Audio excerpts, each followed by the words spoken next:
Hello, this is Mr. Gambino here with a new stream. In this stream, I'm going to be going over the event week for this week in Grand Theft Auto Online. Take fucking 2 here, because someone got in my fucking way earlier.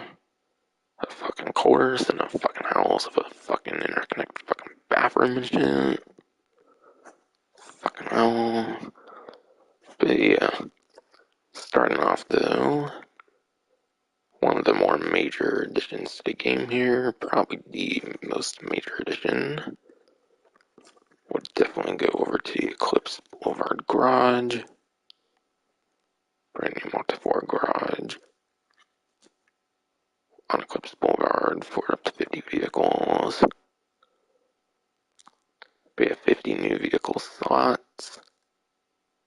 Do not understand why the hell did it through fucking drip feed, but it's finally fucking here. Should have been in since day fucking 1 for the DLC, but of course they drew it.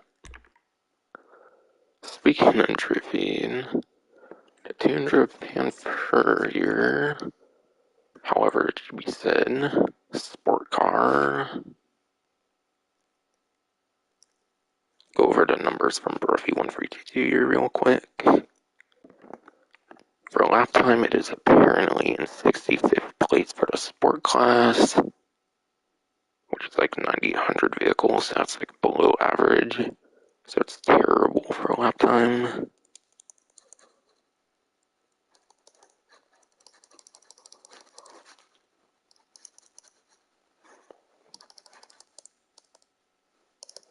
And then it's 23rd place for top speed.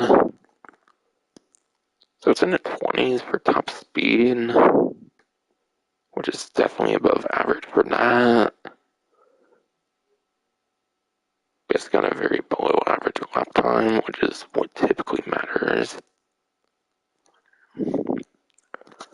So yes, it's not going to perform very good anywhere. The main cool thing about it is its unique manufacturer. For those who do not know, it is actually a brand new vehicle manufacturer in the game here. With Toundra, there's been no other Toundra vehicle in the game before. So I assume that's kind of why they're making it time limited to the 22nd. And just like the NS 300R, like the Amani Tech one from earlier, and like the Izzy Raleigh SUV, they'll probably introduce it again later on more permanently, and never know. It's Rockstar in there. They've been doing a weird thing with that with the latest DLC. So yeah, very interesting there. You want to probably get into, if you really want to, you most definitely want to get into this 1 week before it gets vaulted in the game for a while. And yeah, now available with Santos Drug Wars.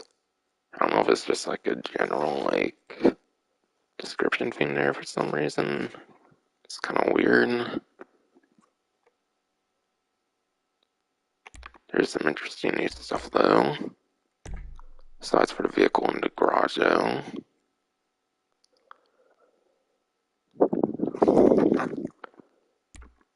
Be on the main menu here. You can actually go right to the Dynasty website, which is pretty interesting. Not very hard to get to in the first place. Not sure why, but whatever. That Broadway livery just unlocked for this event week, basically. I don't know why they can just make it available instantly within a login, like they did some of the clothing stuff. Some of the clothing stuff you could get right away, but he had to wait for delivery for some reason. It was so stupid in my opinion. Maybe I'll check that out, I don't know. Probably not, to be honest, unless I want to dig into my new 50 car garage and shit. Maybe I will. But yeah. A new skin deep thing here has to do with the plus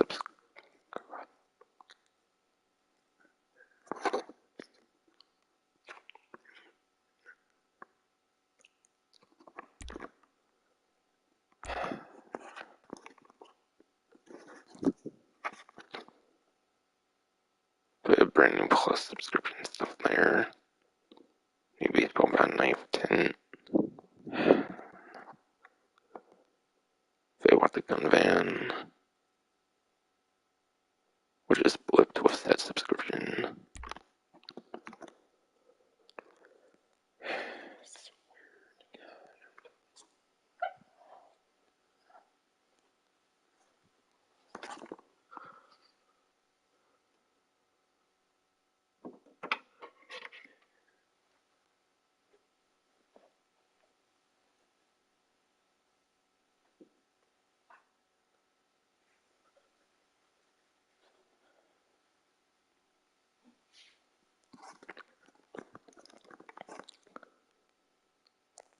Yeah, someone's in my way again, of course.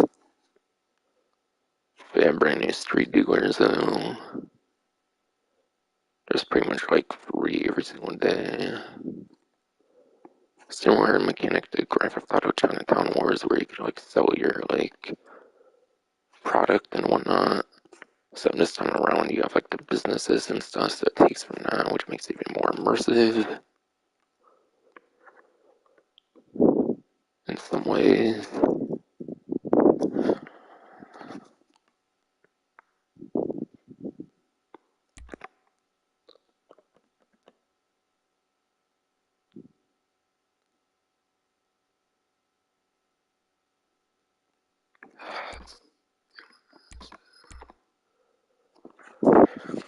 But yeah, it's basically a drug dealing like mechanic in Chinatown Wars again. Pretty cool to see that coming back.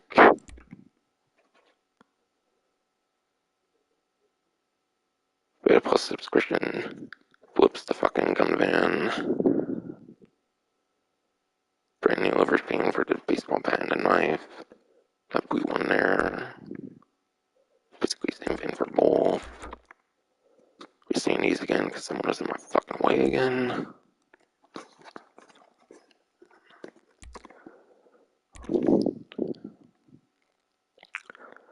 And yeah, for street dealers, there's like 3 of them and whatnot each day.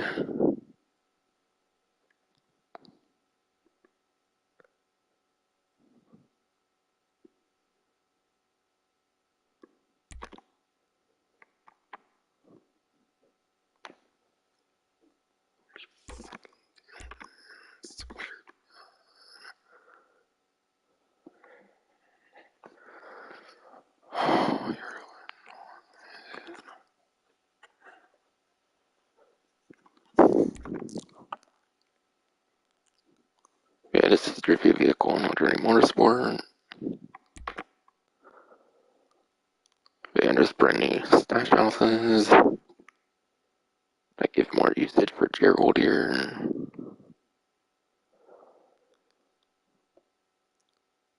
But yeah, if you don't have a business, you get cash. If you have a business, you get business supplies, apparently. Sounds like 1 per day.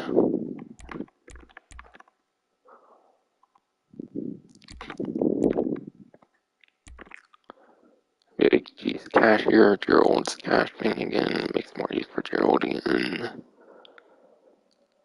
Thing for a quick cash for ammo and snacks.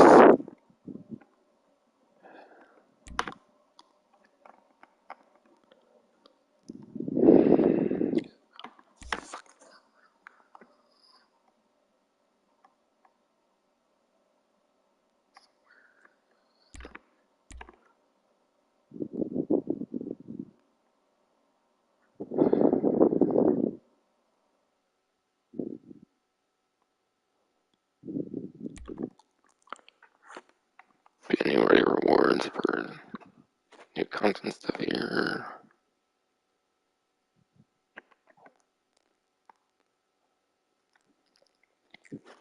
Over the course of the next 2 weeks. 2-week kind of thing again, like they've been doing before. Like the tiger mask, camera rose, webcam, more.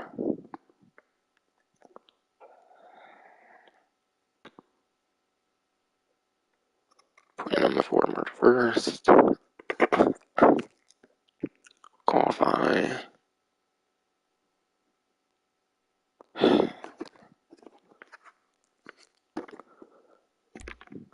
swear to God, man, I don't get how someone can go into the bathroom so many fucking times in like half a fucking hour though. I swear to fucking God, no.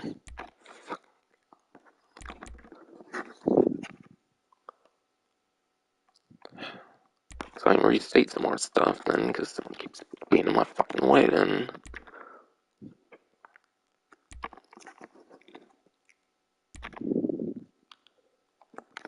Put it in the stashes here, drill stash. Basically, you complete them, you get like cash or business supplies. Depends on if you have a business or not, apparently. If you have a business, you'll get the business supplies.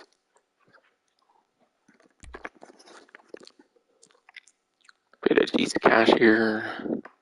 These both involve Gerald, instead of give Gerald more involvement in the free mode of the game. Cash, RP, ammo, and snacks.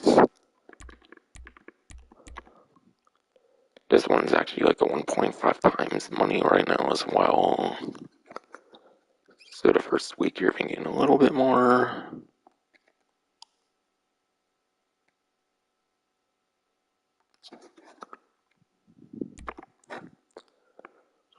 And yeah, it's clothing stuff here, and clothing stuff here that takes advantage of some of the new content. That goes for the next 2 weeks. Similar to some of the stuff they did during like the hard mode, where they were doing like a bunch of clothing, like livery stuff, whatever. And like the taxi stuff, where they did like a 2-week event thing with like clothing unlocks for that. Similar thing here. Gets you stuff like the painted tiger mask, the camera versus slab cap, and more. Plane challenges before the beginning of next month, March 1st here. Will you qualify? Clothing rewards will be delivered to wardrobe March 10th.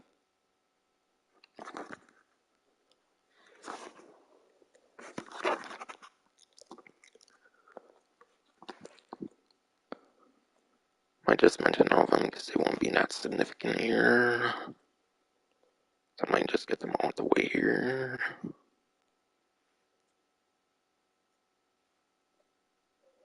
But yeah. Sell to a street dealer to get the camo resist lap denim jacket. If you sell to a street dealer 3 separate days, you'll get a Badonkadonk tattoo. Selling to street dealers for 7 days will get you painted tiger mask. Successfully rob a daily stash to get camo rose slab cap. Doing daily stashes for 5 days will get you a purple X-ray emissive mask. Doing the daily stash for 10 days will get you a red SC Dragon River collar shirt.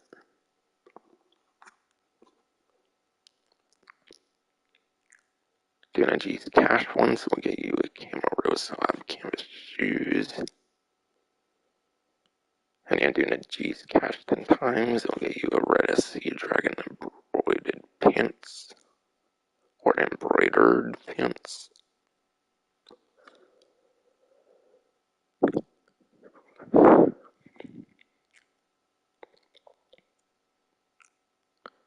So yeah, looks to be like 8 different like clothing unlocks you can obtain by doing street dealer stuff, daily stash house stuff, and then the G's caches a certain amount of times.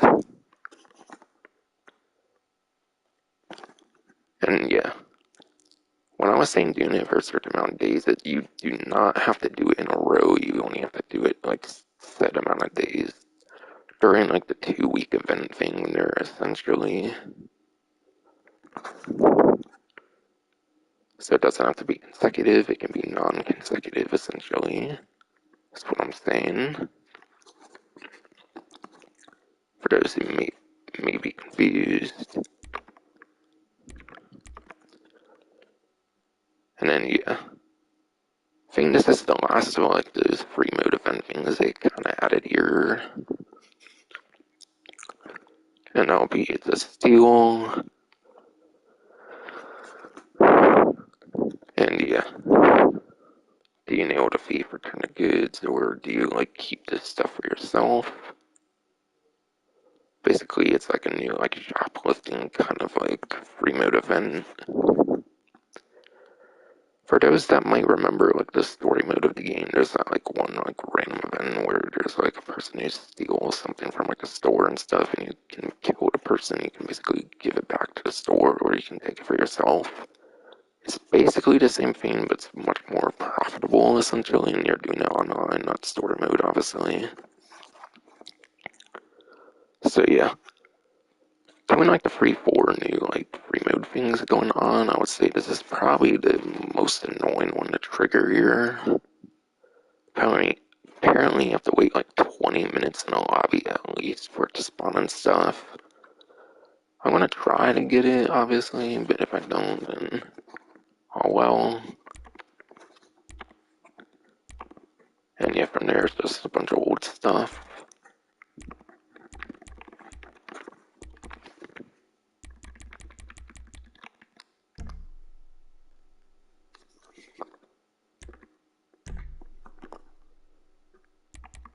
Yeah, nothing going off those, it looks like.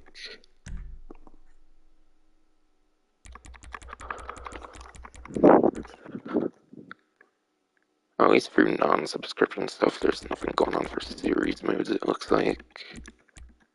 At least on the surface level kind of things.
And yes, there is a brand new set of plus benefits if the like weapon skins that were new didn't make it obvious. So we'll be going over some new plus subscription stuff at some point.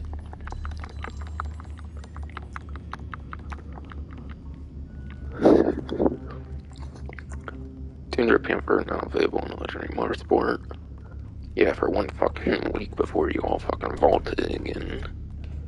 Before you all vault it, like you have to in this 300R and Izzy fucking rally.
But yeah, starting by going over time trials like I usually do when I go into the game itself here.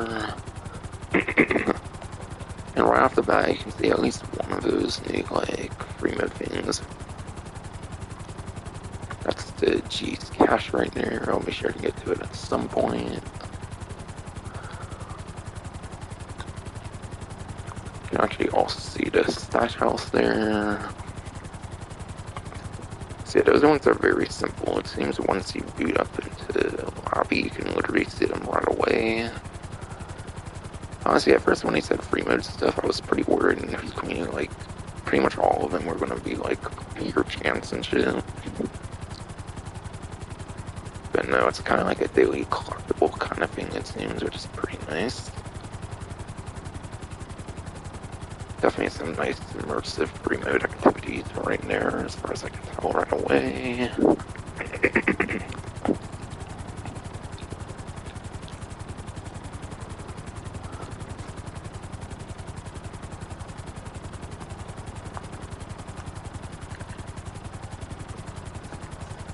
But yeah, regular time trial for the week right now is Elysian Island.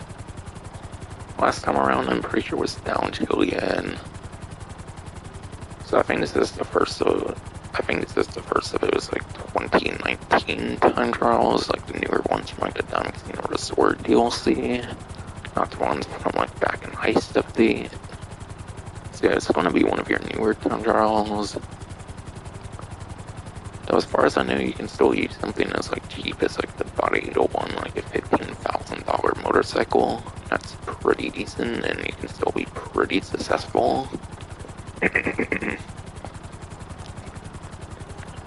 So yeah, you can go something pretty cheap, like with a Body Eagle one that's like $50,000 of like modifications and stuff. That's probably like $500,000 around there at most. If you're focused purely on just like the performance, like engine upgrades and stuff. So yeah, time trials are quite accessible. But yeah, other good motorcycle options in my opinion for sure, and from what I've heard and whatnot. On 9th gen, you'll definitely want to use the HSW Hawktail Drag for a motorcycle. And that one I would say no contest beats everything else, since it has obviously HSW, which is 9th gen only. Regular Hawktail Drag can be pretty respectable in time trials. And yeah, the Hawktail Drag's pretty interesting, because that one you have to lean forward with the stick for that best possible speed. Nagasaki Shotaro, like the Tron bike Shotaro can be a pretty good one. That one you can lean like forward or backward on the stick for your best possible speed. Another one like that, actually, even the latest update, is the brand new Power Surge, the like electric motorcycle. Being an electric motorcycle, like the only electric motorcycle, that gives it like a good advantage for acceleration. So if for some reason you were put to like a stop on your Power Surge, you can easily get right back up to speed. Since acceleration on electric vehicles is pretty instant, you can get to top speed pretty quick and whatnot. And yeah, even though the motorcycle's electric, it's actually still, I think, within top 10 of like top speed. Whereas like most like electric cars tend to be piss poor in top speed, the electric motorcycle is actually pretty good, like within top 5, 10 top speed. So Power Surge can be a nice one for those on 8 gen as well. A good top speed option would go to the Western Reaver if you're on 8 gen, the Western Reaver from like the contract DLC. My Boxy Manta Scout can be pretty good from like the Caprico Heist for another good top speed option. So that should be a good like few good motorcycle options. And yeah, for supercars, there's some pretty good lap time ones that I think are actually on discount for this event, and that'll be your like Projet Emrys and like Benefactor Krieger. Even something like the Wagner, I think, the Debauche Wagner, I think is also on a discount. That's actually a pretty decent lap time option. There's actually some discounted, like, good, like, lap time options right now for the supercar class that can be kind of pretty respectable for time trial. And yeah, obviously on 9th gen, then you have like the HSW supercars, Sterling GT, HSW, Vigero CX, HSW for more good general top speed HSW options, I think. If you're on 9th gen. If you're on 8th gen, there's some good top speed supercar options with the P-Fister 811. Regular Devastate 8 is the 9th gen HSW version of Devastate 8. And you like the Banshee 900R, like the Benny's Banshee can be pretty decent. That new regular NTMT, even the regular like non-HSW one can be pretty respectable in 8th gen, where you don't have HSW.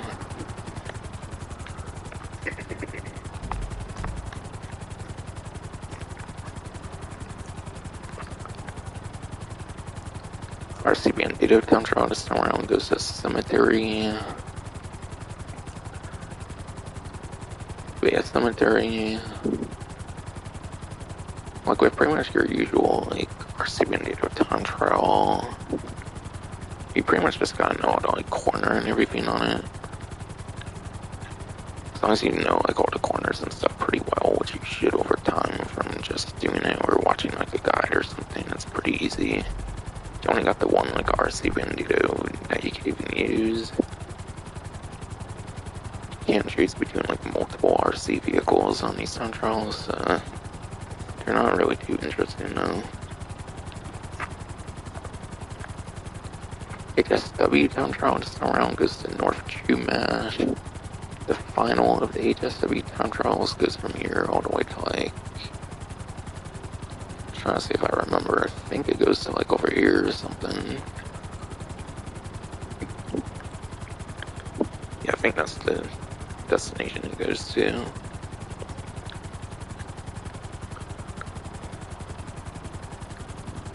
But yeah, very last HSW time trial there. So I think once I finish this one, I have done every single HSW time trial with the Entity MT. And then I'll probably be doing I'll probably do the Izzy Rally next time, since this should be the last HSW time trial. So I'll start running with the Izzy Rally for a while again. Or like for the next couple months for the first time, obviously.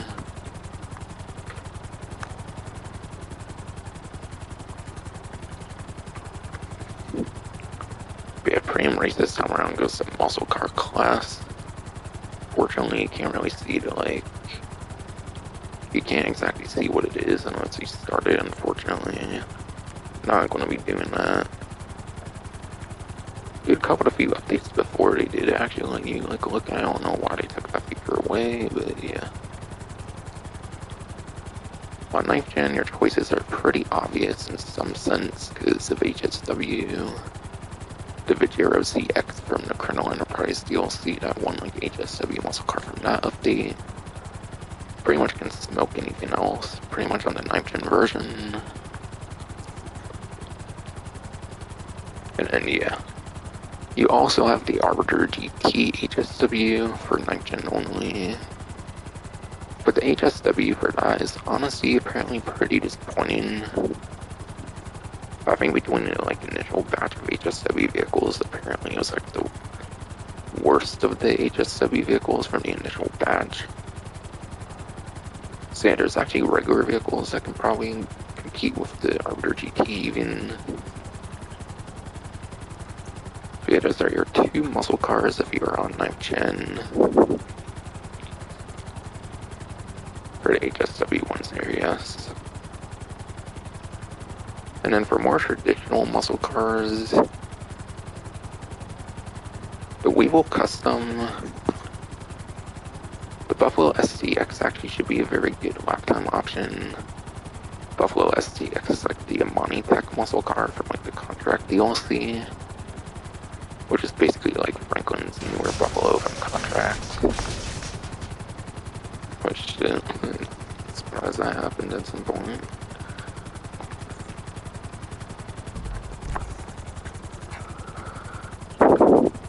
But yeah, Buffalo STX is a pretty good lap time option apparently. But it's basically like a sport car in the muscle car class from what I've heard. It's kind of a sportier muscle car, so yeah, it's going to be pretty good. Another good like muscle car would actually go to the Weevil Custom, Weevil Custom from Colonel Enterprises, you can like compact Weevil into like a muscle car version from like the Benny's. From like Benny's original Motorworks, whatever. That's a pretty good one.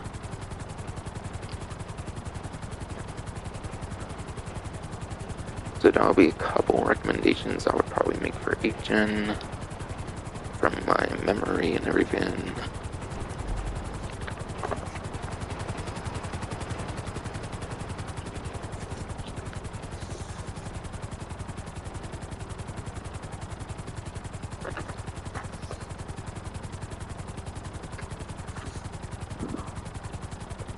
And then, yeah.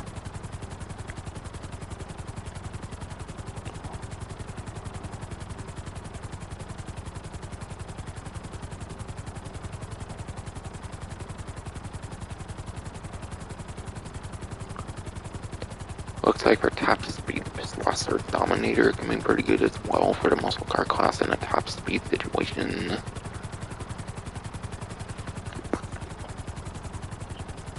And then, yeah.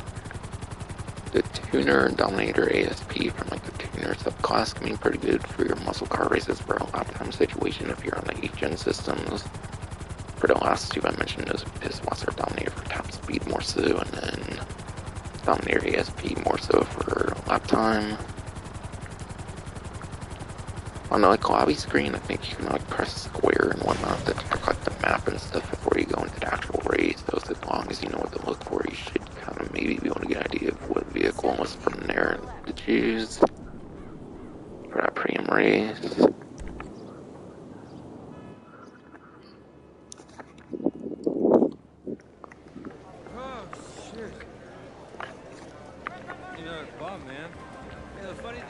The Diamond Casino and Resort presents a brand new car available to win today, simply with a spin of a wheel. Good luck. Yes, it's in my pocket. I feel like people Gotta do the one wheel spin I do for the week. just enjoy yourself, Carol. It's fun. And yeah, I'll go over that later. I think I usually kind of show it off and say what it is before I do the spin, and then whatever. Aw shit, I did kind of have a grandpa spin there somehow. Not my biggest grandpa spin ever, but it was sure a grandpa spin already compared to the usual spins. Come enjoy the thrill of horse racing. Oh well, I'll gladly pay $30,000 though.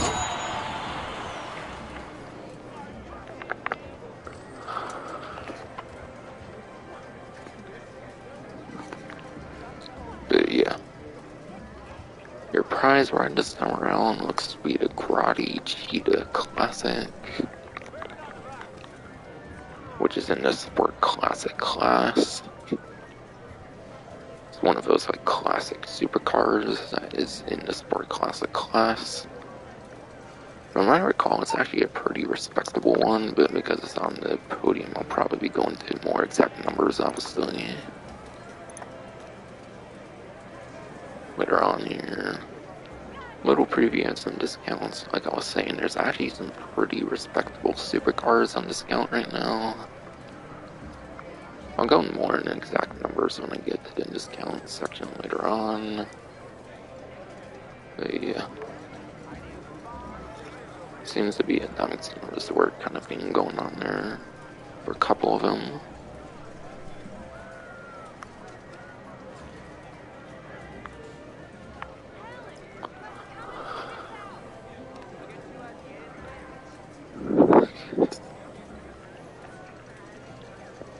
I see Inverness Turismo must be higher up there already, yeah. But yeah, the Grotti Cheetah Classic apparently is back from the gun running DLC. It's actually a pretty average price point between these other two, like classic like supercars over here, for example. But yeah. By getting the vehicle, you'll save at least $865,000. Plus, I would say at most you would maybe save another like 20 to 30,000 if it has a livery on it, and if you were to keep stock livery on it, aka the livery that it comes with. So at most, that would be almost 900,000 in savings. So yeah. Value-wise, you're not really getting a very good deal in terms of value. Going off of Cal Perico Heist, yes, I know it's not anywhere near as good anymore, but since you can make you used to be able to make like 1 million per hour, I think in other ways you still can make like $1 million plus per hour through legitimate methods. You should easily be able to earn this vehicle in an hour through optimal methods. Therefore, I don't really feel it's the most worthwhile podium vehicle in that sense. As for performance, though, I have to look at those numbers in roughly 1322 spreadsheet.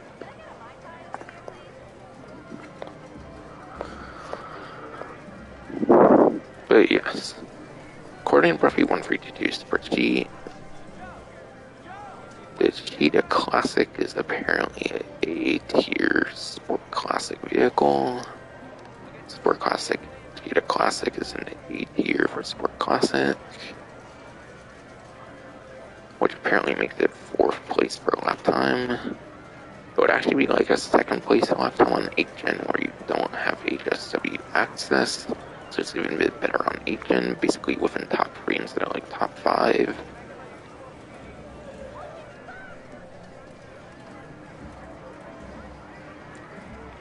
And then it looks to be 8th place top speed. Again, it probably like jumps up to like 6th place on top speed. So essentially you're within like top 3 to like top 5 lap time. And like you're within like top 10 top speed for the Cheetah Classic. That's definitely pretty decent, I would say. So this one's definitely pretty good in the performance department. So even though you're not getting the greatest savings, in some sense it is actually a pretty decent vehicle to get. So I would highly recommend picking that one up in that regard.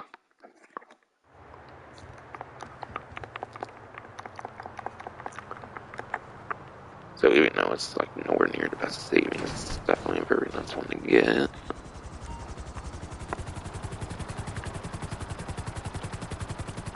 But yeah, for my guess, I think it's either the Vice City or just San Andreas Cheetah. It's either the model from like Vice City or San Andreas, I would most definitely imagine for the Cheetah model there. Back from the 3D universe of GTA games. So it's even got that huge bit of nostalgia as well.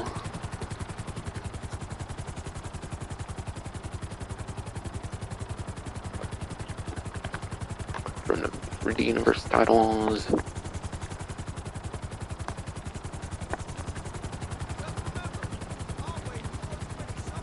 But yeah.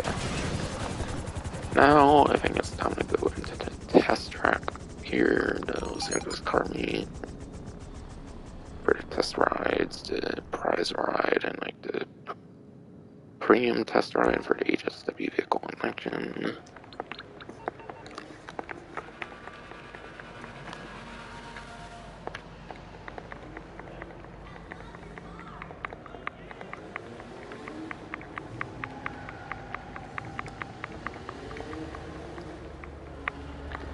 But yeah, starting off, unfortunately, it's nothing but tuners again. I don't know why they're going back to like all tuners as like their theme typically. It's kind of irritating to be honest, but yeah. I think I liked the test track better when there was much more variety on it. Going back to like the moments where they did like the test track initially back during the initial tuners update, they were pretty much doing nothing but tuners. They're kind of going back to that. I really don't get why. But yeah, Ubermax Cypher, the Vapid Dominator GTT, and then the Indiana's Euros.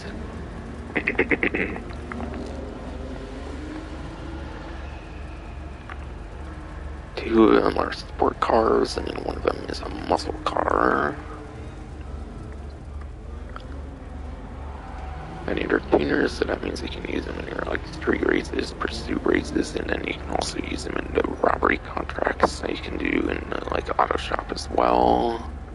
So there's some interesting usage you can get out of tuners, but still a damn shame that they're not doing more variety in the test track though.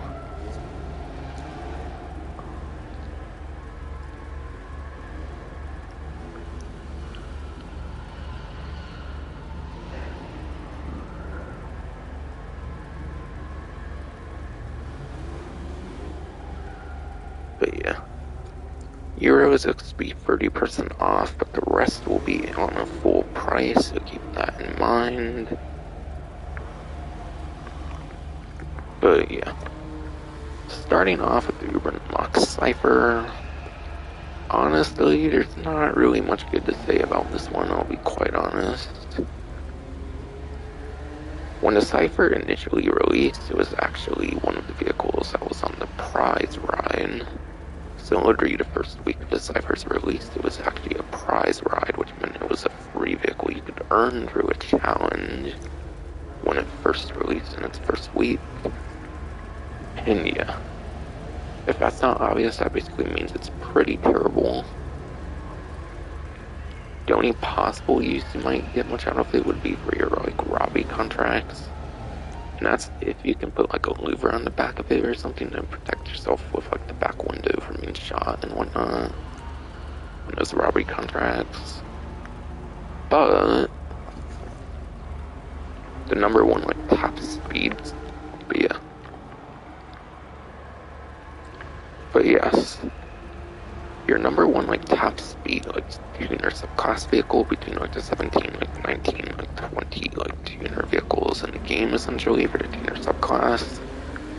That number one top speed actually has like a rear louver on it anyways, so even if you could protect yourself with like a louver on the back or something, it's not really your best option for a robbery contract anyways.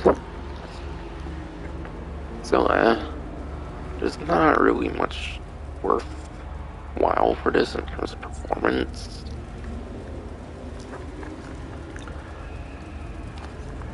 Honestly, I feel none of these are really super good performance, to be honest, as I'll kind of explain, but yeah.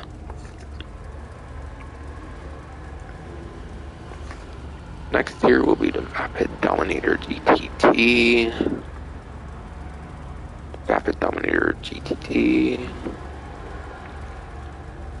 That is one of your two tuner subclass vehicles that is actually in the muscle car class. So it's got some unique classing, which is quite nice.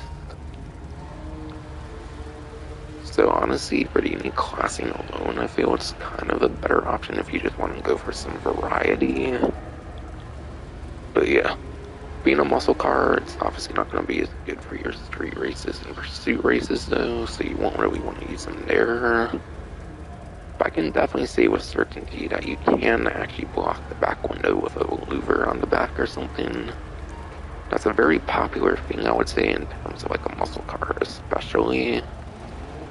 So because you can get that rear like back window protection in a robbery contract, it could make it one of your better options for a robbery contract. So that part's pretty nice at least. And because it's a muscle car as well, it can also do like those muscle car wheelies. So maybe you can make certain shortcuts on like the roads and stuff that could get you out of like a terrible situation in some cases in like a robbery contract, you never know. So that's something, I guess.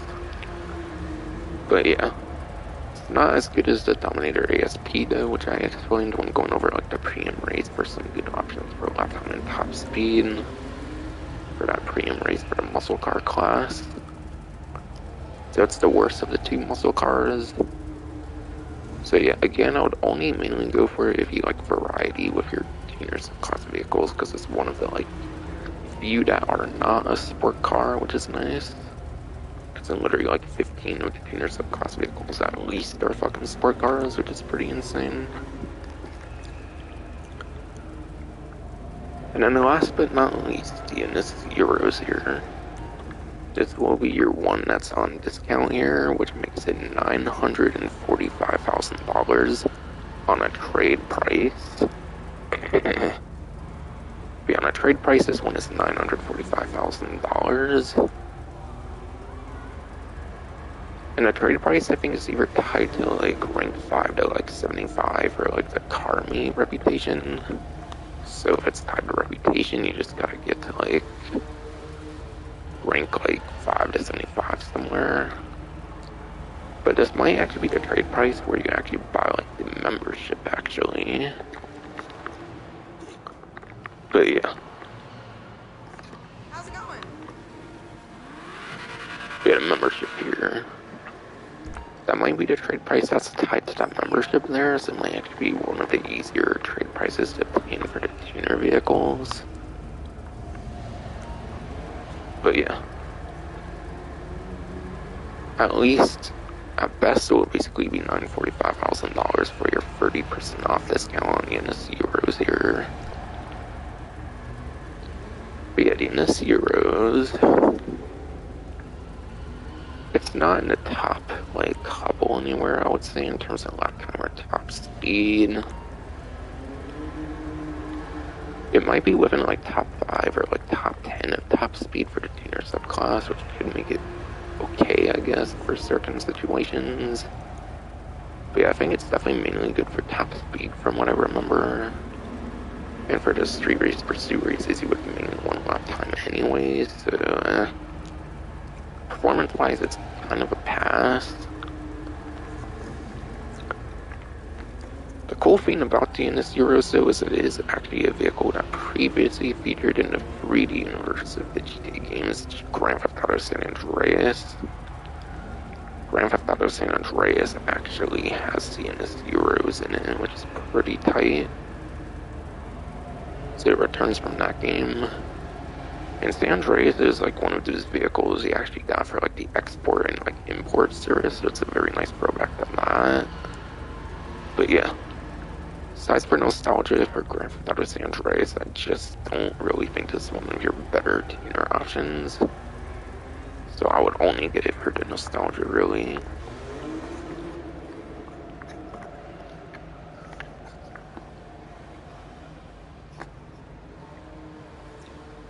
And then, yeah. Prize ride this time around goes to the Inveterate Classic. And there's something pretty important to show off of that, actually, where you can actually get it for free.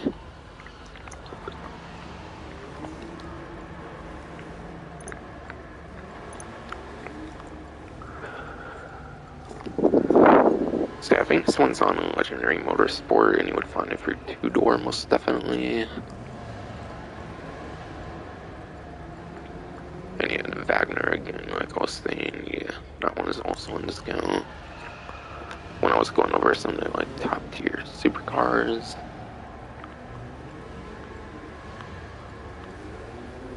But yeah, if you notice, Cockwood Classic here you can actually get for free if you have the $sign here. What this $sign means here? What the $sign means here is that I have the Criminal Enterprise Starter Pack. But yeah, there's something you can buy called the Criminal Enterprise Starter Pack, which gets you access to like certain free businesses. It gets you access to certain free businesses. Even under the cheapest locations, there's still free businesses, nevertheless. And then it gives you a range of like vehicles for free. So yeah, there is a way you can get the Cockwood Classic for free, so keep that in mind. So technically, this one might not be a very great prize ride challenge because of that. But yeah, you do have to pay real money for that, so keep that in mind. It's like a one-time thing you pay like real money for, so yeah, keep that in mind. Otherwise, the prize ride challenge can be okay. But it was like only like $600,000 or something around there. You might as well just do a heist or something and get that money easily instead of bothering with the challenge, I would say, honestly. So even then, the challenge isn't really too worth doing, I'll be honest. But anyways, your challenge here will involve the LS Car Meet Series, which is at least 3 race and pursuit race. It might count the sprint races you can do in free mode at the car meet, where you can like race another player in the car meet. Might count that as well, which could therefore make that possibly a good option. And you have to place top 1 in 5 LS Car Meet Series races. And it can be an easy challenge, but top 1 is honestly quite strict for the Cockwood Classic though. Cocklet Classic at $600,000 should not be a top 1 requirement, I would say. But yeah, 5 races. I also don't think it's really worth 5 races, to be honest, for something that's only like 600,000, yeah. The challenge is kind of terrible, especially for a vehicle you can actually get for free. Especially for a vehicle you can actually get for free.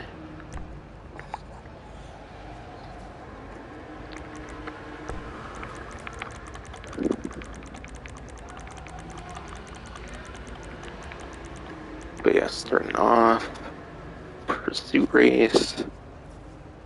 You don't really want to do pursuit races because those are 4 to 16 players, so that's basically a 25% chance if you're doing it with randoms to do it first place. In a bare minimal player pursuit race. Street race, on the other hand, that one has 2 player requirement, which gives you a 50% chance to win a race. So your odds are much better there. And yeah, something you could easily do is you could play with another friend. If you have a friend, you can play with a friend, and then you can win one, and then your friend could win one, and you can just keep exchanging wins so both people have it 5 times. And then 2 people get the challenge done pretty efficiently. So that's a very good method there.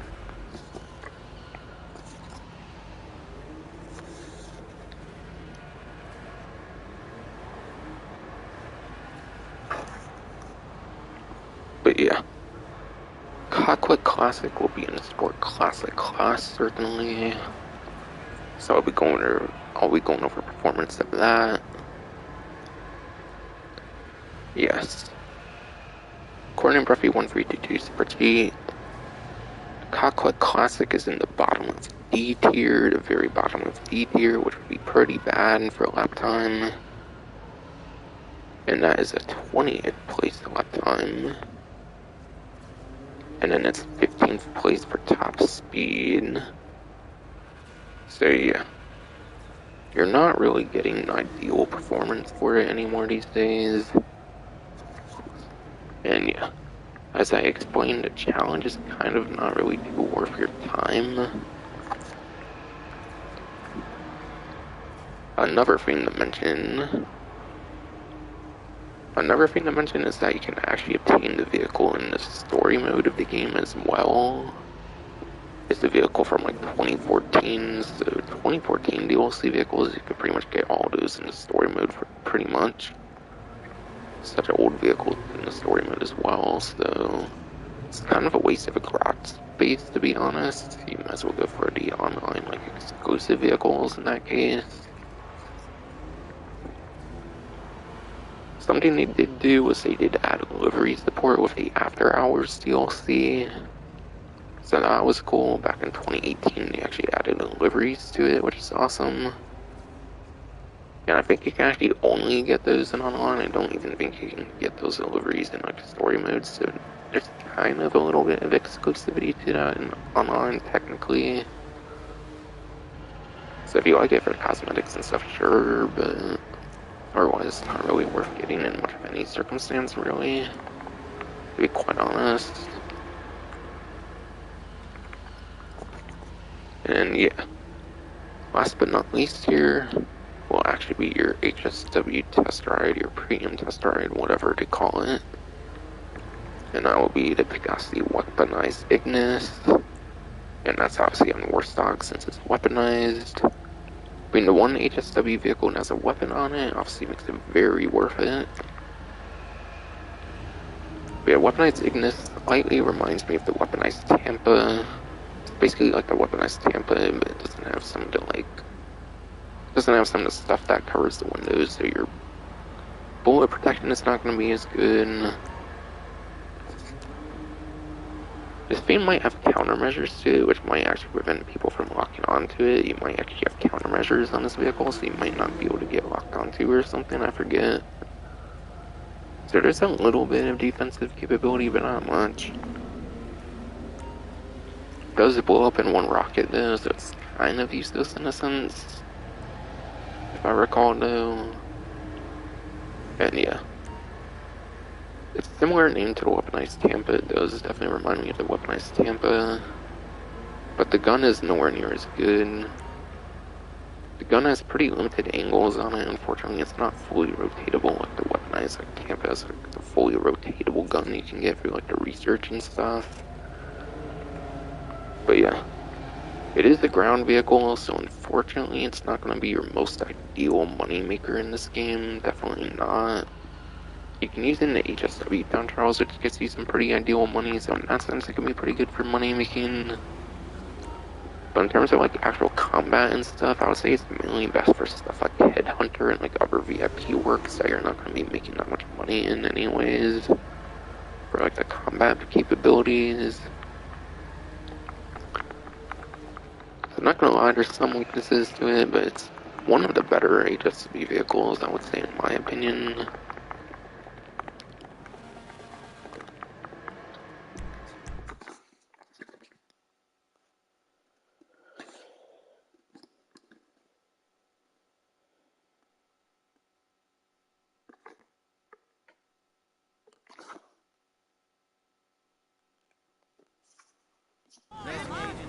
Suck my nuts at. That's what they say.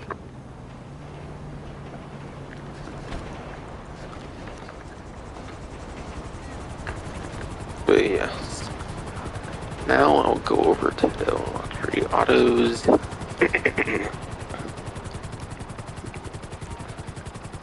Unfortunately, oh, okay, it's a street dealer, okay. I actually went on like a map on like Safari or something. I went on like I'm on like my phone and stuff. My like iPhone, and it has like Safari on it for like the search engine and stuff. I went on like a map for like locations and stuff.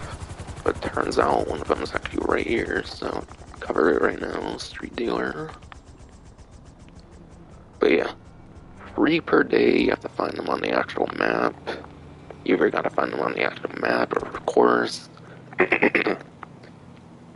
you can go on the internet and you can find like the locations for the day.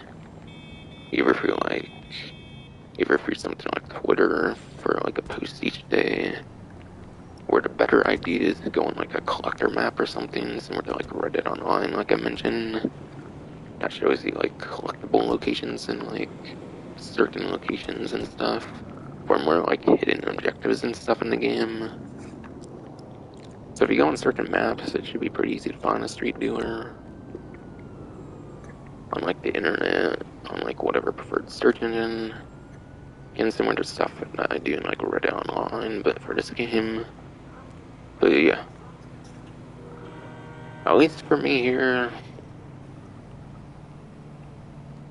But I think everybody gets the same locations for the street dealers. The street dealer locations are exactly the same for each person. It's not different per each person. But yeah. Here I have meth, cocaine, weed, and acid. Notice how the star is on meth. Each dealer has like a specialty like type that they'll pay more of a premium for, therefore you get more bang for your buck on a certain type. And therefore that would technically be your most ideal one to do in some cases.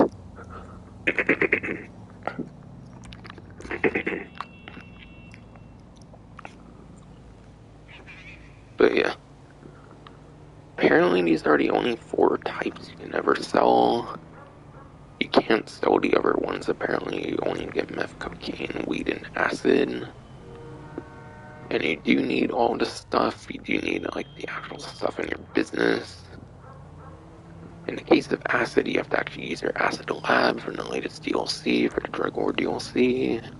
Since they didn't put the acid in the nightclub or anything to consolidate it. For weed, cocaine, and meth, you might be able to use your actual business, but for the most part, from what I hear, it actually takes from your nightclub.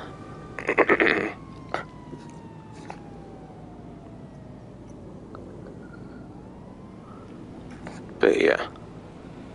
Apparently it typically takes from your nightclub. Otherwise, you might also be able to use your actual like business to get the stuff as well. So your actual business and a nightclub should be options apparently to sell from. It won't let you choose which one, but I think it will take from both if you have both as an option and you actively have like the stuff for it. But yeah, me personally, I think it's best if you get it from your nightclub and not from your actual like business though. The nightclub stuff like auto produces for you. You don't like have to like do different missions or like buy supplies for your nightclub. It just does it all by itself for the most part. So nightclub is clearly the better option for it to take from. So I'm glad I can take from the nightclub. Because me personally, I don't really bother with the MC businesses for like meth, coke, and weed here. But yeah, the new acid lab one's definitely pretty nice because you can actually buy the supplies on the go. But yeah, clearly I think it's definitely better if you sell your like actual businesses though. Like clearly you're not making as much money here in like one like go here. But yeah, in one sitting here you're clearly not gonna make anywhere near as much money as you're gonna make for like your actual business itself. Still better still in the actual businesses. This is more for like your convenience, I would say. It's more for convenience sakes. But yeah, 1 unit for 27,050 or 2 for 54,100. There is actually a 1.5 times money on this right now. So this is actually better than you'll usually get it at. Because yeah, it is a 1.5 times money for the initial week here, so you are gaining that extra 50% more. Otherwise, it's probably lower 20,000 or like high like 10,000, I would assume normally. Yeah, definitely be doing 2 for 54,100 here, why not? But yeah.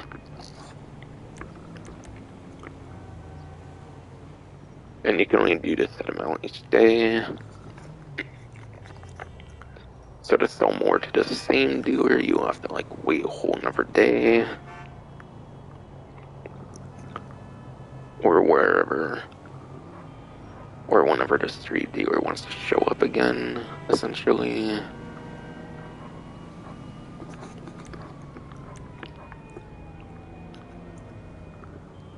Okay, this plus that would be like 70,000.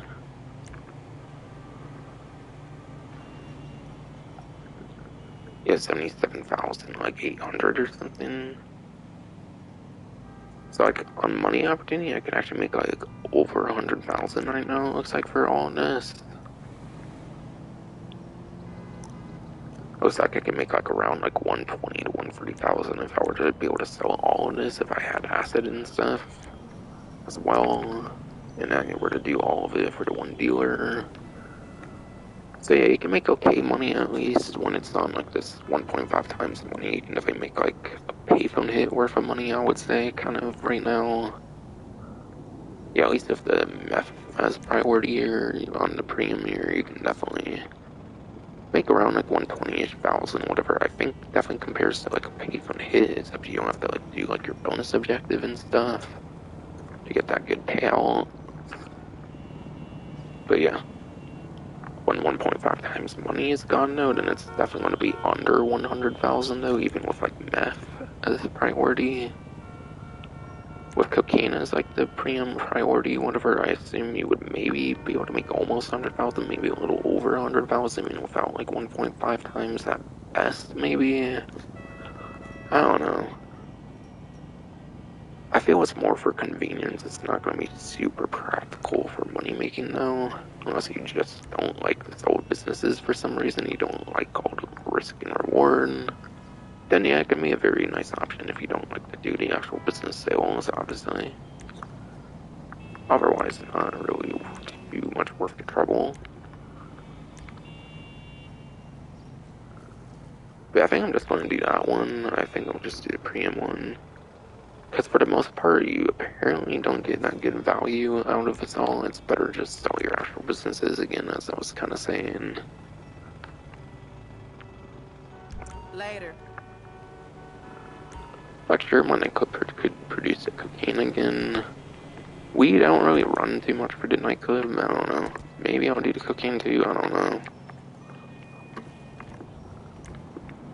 Sure, I guess I'll do cocaine. Fucking. But I'm not gonna do weed because I don't really run the weed for the nightclub. I'll do weed for like those missions though. I do weed for the missions though. I think when it comes to like the nightclub though, for like the Ilhan missions they added for criminal enterprise. So technically weed could actually be kind of ideal for me. But nah, I'm not gonna do that. I think 83,500 is enough for me currently at the moment.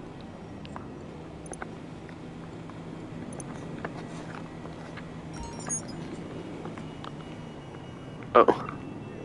Wow. Did I just gain another South American import like right after that? That's pretty cool.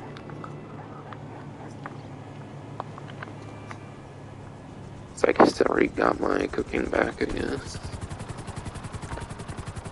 Literally like the second after. That's pretty ironic.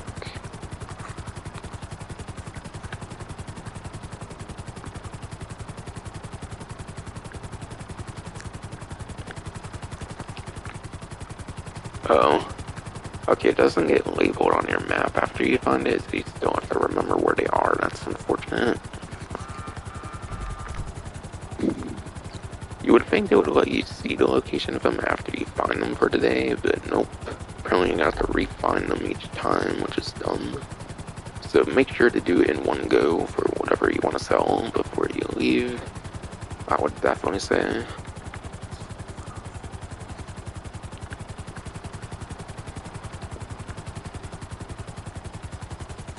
But yeah, I'm gonna luxury autos right now, that's right. That's what I was going to do until the street dealer showed up. But yeah, pretty similar to the mechanic again in Grand Theft Auto Chinatown Wars. Very nostalgic like mechanic that returns from Grand Theft Auto Chinatown Wars for sure.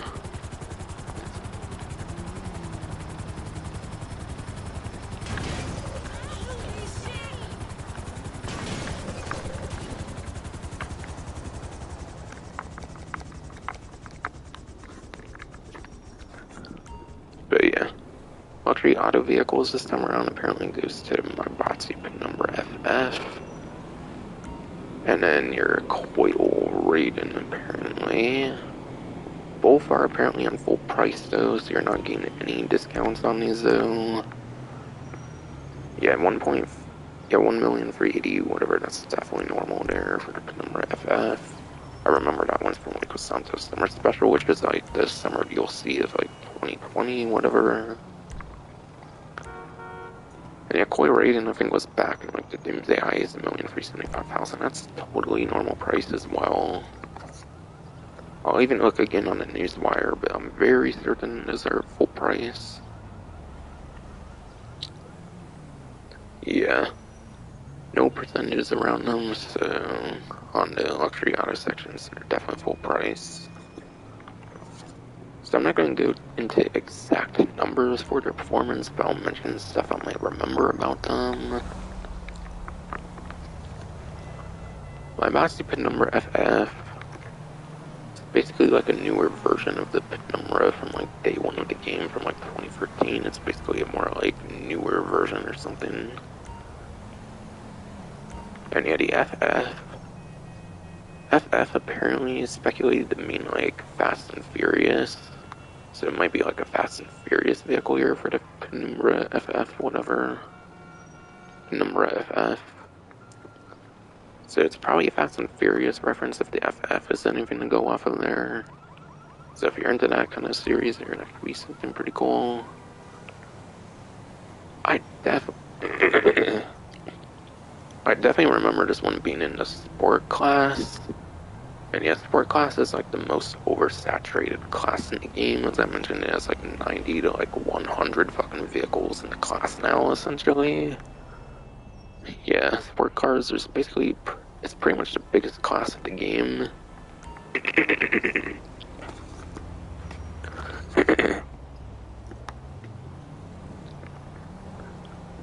But yeah, Performance-wise, I don't remember much of anything that great performance-wise, though, so I would probably skip out on this one, to be honest.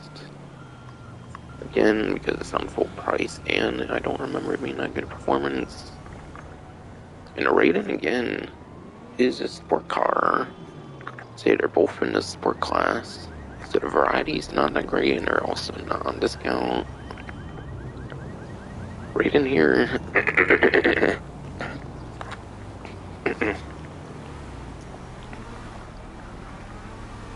Right in here is also an electric car as well. Pretty sure that one is an electric car, so that means it will be pretty piss poor top speed. But yeah. Because it's probably an electric car, that probably means it's very piss poor top speed. And even then in the sport class, I don't recall the rating being that impressive for a lap time or anything, so yeah. I would fully skip out on both of those, to be honest.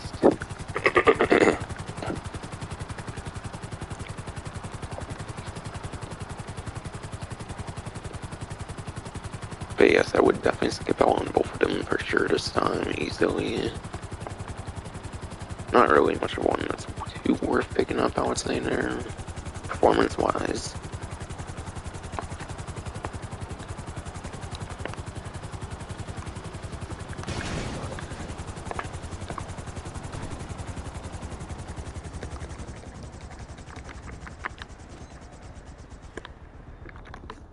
And then, yes, Simeon's here. You can actually get the new Toundra Panther here, with the brand new vehicle manufacturer Toundra here.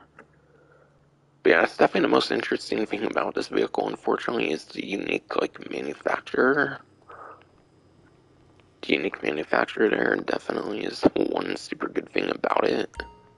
Besides for it being a limited time only vehicle, so I guess you can technically get a more limited time vehicle since Rockstar's vaulting it from the game after this event, just like they did the 300R and the Izzy Rally.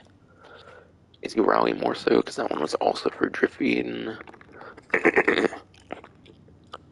I don't doubt they'll bring it back at some point eventually, more permanently, obviously, but at least for now, it's going to be a very limited time, so you want it, you better be sure to pick it up this week, apparently. But again, it's in the 20s for lap time and 60s for... No.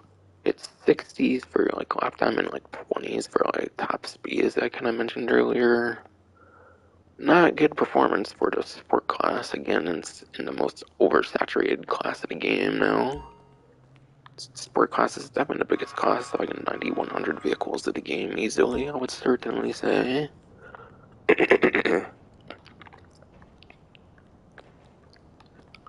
And then, yeah, there's the Dinka Kanjo SJ, which I think is actually on a discount. The Benghazi Toros, Vapid Hustler, these two will be your full price options that will not be on a discount. And then, yeah. Nightshade as well here, I was currently on the website for. When I was going over the Cockwood Classic, I think this one was not too far away from that when I was going over the Cockwood Classic.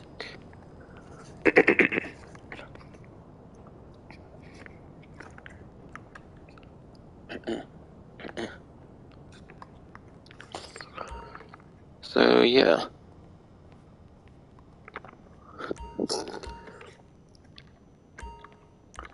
$30% off for the Kanjo SJ here. That makes it $982,370.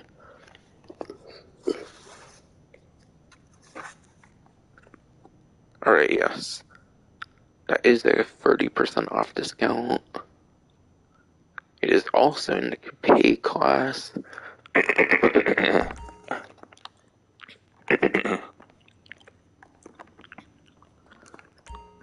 Yeah, the Kanjo SJ is in the Coupe class for those wondering, so it's not in the most... It's in a pretty interesting class, but Coupe would probably not be a very good class for racing or anything. I doubt people do Coupe races all that much in this game, so I doubt you'll get much race usage out of it, to be honest.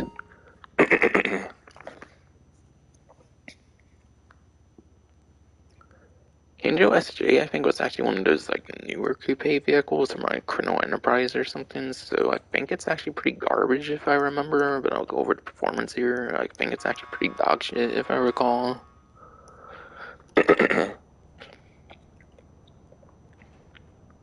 Alright, yeah, Angel SJ.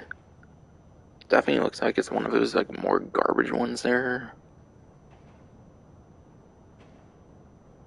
Yeah, that was definitely one of those two new ones from Chrono Enterprise that were pretty dog shit now. But yeah, the Dinka Angel SJ for the coupe class, 30% off. For the coupe class that is in the D tier, is at the very top of D tier, which makes it a 14th place on lap time, and it also makes it 17th place on top speed. Yeah, that's pretty fucking garbage, unfortunately. So even though it is one of the newer coupes in the game, it's just flat out garbage. I wouldn't recommend it performance-wise at all. But yeah. It is also technically in the like tuner subclass as well. But it is in the tuner subclass as well, though apparently they were kind of lazy with it from what I've heard. It's in the tuner subclass, so you do get the trade price off of like the tuner car meet reputation. But from what I've heard, you might not be able to use it in like street races and like pursuit races, and maybe also robbery contracts. You might not be able to use it there, unfortunately. And even if you could use it there, there's easily better options.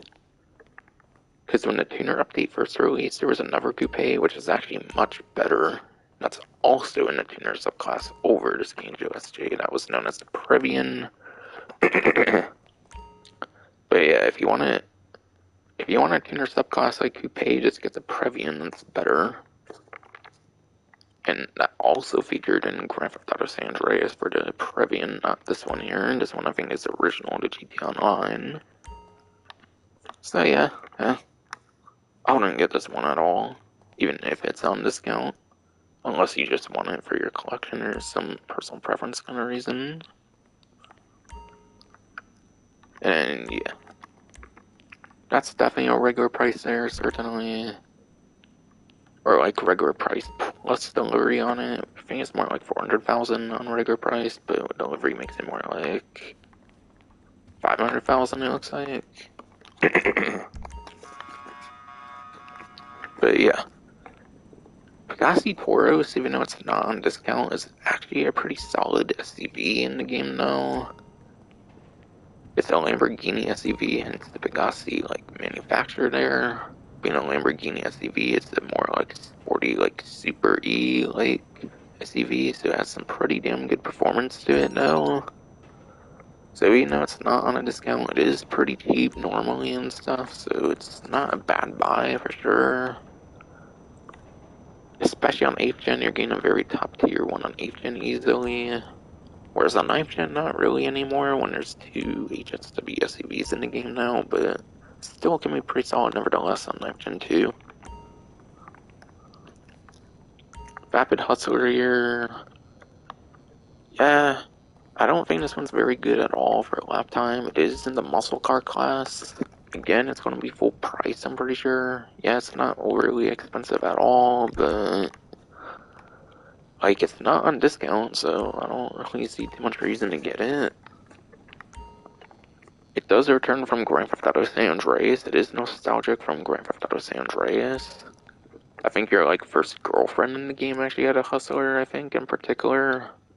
The Denise like Robinson like girlfriend from like the story of the game, I think, has a hustler. So it's pretty cool and nostalgic throwback vehicle to that. But yeah. Lap time, I don't recall the lap time being that good. I'm not going to give the exact number because it's not on discount. This actually might be okay in top speed, if I recall. It could actually be like top 10 top speed, believe it or not. But yeah, I'm just going off of memory. I wouldn't really rely on that too much. But even if it is pretty good top speed, there's clearly better options regardless, though, so I wouldn't really go for it. I think this one's definitely the worst one on offer just because it's not on discount. It's not the most impressive performance unlike the Tauros here. which even though it's not on discount, at least it has pretty alright performance. And then, yeah, Panthere Nightshade. That is apparently your other one, aside for the King SJ. That will be on the 30% off discount. At least the version over here with the more particular build with a possible livery and stuff on it is $409,500. Very decent price there. Quite frankly, it's probably even better than the King SJ in terms of like its general performance. So if you were to get one of the two on discount, I would probably go with the Nightshade, to be honest. So yeah, I have to go over the performance for the muscle car class here for the Nightshade.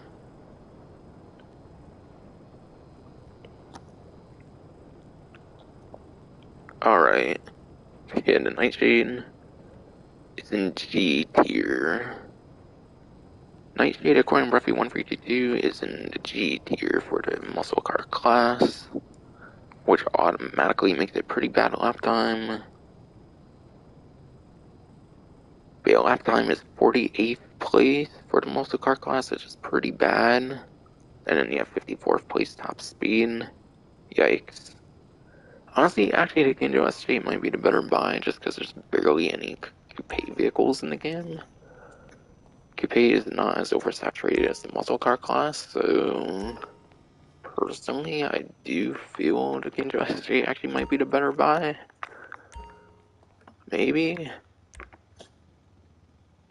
On a trade price, you can get it for under $1 million, otherwise it's an over $1 million trash vehicle now. Oh yeah, there's not only 20 coupes compared to like over 50 muscle cars, so yeah.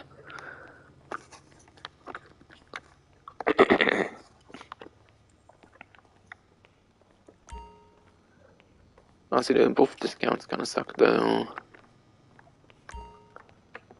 Honestly, if you're going to choose any of them that isn't the like limited time like new vehicle here, the other best one would probably definitely go to the Tauros though. Even though it's not on discount, it's very damn good.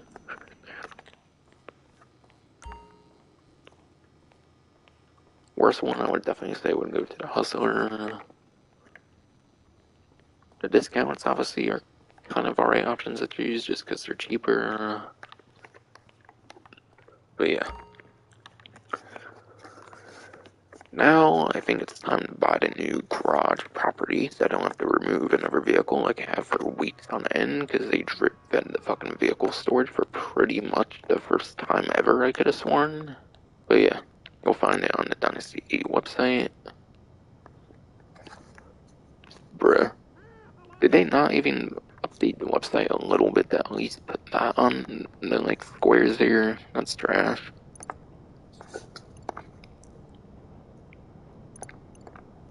Or maybe it changes each time. I don't know, maybe you can get to show them there, I don't know. But yeah. As you would expect, since it has 50 slots to it, it is easily your most expensive property now on the Dynasty 8 website at $2,740,000.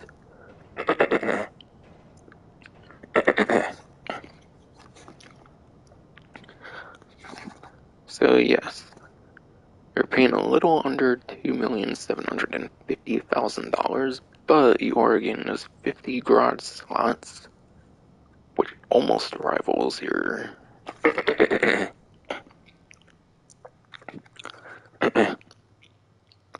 which yeah, for garage space would almost rival your like CEO like office garage, which you can have like 20 times free would be like 60. So it almost rivals that. But I think you also get it for much cheaper, so you're getting like 50 cheaper slots over like the 60, which are quite pricey, I think, for the CEO office garages. But yeah, previously, it's not on here because I have the like other most expensive ones, obviously.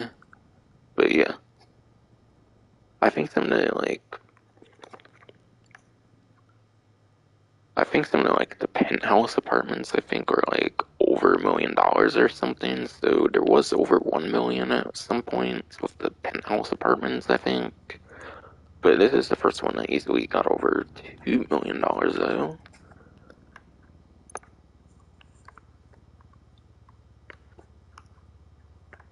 But yeah,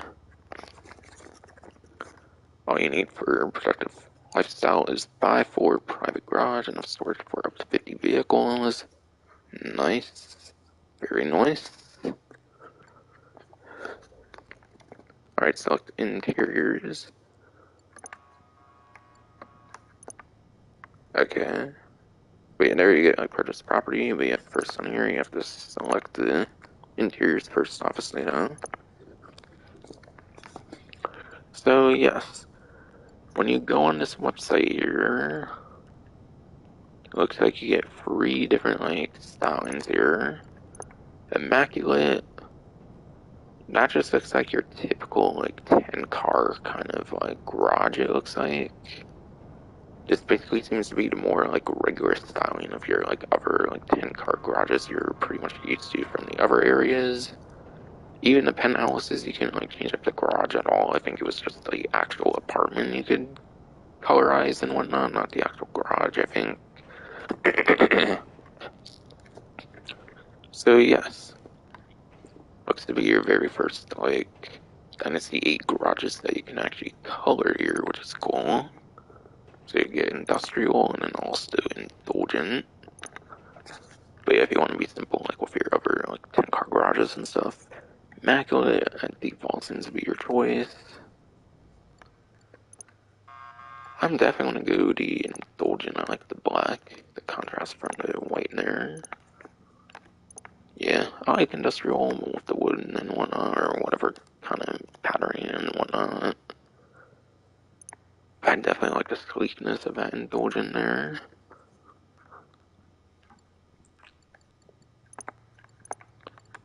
Hold on, does this work? White, like gray, black. Oh, okay, you're coloring the outlining or something, it looks like. I think. Especially you can see it clear starting with the brighter colors here. That's pretty cool.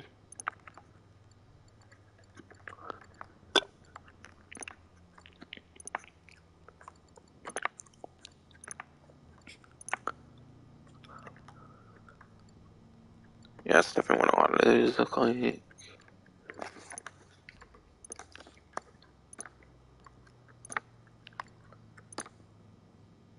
Ooh. Makes it even more dark looking with the black one for sure. Ooh, purple and black. Gives it like a black light kind of feeling. Definitely nice. Oh, even the like inside over there gets colored and it's cool.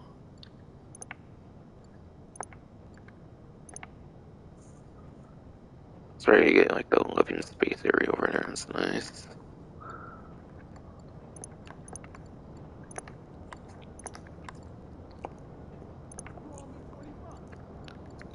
Orange and black would be like a cool Halloween theme there, definitely. Black and yellow, black and yellow, black and yellow, black and yellow. I don't fucking know. That's what came to mind there. Oh, even those like tool benches and stuff get colored. That's interesting. I didn't notice that till now, literally.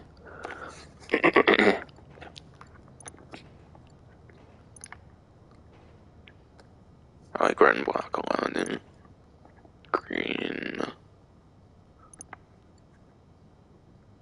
I like a light bluish one there, it looks like.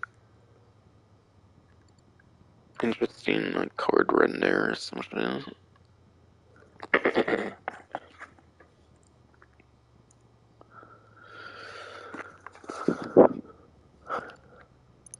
What's that one, like a mint green or something? I like to choose a lot of like bottom options and stuff. I pretty much choose all the bottom options, and I do like the minty like green with the black. Honestly, reminds me of like an Andes mint or something. But yeah, it definitely kind of reminds me of an Andes mint as if it has like black instead of like brown or something. Yeah, I'll rock that shit. Why the fuck not? I don't fucking know.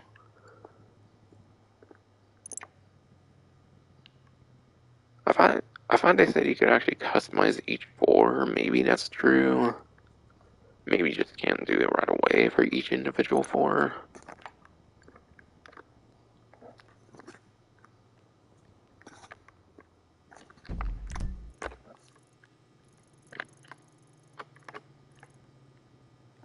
Okay, and it looks to be right there. It's like your typical like garage icon that other garages have in Dynasty 8.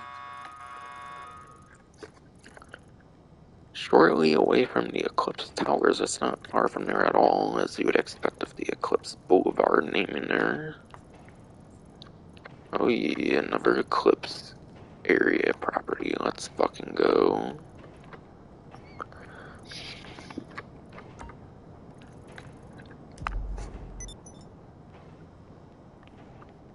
And yeah, I like to get the very particular builds that they do. I like the Simeon stuff and everywhere. Even if I change delivery, I like to do like the builds. I like Simeon's Premium Deluxe Motorsport, whatever.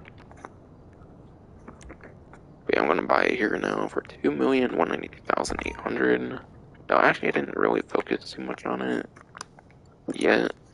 Maybe it was on here before and stuff when it was on here previously, but yeah.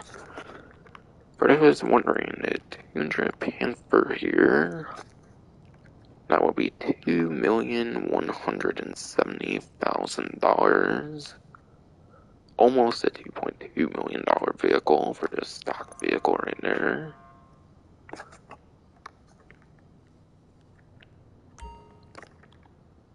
Yeah, some kind of livery on it, obviously at the build, with the very particular build that Simeon's here. Normally, I would probably say only get it if you want delivery on it, to be honest. Since if you change delivery, you're basically going to lose out on another 20 to 30,000. If that's a big deal to you, then I would probably just go with the one on the website if you don't think you're going to keep delivery. If you do keep delivery, then obviously you'll be getting a bit of, I don't know, you don't necessarily get a bit of savings there. You'll just already have it purchased per se for that delivery. Man, almost $2.2 million here with delivery, you know? Even more so. Alright, it's definitely going here for the new area there.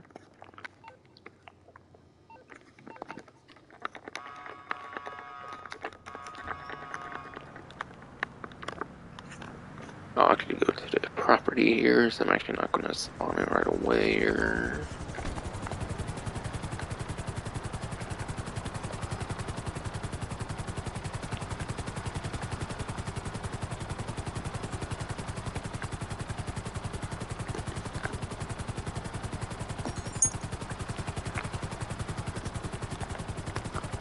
But yeah, got delivered to the Eclipse Boulevard garage.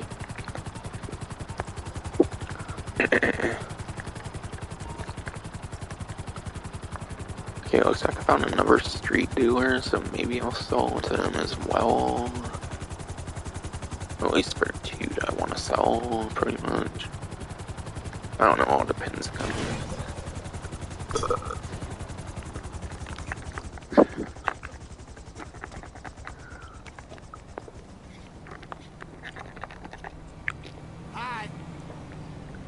Oh wow. Motherfucker, this is Michael's fucking garage, for fuck's sakes. Get out of Michael's fucking garage area, motherfucker. Come on now. That's not cool. See ya. You're ruining his fucking place, damn it. Oh wow. Meth again, apparently. That's crazy. Probably one of the better ones, I would assume, that you could have, obviously, since it typically has a higher value compared to weed and shit.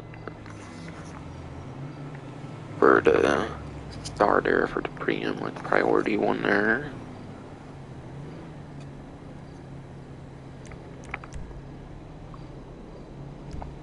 Yeah, how come I can't do, like, multiples at a time? I'm confused. I had, like, a sell max and stuff before. Interesting. Ah, what bullshit. Yeah, fucking right, dude.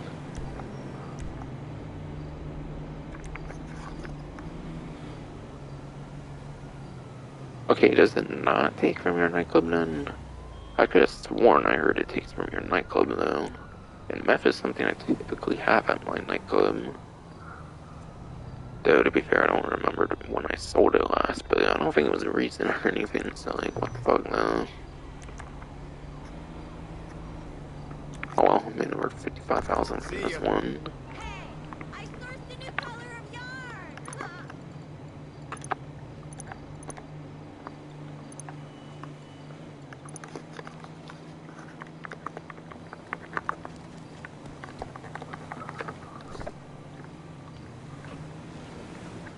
Yeah, honestly, I think I do like it better in this game than I did in Chinatown Wars, to be honest. Though granted, I never 100% in that game. I was actually 100% in it in like January, but I was actually playing it more in January this year than I ever played it before, like off stream and stuff. Yeah, my one complaint though is that they're not like marked on the map when you find them though. I think they should be found when you find them though, for the day. I think if you find them one time for the day, it should stay marked on your map. And I guess there's not much point there if you like take all their stock or like they buy all the stock to buy or something. I don't know. I think it's something they should do. Speaking of Chinatown Wars, you can actually see their locations, I think, like entirely once you find them. So I don't know why they didn't do that here.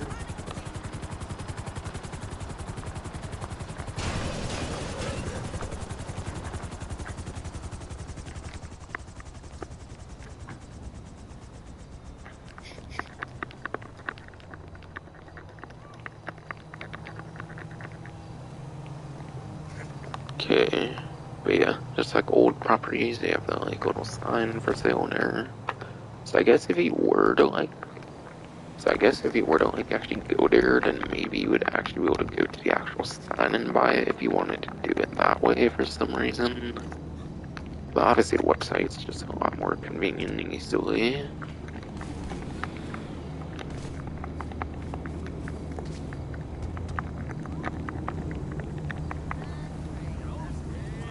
Okay, what the fuck? I thought I'm walking weird or something in the game there. I was like, what the fuck? Your legs are like all hunched up or some shit, I don't know. Right I on. don't know, maybe it was first split second, I don't know, I don't think so. Maybe that was just me thinking that. Maybe I was high on that meth I sold or some shit. Or the coke or whatever. Oh. Okay. So they do it similar to the nightclub garage actually, where they have it like basement level 1, 2, 3, 4, 5. So it's a very similar format to that. Okay.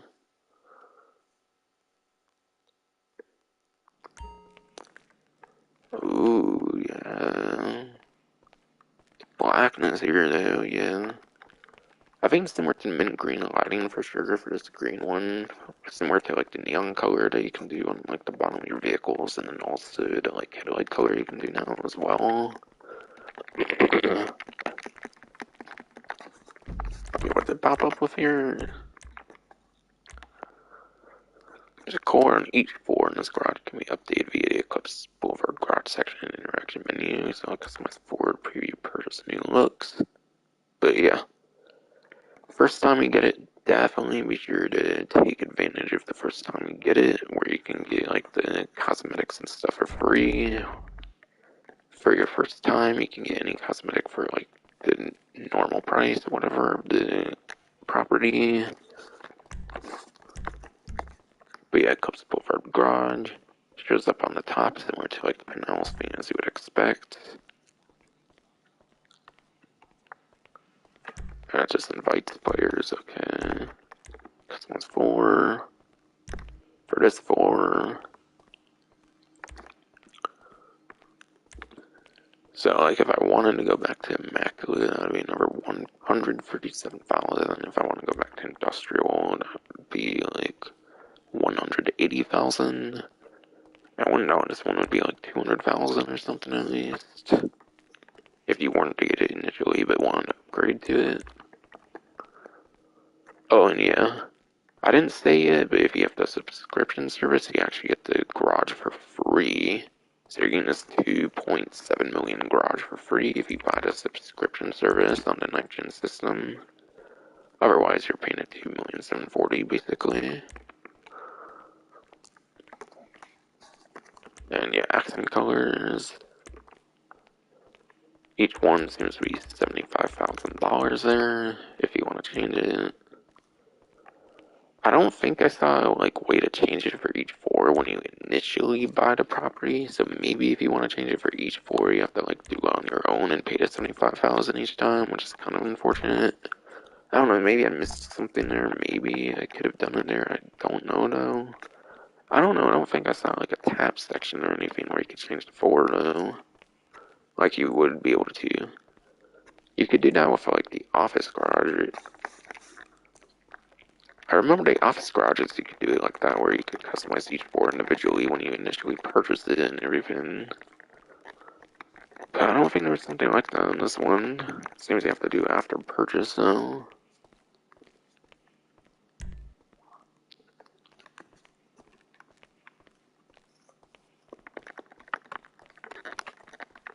So yeah, for the most part, it's basically just your updated, like, 10-car garage format here.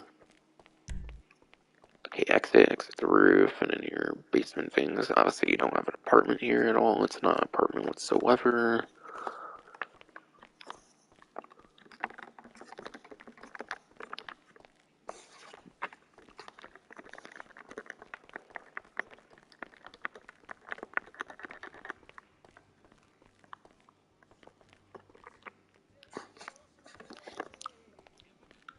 But yeah, I think that's pretty much all your like same cosmetics from the very original 10-car garage here. Just colorized, obviously, like the interior and whatnot.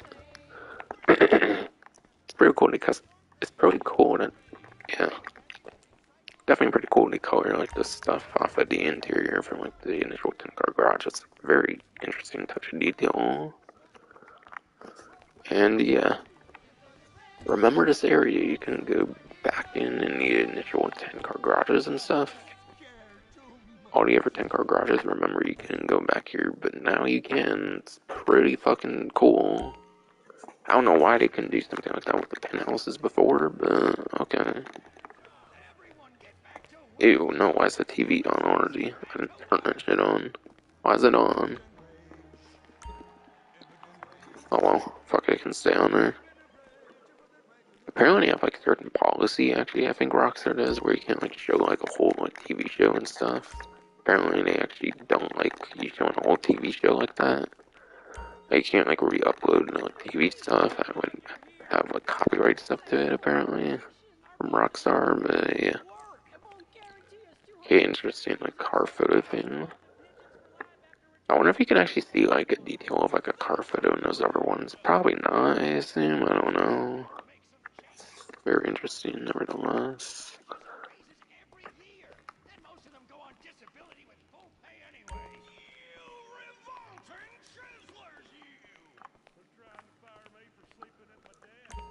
It is another area where you can actually get some snacks here, which is nice. But yeah. Personally, I do think Simeon's is actually the best area for snacks, though, since you don't have to, like, go into, like, a loading screen, essentially. But yeah, Simeon's is just, like, an exterior.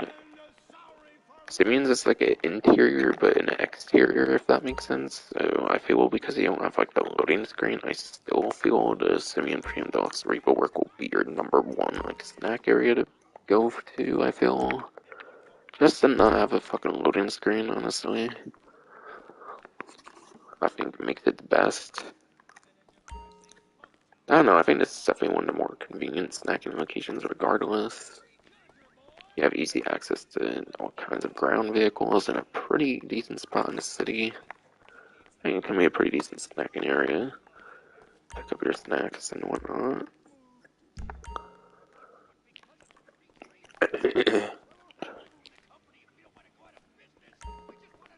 But yeah, you even get security cameras here actually with the laptop. Now, I think they actually took away the ability to, like, go AFK with the security cameras. I don't actually think you can do that anymore. I think they took that out as of the Tuners DLC. I think the new way of being AFK is, like, the test track. But it's something you could do before, but I don't think you can do that anymore if I recall. No? So that's unfortunate. Drink limeys juice. I actually don't know if they've ever had this one before. I don't think they've had one called limeys juice before. Sure, I won't drink it. Why the fuck not?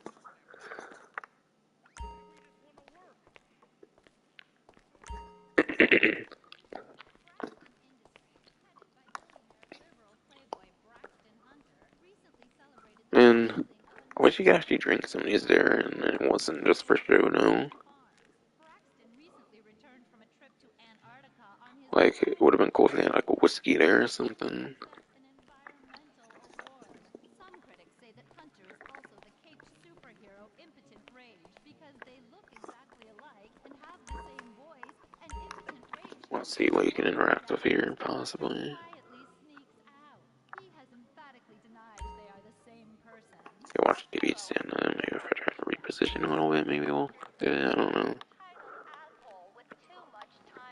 Alright, now you would interact with the ashtray and stuff, like you could in story mode. I think you can interact with the... I think you can interact with the ashtray and...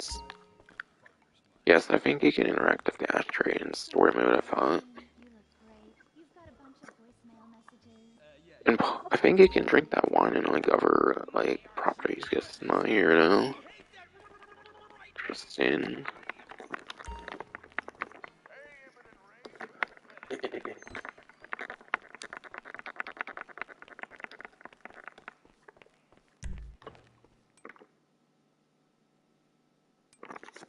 Check the roof at the end. I might as well check these out. Copy paste basement 4s from here. I don't know. It's probably just gonna be the same thing. Might check another 2 more and then from there and be done with those.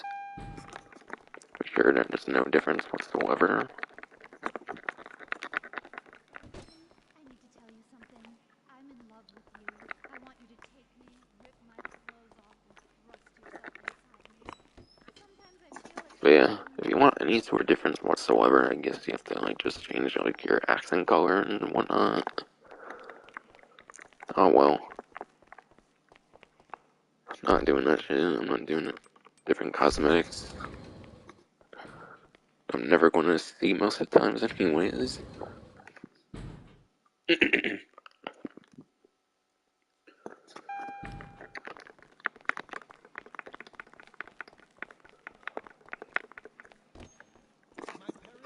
Yeah, would be just the same shit. Each one if you have the same color. Would have been nice if there was like different car pictures at least, but oh well.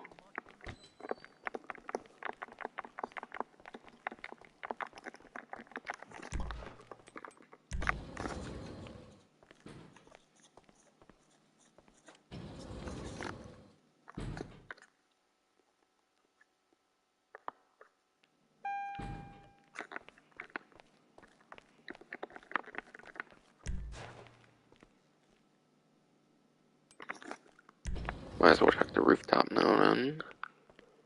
But you can actually go on the roof there, which is pretty tight.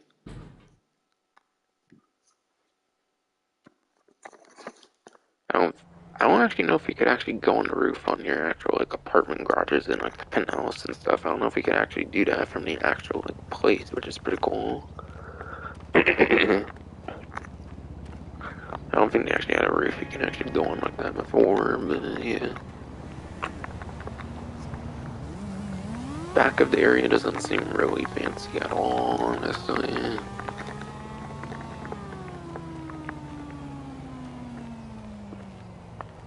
Okay, get some lawn chairs, I guess, okay. Okay, well I flipped them over and shit, okay.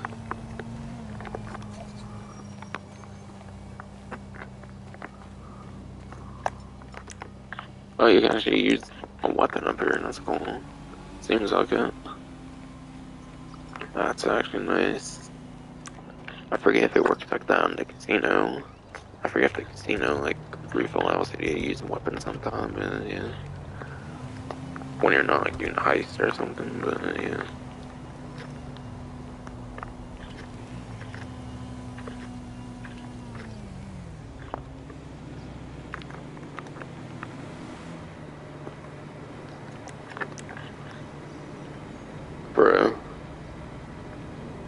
Honestly, not gonna lie, these bridges look like trash though.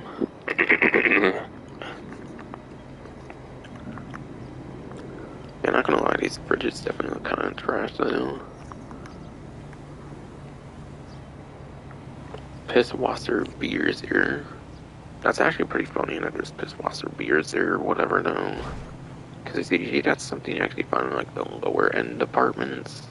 You only find those in like the low to like mid end apartments or something. You never get them in like high end apartments, and it's more close to a high end apartment typically. It's more like you're doing like 5-car garage kind of things with Pisswasser beers. It's pretty interesting, to say the least.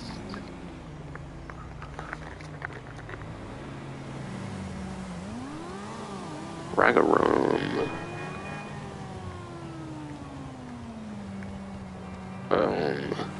Am I literally not able to sit on these? Wow.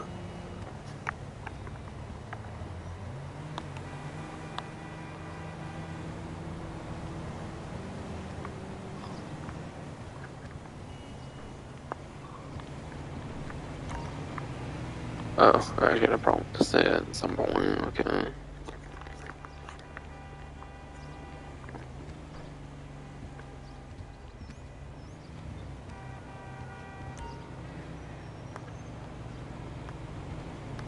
What was that prompt?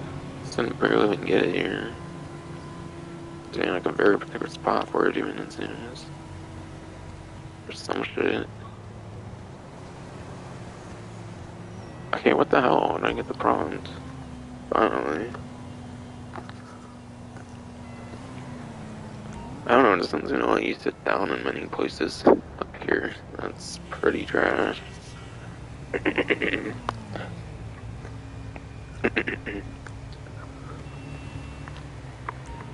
Wait, what? It's like I gotta go on top of the chairs just to sit on them. What the fuck? That's weird.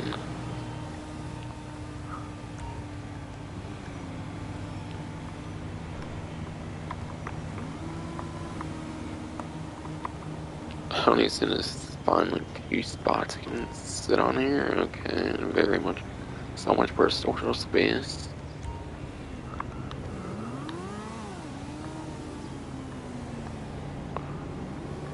This seems like a pretty boring social space, not gonna lie though. Even like the Record 8 studio one I felt was better.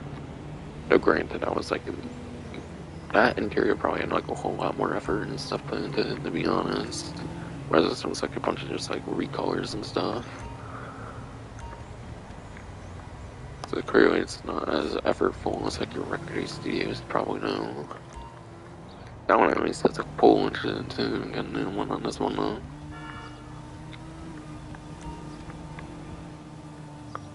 I mean, it's something at least, but Christ. I assume these like chairs and stuff didn't exist before. I assume these are new with the interior and whatnot. Yeah. You can't even drink. You can't even drink anything up here. It's like, what the fuck, no?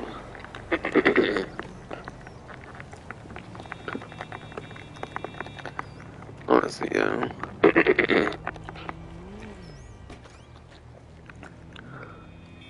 You would think you would at least be able to drink something up there, like alcohol fingers or some shit, but no. Seems pretty boring, though. So much for a social space. Cockstar.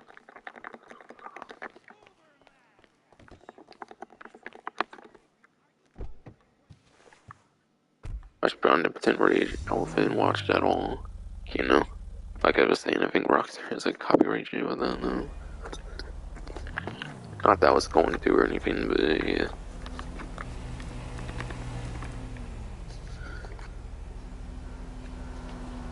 Well, what the fuck? What even is the light stuff in the middle there? What the hell? That's crazy.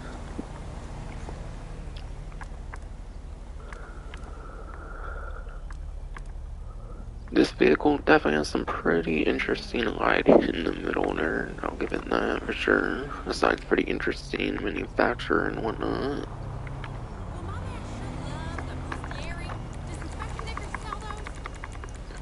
think it's time I finally modify this shit. Okay, and what about restraints and handcuffs and all that good stuff? Y'all got that too? I ain't building that car.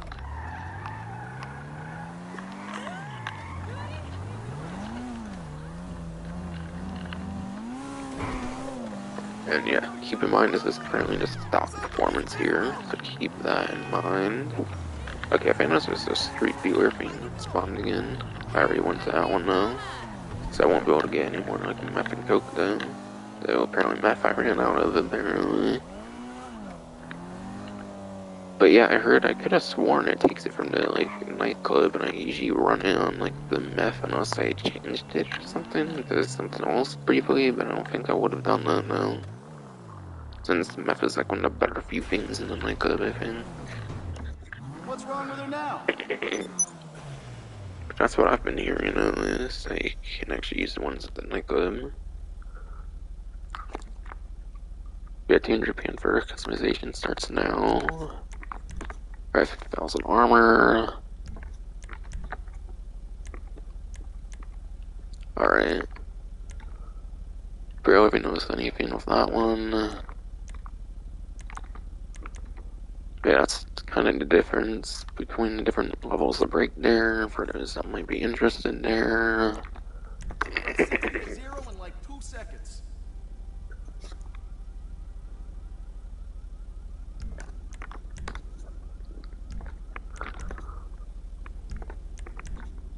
Bumpers, front bumpers. God damn, 18 different options, holy shit. 17 excluding stock.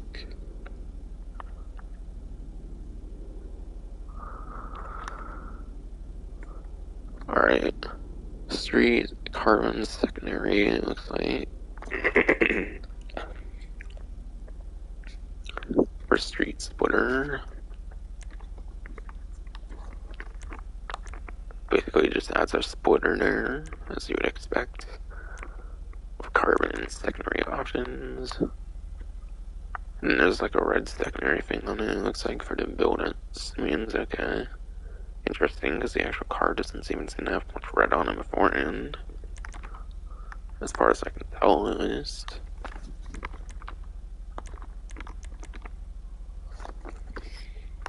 Alright, for fin, splitter, and there's regular carbon secondary again.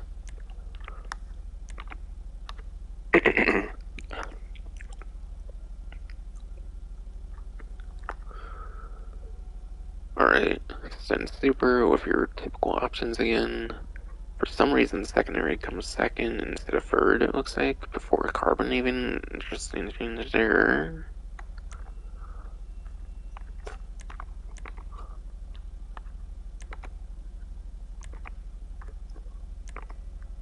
Not sure why it's inconsistent compared to the rest, but yeah. Alright, trim carbon super splitter. Looks to have a bit of secondary outline and then carbon.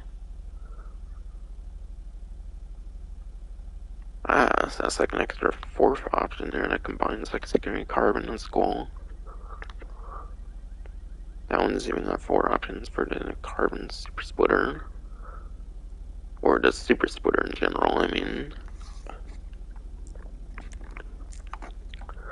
Alright, racer splitter. Probably over 3 or 4 options for that as well, I would assume. Secondary. Carbon. And yeah, just like the other one that's secondary before carbon, you even get the trim carbon version as well. If you want a little of both secondary and carbon.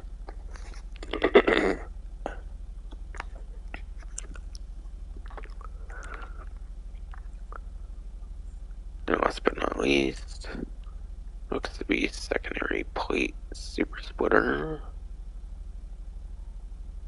So it looks like plate super splitter will be the last couple ones here or something.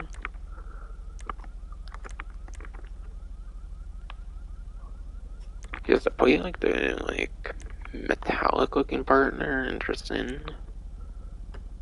Carbon plate. And you gotta trim carbon again.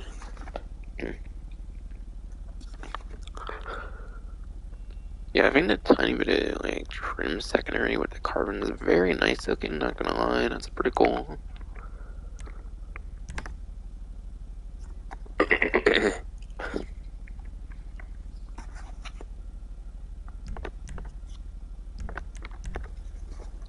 there's 12 of these, 11 execute in stock.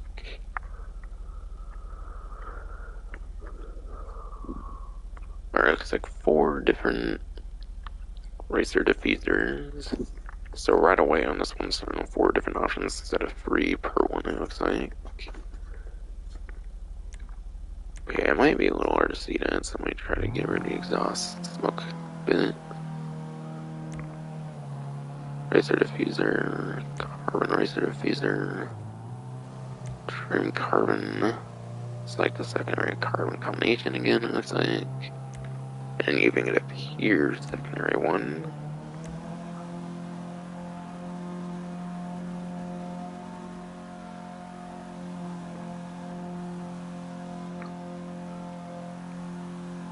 So you have 4 competition diffusers like the usual there as well.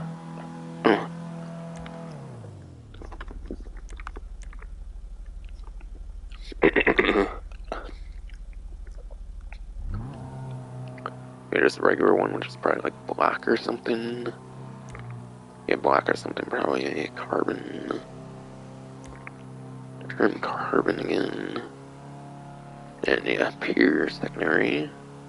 And off.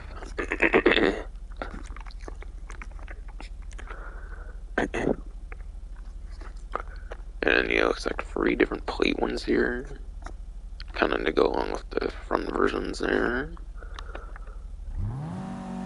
So yeah, regular one. A regular one.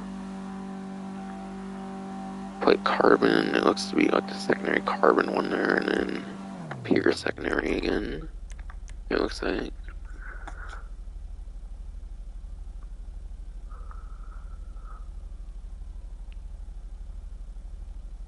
I don't know. Might be more similar to the trim one there, obviously. I don't know, these both kind of seem like trim. This one might just be even more trim, but not also like pure. Doesn't also look to be like pure secondary though. But yeah, it's not named pure secondary like this one, so it's probably not full pure secondary, probably because I like the gray parts too, I don't know.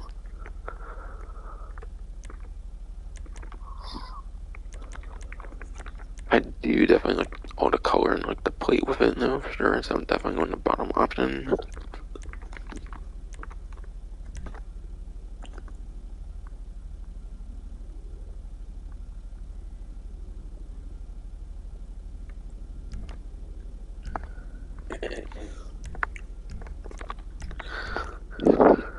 Alright, yeah. Engine just looks like you do like the engine upgrade. You don't get to actually go inside the engine, which is kind of unfortunate, but yeah. It's more of a Benny's thing and stuff, so I guess it's not too surprising. Alright. Looks like with the very first upgrade when it comes to engine, it looks like you're maxing out acceleration right away, just with a level 4 EMS upgrade. You literally don't need to do anything else. Like after that, even to get to max acceleration there, that you can see entirely there even.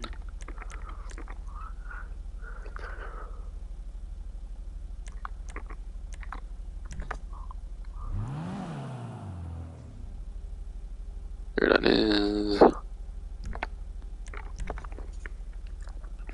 Alright, exhaust. Under 10 options here. Looks like 9 options, like right under 10, like 11. Maybe like once they hit 11, I think it's like once they hit 11, obviously, then it has like the number into it, obviously.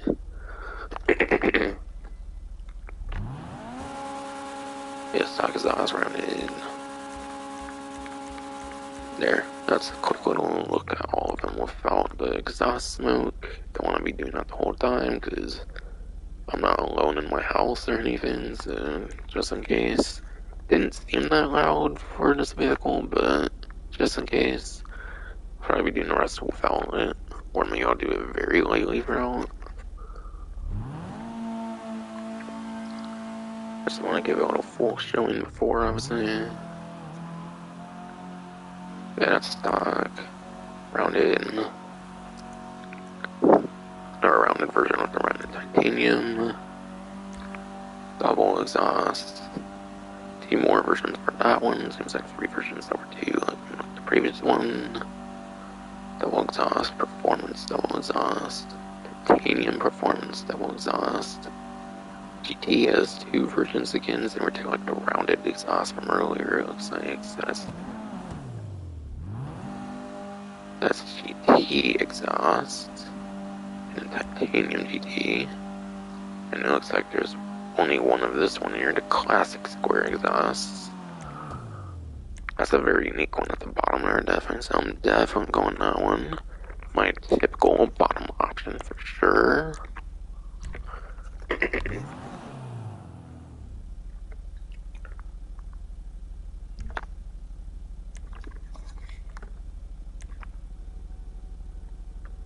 But yeah, grow now.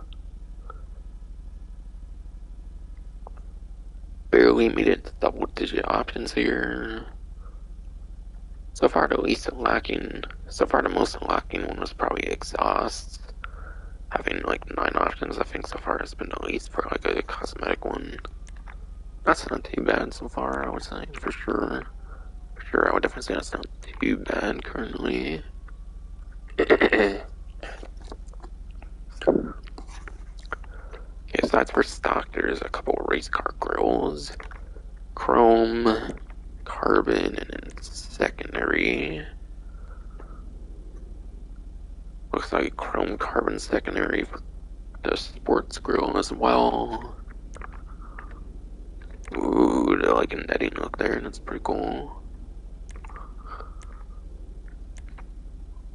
Interesting with that red, it starts off on the Simeon build there. And yeah, your typical chrome carbon secondary for the last one there as well with GT. Oh shit, that's tight. Chrome carbon secondary. Ooh, why not? Looks all nice, fancy, schmancy there. Kind of. I guess. Custom job. My vehicle has a lips down apparently, okay. Holy damn, 25 hood options, goddamn. Oh boo. Red latch hood pins, blue, gold, chrome hood catches. With those, I think you cannot open the hood with those, so keep that in mind if you choose any of those first, like 4 that are not stock there. So yeah, when you do those 4, I think you're preventing yourself from opening the hood, so you're kind of getting less freedom with the vehicle then in that case. Right, secondary hood, just things that color the middle there, and secondary. And then yeah, carbon obviously. Looks like a couple of vented hoods at least. That's a regular, secondary, carbon. Probably one of these 3 street hoods as well. Which has some vintage in the front more so of the hood, looks like.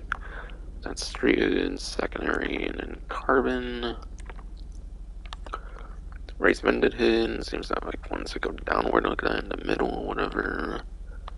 That's a regular, secondary, carbon. Then it goes to performance hood.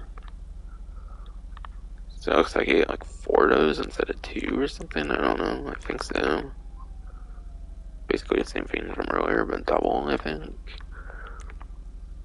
Or something, or... Actually, it might have like the ventings from the front. So it looks like it actually combines the street hood and the vented hood. It kind of looks like, okay. I think so. But yeah, it's performance hood, typical secondary, and then like carbon options, basically.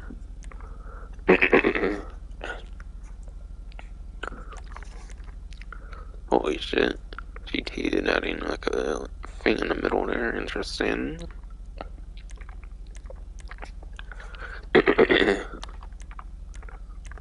Got some very interesting like vent things there for sure on GTA. Not sure what that thing. Not sure what that like gold thing is there. Interesting. Gives it an interesting look for sure. Yes, your more regular one, secondary carbon again.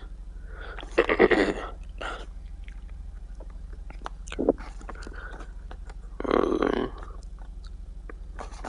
Racer gives it like the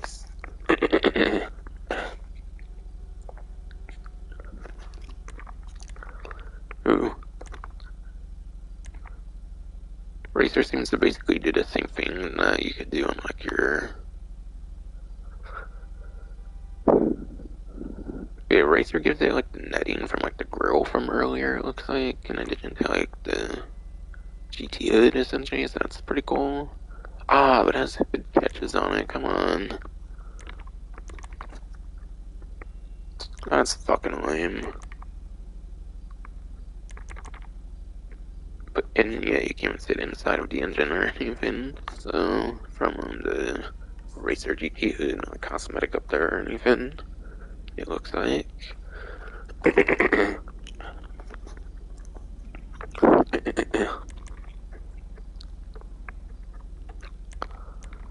But yeah, I don't really want to remove my option of opening the hood, so I think I'm gonna go a different one, my bottom option for once again. Because yeah, I think those are like good pins and like catches on it. So yeah, looks like if you get this Racer GT hood, unfortunately, it looks like you're just not gonna be able to get to open up the hood. Every other one aside for the actual hood catches themselves seem to be fun though.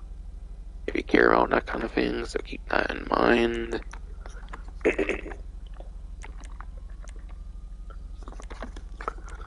Alright. Honestly, if there's anything carbon I'm not a big fan of, it's probably on the hood. I like a lot of carbon stuff, I'm just not a big fan of it on the hood, to be honest. So because I'm not going to the bottom option anyways, I guess I'll go to secondary GT, why not?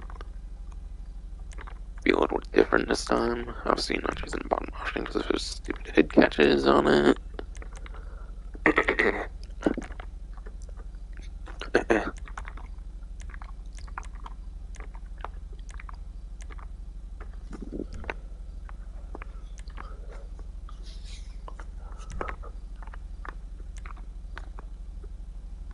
I guess means totally getting the side trombone treatment though.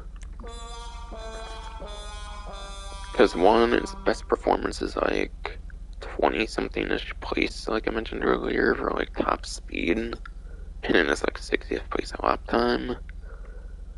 And it's a fucking time limited vehicle? I don't think so. I don't think it's getting a just one move this time. It's definitely in the medium side trombone here. It is a new vehicle manufacturer, sure, but that doesn't really save the vehicle for me, so compared to like a Monitech or like HSW, I feel it's a very minor reason to care for it compared to this other two that they vaulted from the game.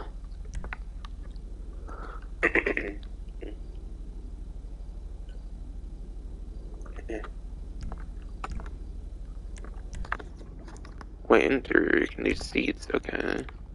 Interesting. I was not expecting to be able to do seats in this one, not gonna lie.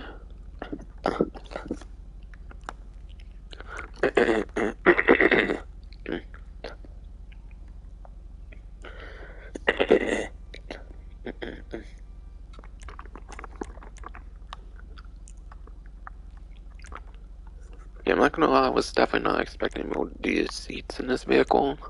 That's actually kind of pleasantly surprising. Like, yeah, it's probably a bunch of copy-paste options. Maybe the cage options are more unique than your typical seat options, I don't know. At least the cage might give it a little bit of uniqueness for the interior compared to other, like, seat options on other vehicles. Plain seat ones are definitely very copy-paste options from before new, easily, certainly.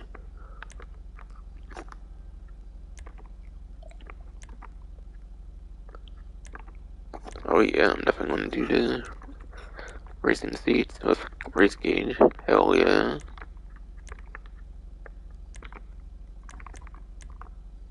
That's the only like roll cage that has like a lining to it as well, it looks like. This and this one just seemed to be like a seat change. But yeah. Even though this one also has like the name race cage to it, you get that bit of lining and stuff on like the roll cage, whatever. Yeah, some not cool lining on the race cage on this one, despite the name being similar. That's more of an upgrade than you would think, at least. Yeah, I'm definitely going that one.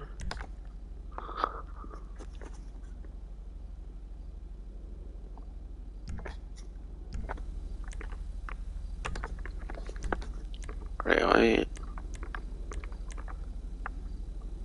I wonder if the things in the middle get the lighting as well.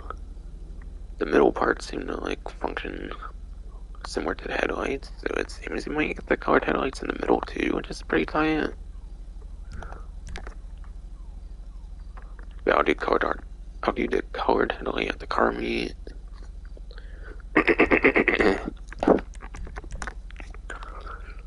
Right now, I'm just gonna do the front back side layout with no color until I figure out my build. Until I figure out the true build I want to go for, I'll keep it white. Alright, livery time.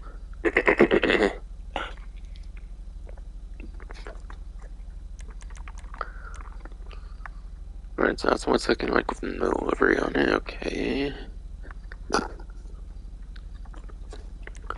But yeah, starting off, you get simple white stripes. Not as simple as you would typically expect, since it has two of the white stripes. It's a dual stripe at least, so that gives it a little more. That gives it a little more detail for a white stripe livery there. God damn it. Hopefully my burp will open my throat there, god damn it. Yeah. Stripes color seems that like. Stripes color seems just add a bit of like orange coloring on the back. Pretty interesting. For stripe livery, definitely more of an interesting stripe livery compared to usual, I feel. Oh yeah, I've been able to see the tune. That's right. I didn't point out the. Hold on. I wanted to point out, but yeah, there's a cool like manufacturer logo on the wheel, which is pretty cool.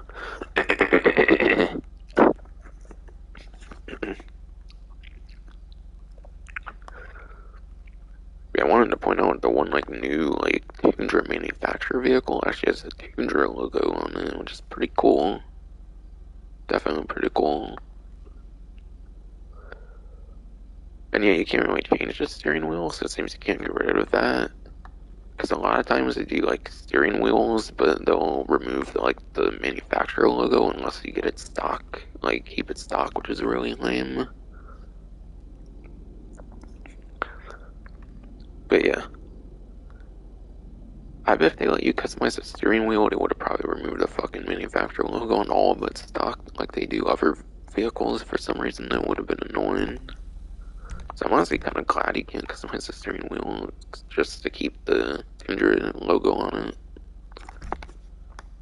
Because I'll have to custom ones that don't keep the logo on it now.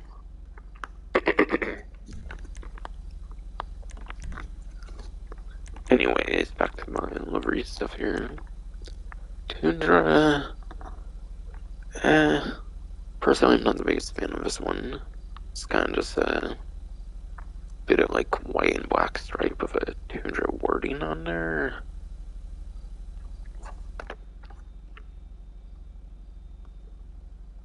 I don't know. You kind of get some of that stripeness on the manufacturer logo and stuff, so I guess it kind of goes well with that. I don't know, which was just more to the Toundra livery. Like I wish it would have like a Toundra kind of thing too, because it sounds like Toundra kind of essentially. So I wish it was kind of like ice kind of stuff too. That would have been cool. I don't know. Maybe I don't get the full meaning of it though. I don't know.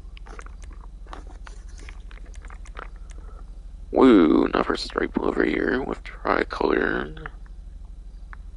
Definitely more on the simple side. I don't think it's as interesting as the stripes color. Definitely don't think it's as interesting as that one.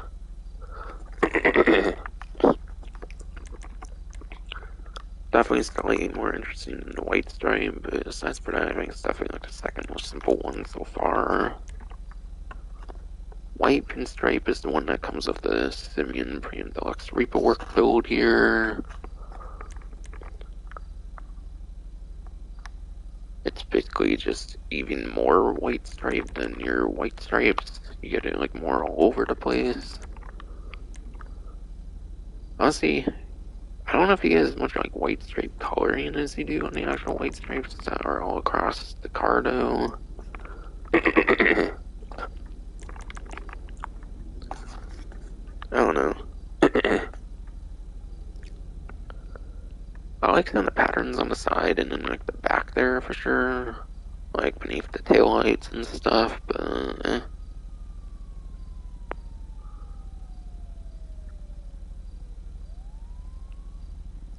don't know, some of the rest of it's not impressive, I feel now. But yeah, sketch speed next year.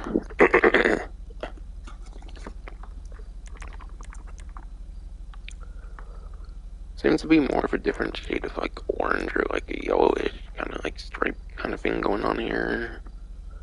Even colors your mirrors, which is the first it looks like for deliveries here, so that's pretty cool. You get some mirror color there. So that's pretty, I'm not really too big on it, no. I don't know. Yeah, like some of the coloring and like the sixes there on the side, pretty interesting. And the rest of it just isn't like great in my personal opinion. Racer two-tone, Racer two-tone there. Bunch of white where like your hood is, and then you kind of get like a roof scoop kind of look with the white there too, interestingly. The whole like back panel there with the tail lights kind of white, that's interesting. Some yellow outlining there at the bottom. That's a pretty cool two-tone, I feel. I feel a lot of two-tones are you just get like one color on like one half and then another color on like the other half. I feel this is one of the more like interesting two-tones I feel that come to mind recently. I don't know. I think it's definitely getting a bit more interesting now with deliveries than camo. Camo's like the first super detailed one, I would say though. That covers like the entire vehicle, I think. Yeah, I think it's definitely the first one with a lot of detailing on it for sure. But yeah, there's a lot of different like, vehicles with like, camo liveries and stuff. So, not really the biggest fan of this one though, just because I feel camos are so overdone for vehicles in the game. Like there's already enough like camos of like the gun running liveries that get hella reused and stuff. That's what I'm basically just saying personally. Alright, Bulko Racer seems to kind of go more simplistic again here. Basically a bunch of like different logos and then like a 19 number circle thing here on like each side. I don't know, I feel they're kind of just scattered a bunch all throughout and whatnot.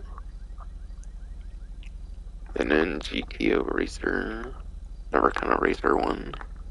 At least it's got stuff on like the, what's it called? At least it has like logos on like the skirt. That's pretty cool. It makes it look kind of nice and sleek in my opinion down there. GTO reminds me of like the Itali GTO in a sense for the lettering there. Doing an iPhone on it. It's got some cool nostalgic like logos on it. Ecola, Ron. I like them, the manufacturers on this one a lot, that's for sure. I don't know. I feel this vehicle could have benefited a lot for sure if it had like more detailed liveries. I feel the only one that really covered like the entirety of it, to be honest, was pretty much the camo, I would say.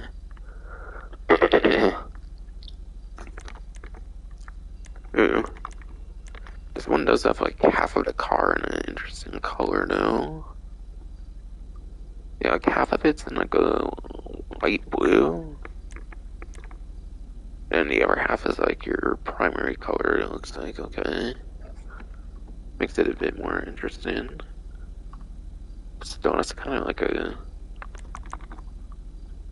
That's kind of a shittier two-tone, essentially, kind of. Or wait. It reminds me of like the half camos they do on some deliveries. But yeah, it reminds me of like the half camos they do on some like the vehicles. Not really the biggest fan of the half camo liveries. So, this one doesn't fully click for me much, to be honest. I don't really want to go camo nose. I think I am going to go to GTO Racer though. So I'm just going to go my typical bottom option there. And yeah, I think the like primary is like a blue, so I think the other half of it goes pretty good with the primary. So I kind of like the build so far. Bunch of like red and blue. Why not?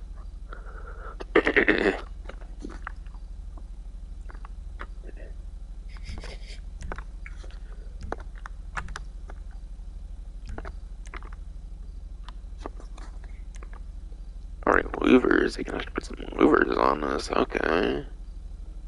Sport car with some louvers on it. I'll take it for that bullet protection. That's for sure. Okay, so you basically get 3 street louvers and then 3 tuner louvers, it looks like. Both being chrome, carbon, and secondary options. That's chrome, carbon, secondary for street. Oh, what the hell? This one's kind of gay. You go from one that covers a good bit of the car, and then you go to one that's hella exposed. Why? Fuck. We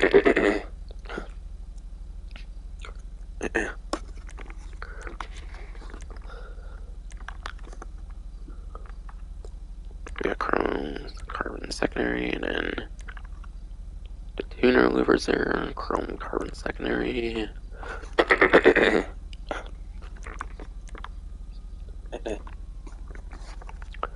Damn fucking throw it down, damn it. Slow me down a bit.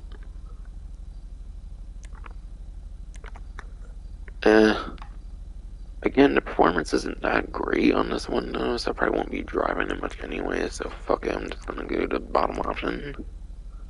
Even though I am definitely more of a bigger fan of the other one, but I just like to choose all the bottom options. I don't really care on the cosmetics much.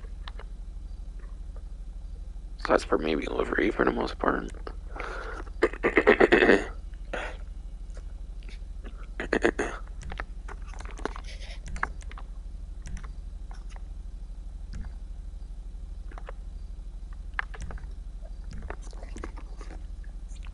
Alright, and then it's the respray. Primary, secondary, crew, no interior stuff. Feel interior coloring with like the seating would have definitely been quite interesting. Fortunately, it doesn't seem to get like. Fortunately, it doesn't seem to get interior coloring though.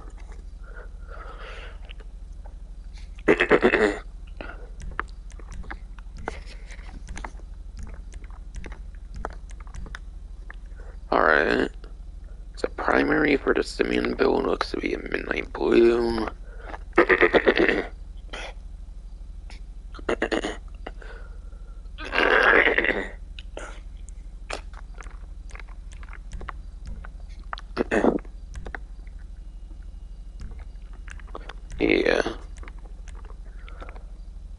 secondary looks to just be a metallic midnight blue here. Interesting color for the Simeon build there, for sure. Alright, doesn't say anything about pearlescent. Doesn't let me go into pearlescent like the previous one did with the Broadway. So it seems it doesn't have a pearlescent on this one. Or if it does, then it's not letting me in the menu for some reason.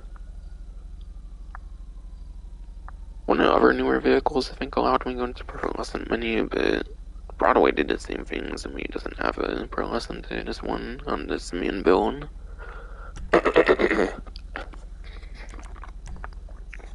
Kind of funny too, because it is a fucking metallic, so I don't get what's not allowing that.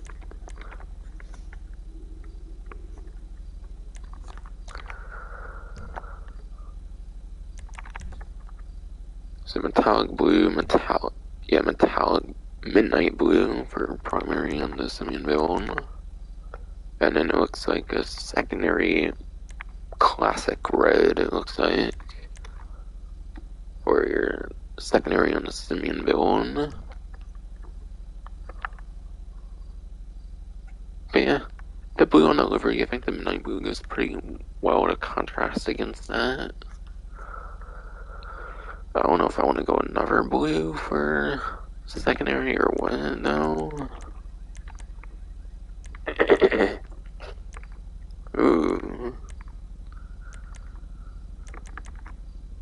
Honestly, I feel some of the bottom reds actually go pretty well with, like, the blue. Like, the Cabernet red here, for example, looks pretty bluish when you do it with, like, some of the other stuff on here. That makes it pretty interesting. G1 red is, like, pretty much all blue there. Damn. Either because of pearlescent or, like, either because of some pearlescent or, like, delivery, I don't know.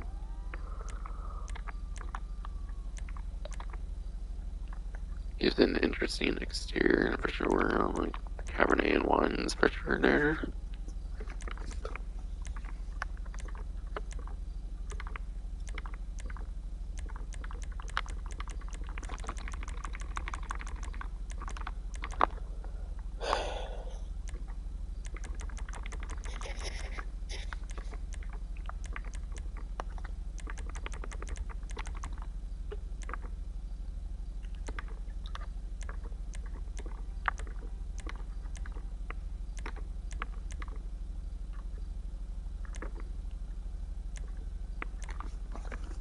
Oh yeah. I was kind of thinking like a Toundra. Toundra reminds me of like Toundra. But yeah. The Toundra manufacturer definitely reminds me of like Toundra, which is like somewhat like ice, kind of like environmental kind of shit or some shit. I don't remember. Some might go like some color that goes well with ice. I don't know, I could go like a fire ice kind of build with like the red default or maybe just change the red up or something.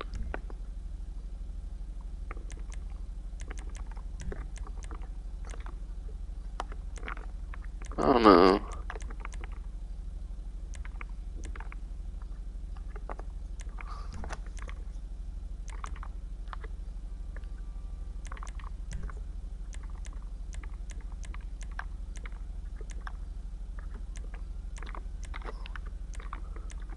Unless I'm kind of digging a Cabernet, it kind of goes well with like the blue, and the blue kind of mixes in with the Cabernet there, which is cool. Yeah, I'll upgrade the red to Cabernet red, sure. Why the fuck not? Go a little bit of like a fire ice kind of build. Tundra, why the fuck not? Guess that's what I'll go for here. And yes, doing my very out of place crew emblem on this. Sure, why not?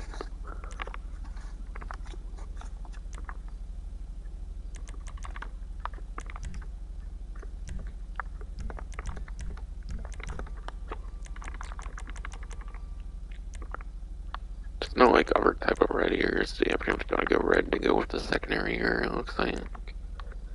So red's my color done for neon color done.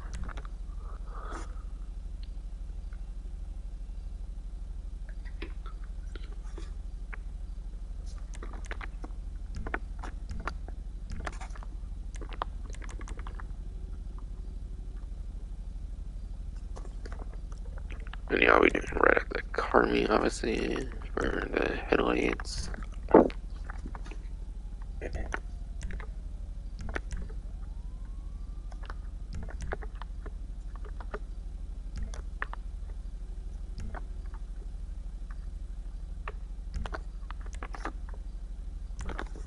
Alright, roof, there's 12 options, including stock.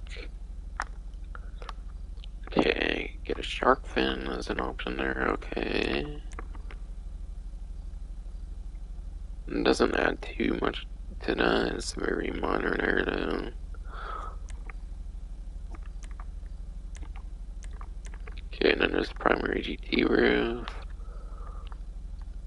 Okay, there's like 5 different GT roofs, kind of primary, secondary, all secondary, holy shit. That's cool. Carbon GT. Secondary, like carbon. Mine secondary, all secondary. Carbon. All carbon. Yeah, that's cool. It actually covers like the arches or whatever on the roof when you do the like all ones. It's pretty cool and unique if they will cover to other vehicles. And there seems to be a few sunroof ones, a couple of few sunroof ones. Oh shit, it's cool. Fuck my louvers then if I can do the sunroof anyways, and for the other louvers that could give more bullet protection. I like sunroofs. Sunroofs make the vehicle pretty interesting. Yeah, primary, secondary, all secondary again, cover the marches, carbon, or you can do all carbon again. Yeah, that's actually pretty cool. You can cover like arches on the roof too, some of them, or whatever the fuck. Yeah, I think I'm definitely going that one. I'm fine with a carbon roof on like a hood for sure. Yeah, and like the one carbon fan I'm not the biggest fan on it is a hood for sure. For the most part, aside from that, I do like carbon for the most part now.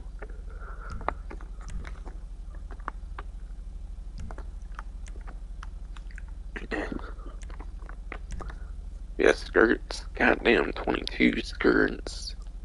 Aside for stock.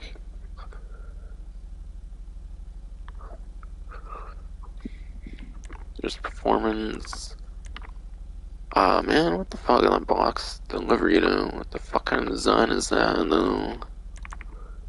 They don't put them over the fucking skirt, it's trash.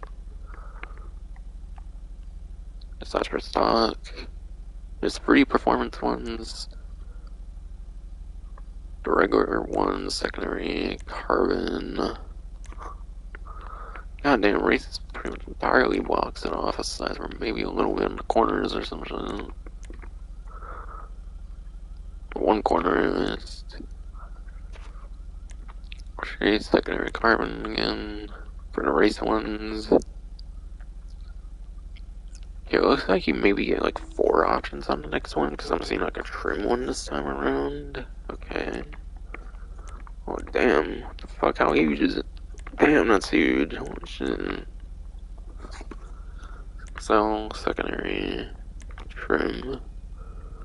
Similar to other trim parts from earlier, it's probably like carbon and like a little bit secondary or something. Probably, definitely. Not the easiest tell on the Cabernet Red, but I think I'm actually seeing a little bit now that I'm looking at it better. And yeah, carbon. So. Okay. Some of the skirts actually add a little bit. Oh, wing skirt. Okay, that's why I can see it again, I guess. Secondary wing. And carbon wing. Okay, back to 3 options. And like the Excel one had 4, it looks like.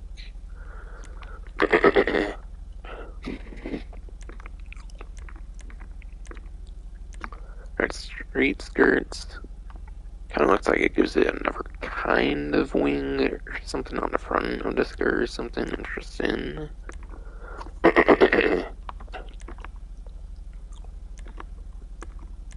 Secondary. Okay.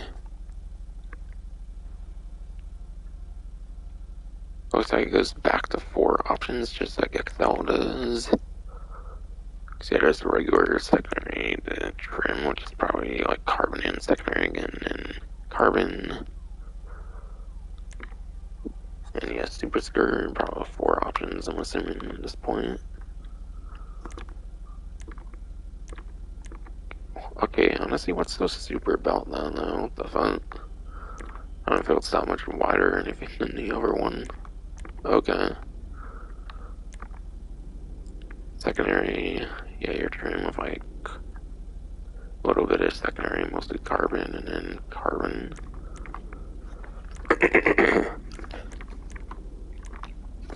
Yeah. Okay, so what's the breakdown here? But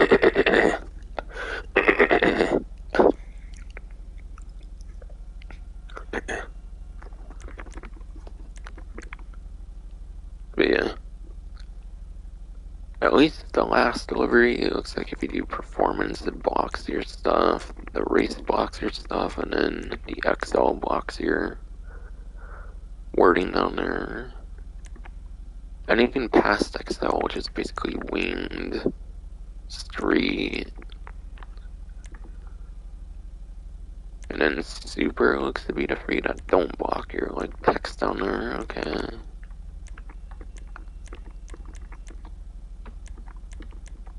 Yeah, I'll go with carbon super skirt, just my typical bottom option. Fuck it. You got great taste.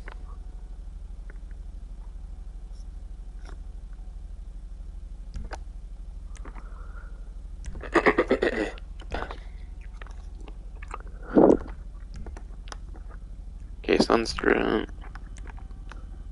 Sunstrip is black, secondary, carbon.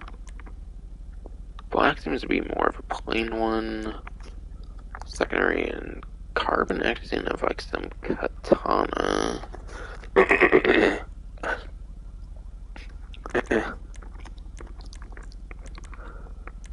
But yeah. Black looks to be pretty plain.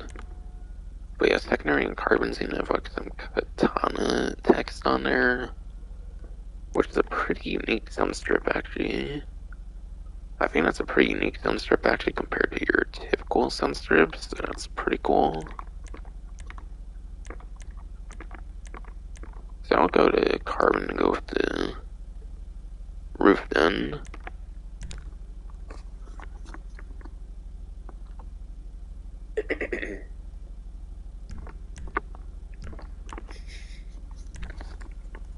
Okay, spoilers.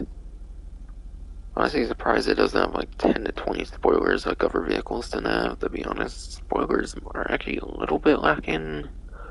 But nevertheless, there's probably a good enough amount of options though.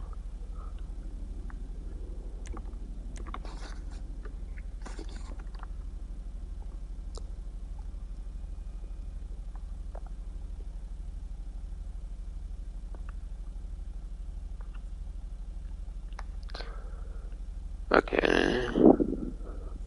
Starting off, it looks like you get a couple more unique like naming here. For like 1 each currently for these first couple. So that'll be your Carbon Street spoiler, Carbon Commando spoiler, and then Carbon Performance spoiler.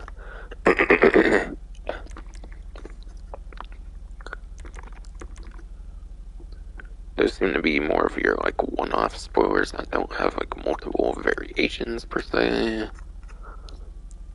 And then yeah, looks like you get 4 GT wings.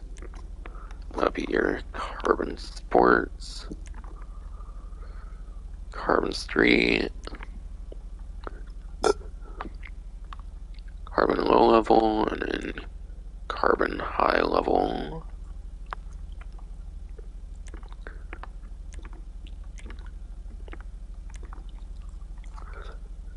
And then yeah, then you can get your Panther exclusive in carbon or secondary.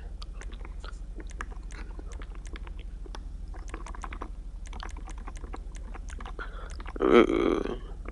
Yeah, I definitely like just bottom option. Pretty much all the other ones are all carbon, pretty much. So having this one as secondary makes it very unique. But yeah, all of them pretty much seem to have like this stink, and then the katana text at least on this last delivery. So that's some pretty cool detailings. I would have wished that the Panther though, it would have had like the Panther like manufacturer like text kind of thing though. Would have been cool if they had like Panther text on it though, because of the naming of the spoilers, but oh well. Definitely going to only secondary option there, definitely. Looking sharp.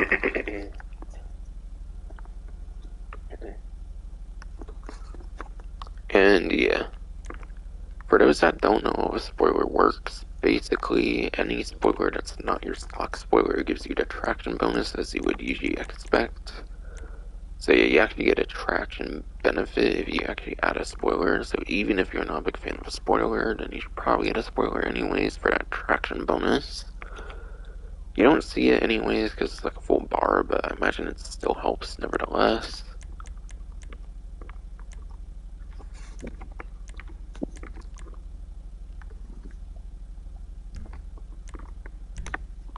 Alright, suspension.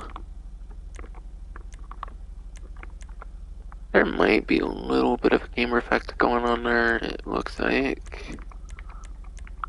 Yeah, I think it's a very slight gamer effect on here, unlike the Broadway, which I don't think had any gamer effect.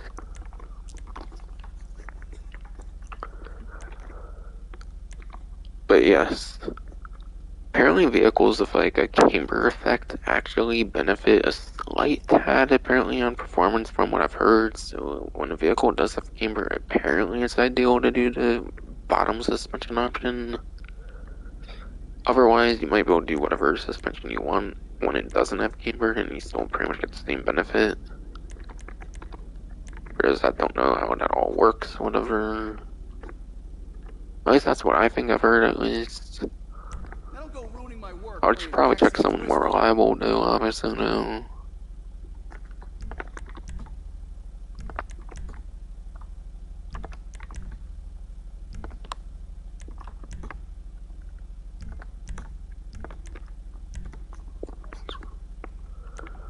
Alright.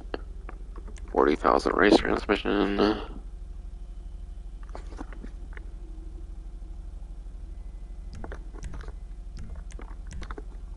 And then my 50,000 turbo, of course.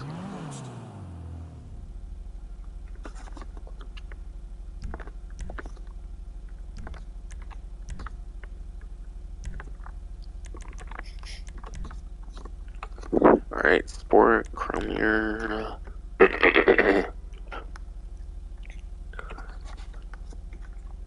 Yeah, I believe it was a Toundra Panther, obviously sport.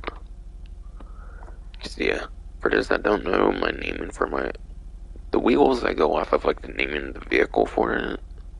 So I'm looking for one with T or P for the lettering.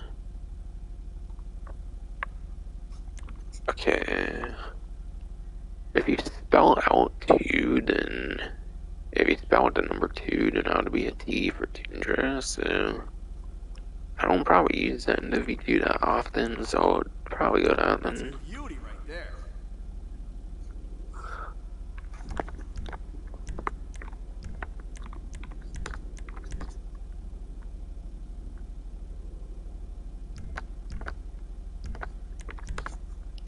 Yeah, chrome wheels, that's right, no color. Custom tires. Bulletproof tires. Armored cars, you know.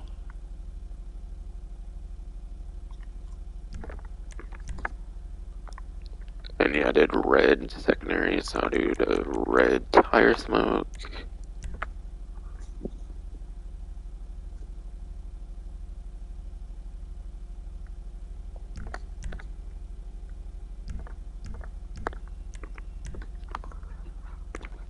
And yeah.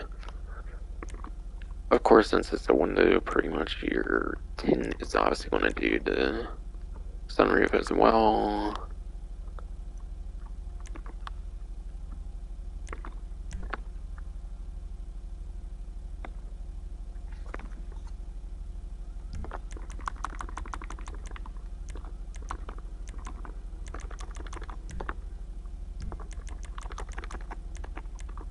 Just want to make sure there was no interior color at some point. Since the seats alone surprised me for interior, I wasn't expecting to be able to change the seats, quite frankly. Given that's usually a thing on like Benny's vehicles and stuff, I think. In like tuner subclass vehicles and whatnot.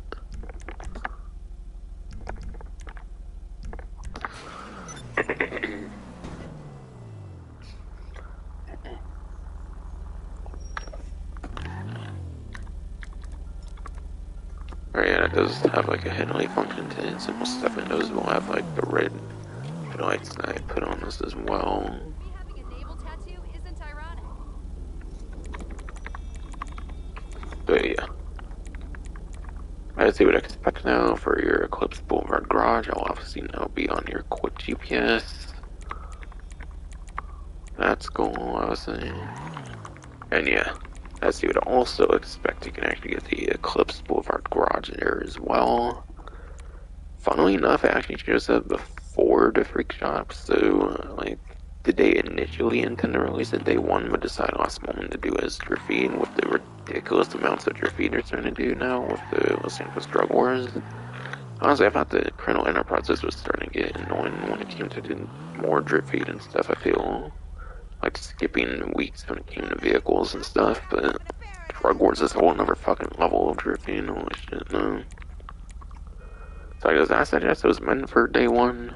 They should have fucking done it on day one, let's be real here. I don't think there's been a previous time they didn't do vehicle storage on like day one of an update. I don't think they've held off vehicle storage like at all before, and they probably know it's a pretty important thing, but nah, Rockstar decided to be scummy. They wanted to be scumbags. They decided they would do it anyways.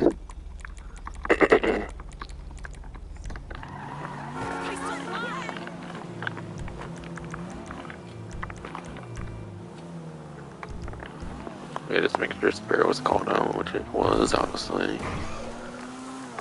And yeah, honestly, I'm kind of disappointed that you can't modify the vehicle in the new garage. But it's basically just a glorified car, like apartments, I guess. It's basically just a glorified 10 par, what? Can't speak, goddamn it, sometimes, but yeah.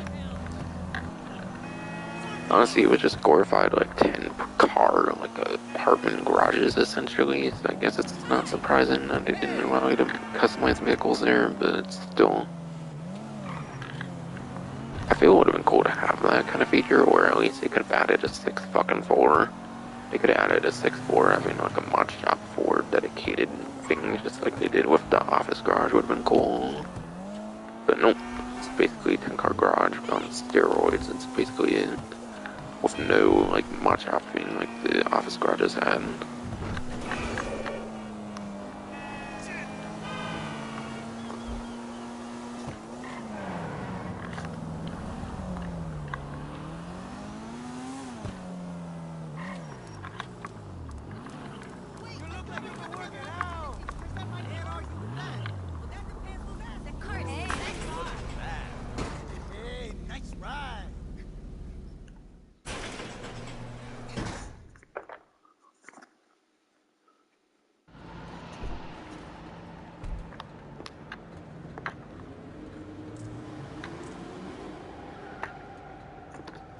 Almost 3-hour stream already got in.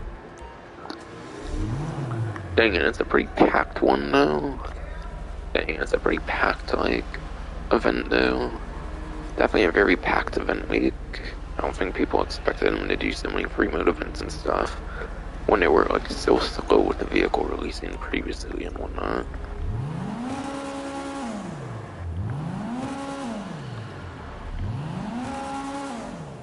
Right, pretty interesting revs there. Oh yeah, sorry, I want to do the car deadlights too.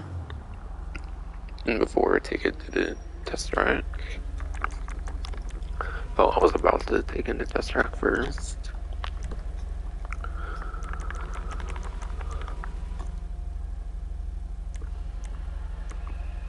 I think it's definitely hard to notice like the colored headlights on the middle, but I imagine it for sure like impacts the middle thing too. Yeah, to be consistent, I'm doing red.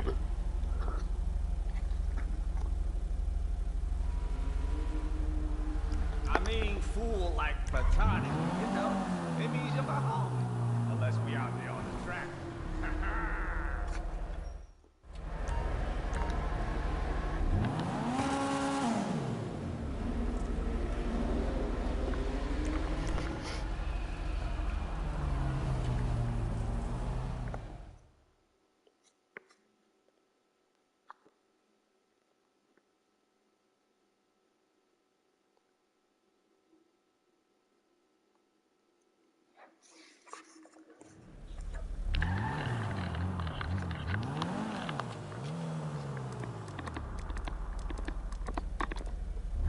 Oh yeah, obviously it was a headlight, so yeah, gets that too. Nice. Nice.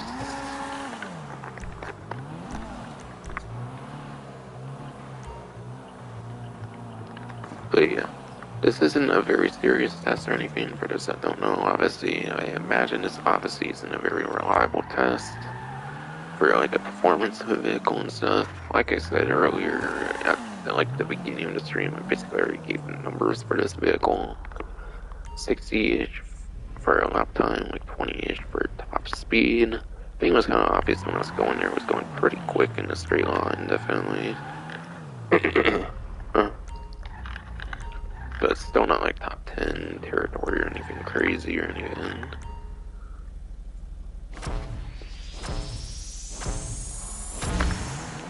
Yeah, this isn't a serious test. I'm just doing to use the vehicle some more, essentially. Because otherwise, I probably won't be using it like at all afterward.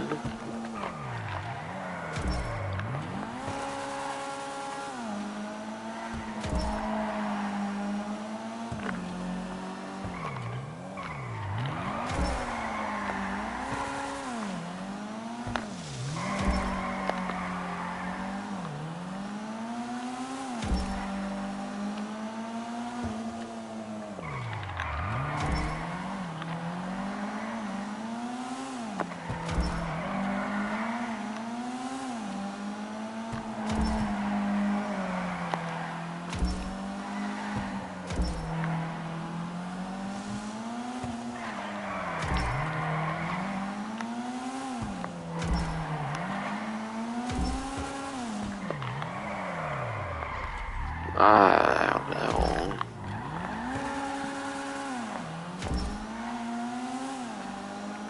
Yeah, it's certainly at my best. I don't think I would have made a minute at my best. I think it was definitely going to be over a minute anyways there. Oh well. Again, not a very serious test showing it off or anything. Go to roughly 142 for that, as I mentioned. But yeah.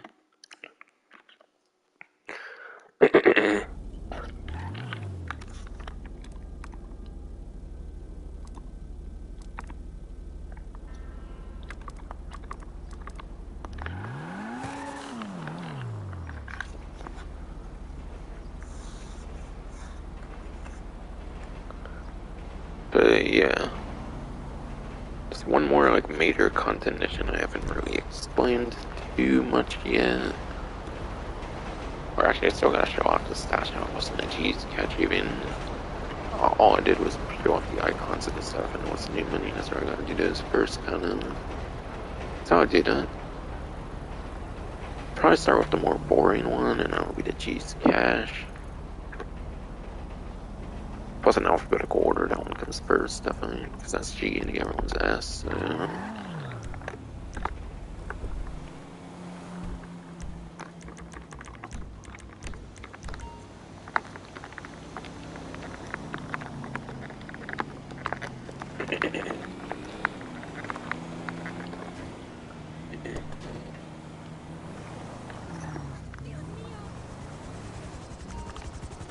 But yeah.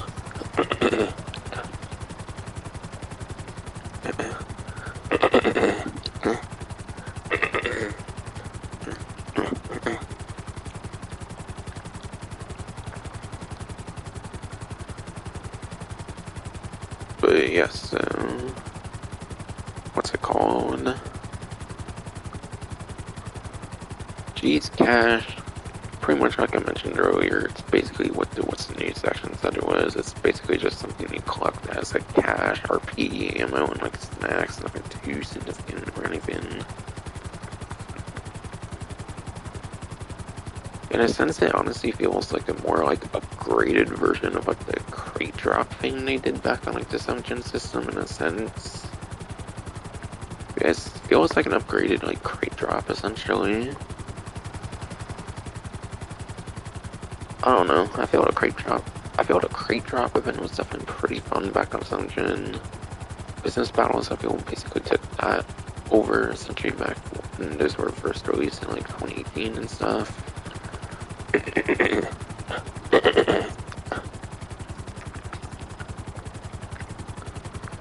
Probably won't get anywhere near as close to replicating a crate drop thing as the business battles did anytime soon, I assume. I don't know, it's kind of similar to a crate drop kind of system, I feel. We had Gerald here getting near he actually texts about it. Seeing as we tight, I figured I'd cut you into my little secret. Fucking almost 10 years later. Are you serious, Gerald? You couldn't do that the other years before, bruh. My crew got stashes hidden all over town. Money, you know, even got snacks. We got the munchies. We keep it moving though. New spot every day. Just play it cool in case the cops are watching. Yeah, sometimes you can get one level. Other times you just get it and you're done with. So there's that little bit of RNG of having it's like 2-star one level. Nothing too serious or anything. Yeah, hold on. Is Gerald even in here? I know, like, you probably don't text him at all, like, and get much of anything from Gerald, but honestly, I respect Gerald a lot more now since he has new stuff, so how about you can go back in here? I'm curious, actually, now.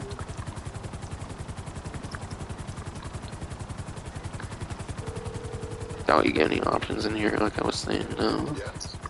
Alright, yeah. It's phone contacts just as useless before, unfortunately. Well, you a fool. Fucking almost 10 years later, you're just now letting me get you a fucking stash of snacks and like cash, RP, ammo, and all that useless. You don't wanna come on now. You could have done that years and years before Gerald fool. You the actual fool.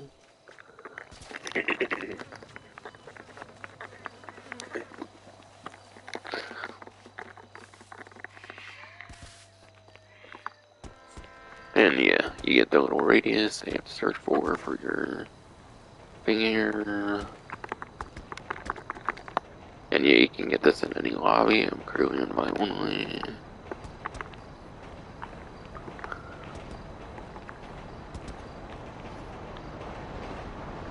It's supposed to be like audible cues and stuff apparently. Though they're very faint apparently, so it's not the most greatest indicator thing really.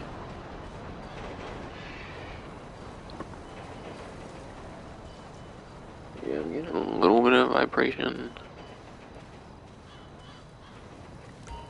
Alright, yeah. Damn, my DualSense didn't vibrate much at all. Maybe because I'm live streaming and therefore I have the microphone on the DualSense, maybe that's why. Maybe it's a very faint vibration on the DualSense, at least on PS5. And there I'll get it. But yeah. I got $28,275, ammo, snacks, and then yeah, you get some RP. Yeah, nothing too serious. It seems every day you get on, it will automatically give you one, it looks like. All I literally did was get on the game, and it was already marked on my map. Literally, like, right as I got in the lobby, as people saw them, I can see on the stream. And yeah, the 28,000 there, again, that's on like a 1.5 times, unfortunately. So it's probably a lower 20,000, like high, like 10,000 range normally. So it's not always going to be that good. It's just as good for the initial week for the cash side of things. And ERP is obviously 1.5 times better as well. Unless it's only a money thing for some reason. It might be. Maybe, maybe not. But yeah, it's pretty lame. It's kind of a pretty lame crate drop, essentially. I mean, there's no competition, stuff like that, so I guess that's why it doesn't have like an exclusive clothing thing you could obtain. Yeah, it'd be kind of cool if they had like the exclusive like clothing like item things from like the crate drops before. They could redo that shit for the G's cash. I don't know, there's no point though. Again, there's like no competition, there's no like huge objective to do, so it's collected now. But yeah, I don't really see myself doing that one much personally, you know. It's really not worth it for just cash, I feel. I mean, it's very quick to pick up, you might as well. But like, it's not that impactful. It doesn't give the game a whole lot more meaning, in my opinion. Yeah, next I'll go over to the stash house. I want to show that one off.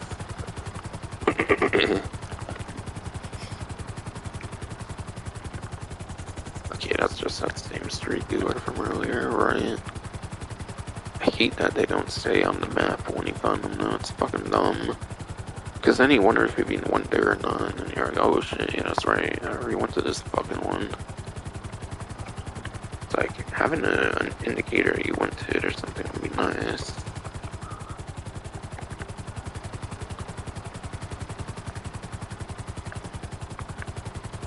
Yeah, even though Dear What's Contact is still useless, I'll have it on there as a reminder that you get some good shit now. Yeah, stash house that become operating on Los Santos. Raid them each day to receive a reward. And then he has text here to introduce as well. You see these stash houses pop up around town, homie? Got some competition I don't need. Raid them cribs and you'll get a little cash or supplies for your businesses if you were running with one. And I'll get them MFs off my mind. Wow, Gerald. You're actually becoming serious for once. It's cool. That's more fucking like it, so your shitty fucking snack stash and shit.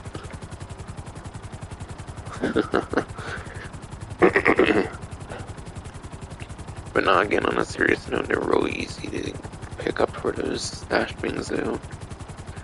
For the cash things.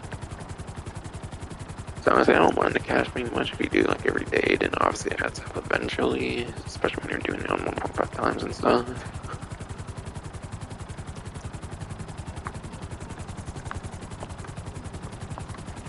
Oh wow, this one's like in a little like bathroom area or some shit there, okay. Got a little roof over your head, cool again. How's it going? Oh well. All of them have meth, okay. So maybe all three of them have like the same priority, like focus kind of thing that they have. So maybe it changes each day and then all three of them have the same focus, I don't know.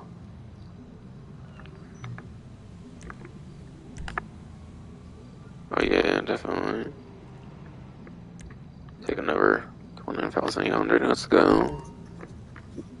Since I don't really sell the MC businesses themselves anyways. But again, apparently it takes from the nightclub.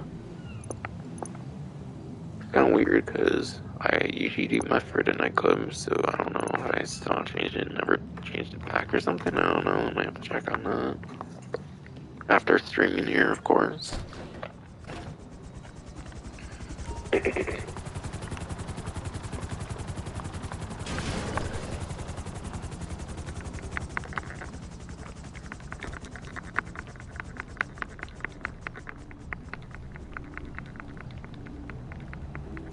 I need a man so bad. I wanna know I'm about to do something crazy or people on the street. Yeah, a little purple, like objective thing here, I was saying. Yeah, there's a camera, but it don't even does anything. It's not like marked on the map for the camera or anything, so imagine shooting it doesn't do anything and whatnot. Boom! Get the fuck in there. Yeah, get the actual fucking character. But it's kind of reused interior they've been using since like Colonel Enterprises and that one like nightclub like mission thing they did for that one like nightclub mission they added in Colonel Enterprises, whatever. Whoa, what the? Oh, I'm getting shot from here, am I? Yeah, I think so. That makes a lot of sense now. I didn't realize I was going to get shot from beneath the stairs there. I got no. 舔我的屁眼儿吧！滚开，混蛋！他妈的！找东西掩护，你们全部都得死！我们的人受伤了。Motherfucker！ Where gonna go now？ 阿健中枪了！我的天哪！找掩护！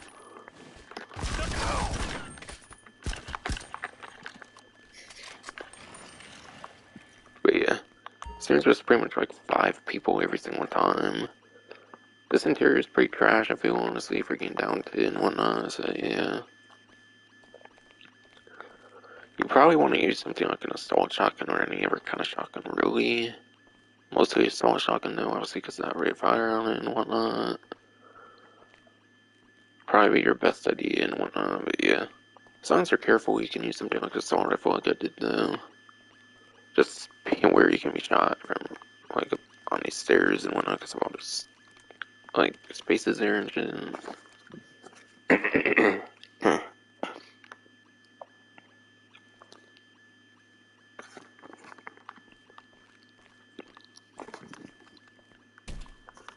And yeah, so there's pretty much always like 5 people to kill and stuff. But it's pretty much that reused interior from that one like new nightclub like source mission, not source mission, but again, what's it called? The nightclub like popularity mission or whatever. It's basically just the interior from that reused.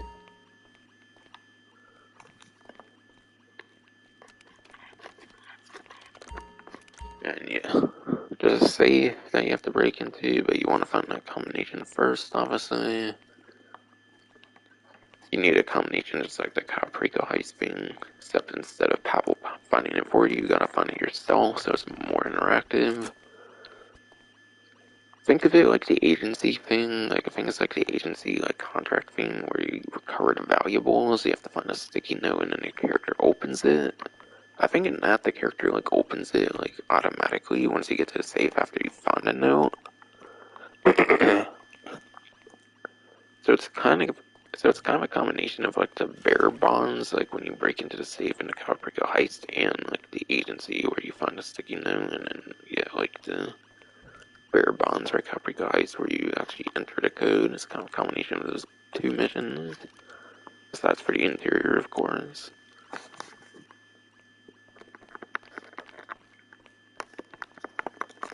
Okay, let me actually think it through. I kind of looked at it and then font it. 732738.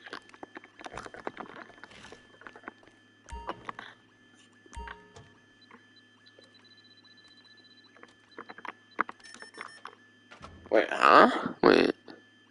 Oh, I needed to move there. Whoops.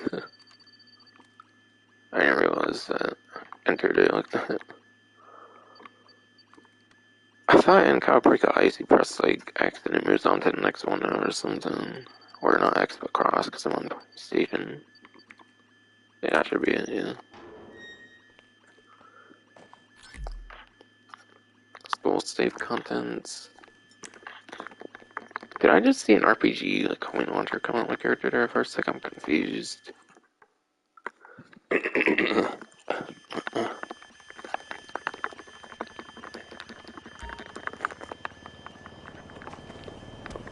It's like enemies get spawned here. Maybe that's not being here every single time, but maybe sometimes at least.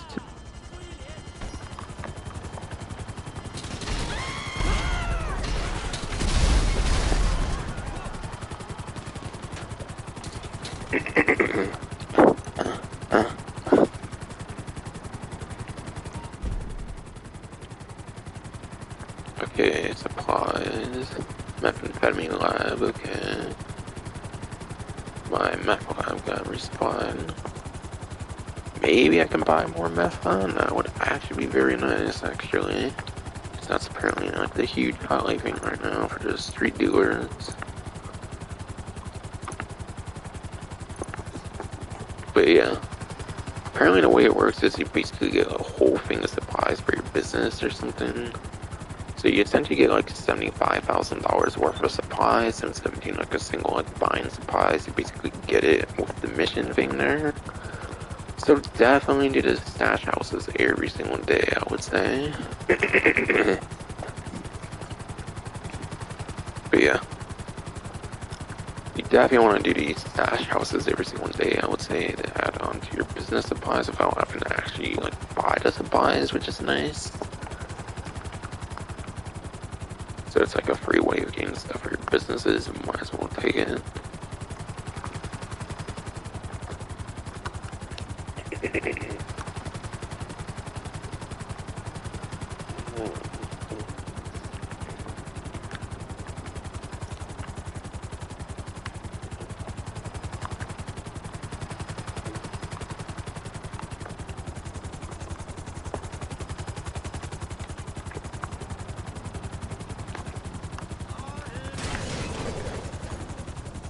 But I wonder if that would actually let me do that right now, or if I gotta wait for it to produce or something first. Yeah, looks like it's gotta like produce first or something. Okay. Well, perhaps I'll check on that a bit later or something. It was like 6, 7 in the morning, so maybe like sometime in the afternoon or some shit even.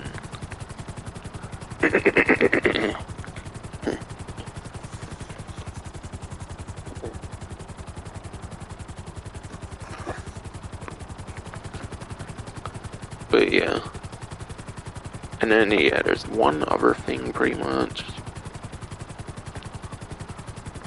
And that has to do with those store robberies or whatever from like the what's the news section, whatever.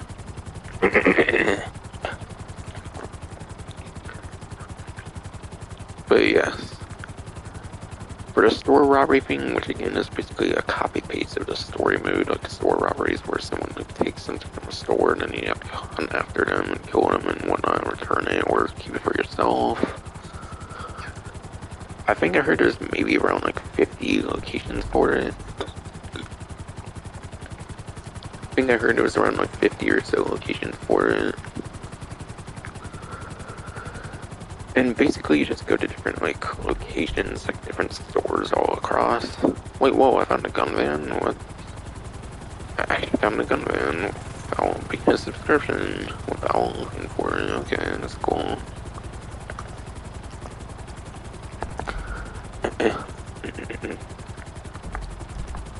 But yeah. Basically, you can go to any of like 20 stores. I imagine any of these like 20 stores would work. I hear clothing stores can have your shop robberies or whatever.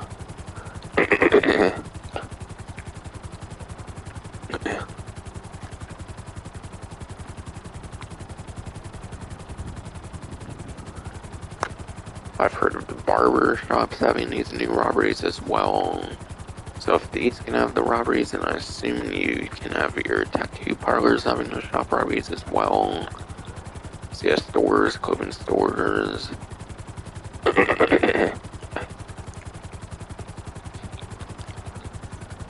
Yeah. Stores, the clothing stores, the barber, probably the tattoo parlors, I assume as well. Probably the tattoo parlors, I assume as well, yes. Other similar places should be able to get robbed. Maybe ammunitions, I don't know. That would kind of not be too realistic, I feel. Since they're armed and stuff already anyways, pretty much.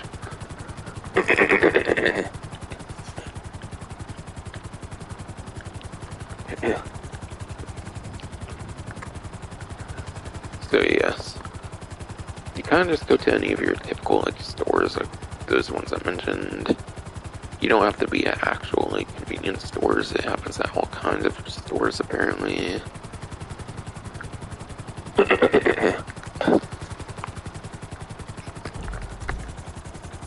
But yeah, you can get them in any session type that includes invite only. So yeah, invite only, so you can get them as well. I think the only real requirement is they have to like be in a lobby for like 20 to 25 minutes.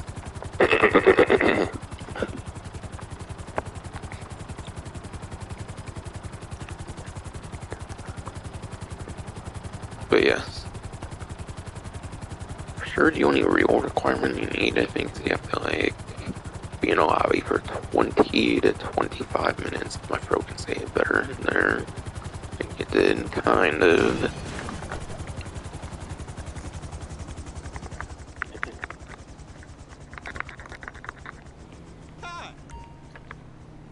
Oh yeah, cool. Okay. Already did the maximum amount there. Goodbye. And I was pretty lucky for my meth to be.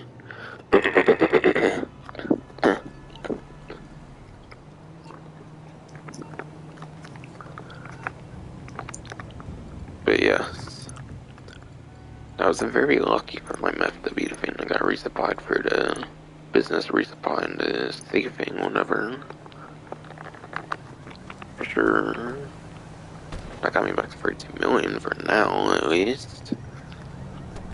Yeah, for now at least, I'm at least back to 32 million.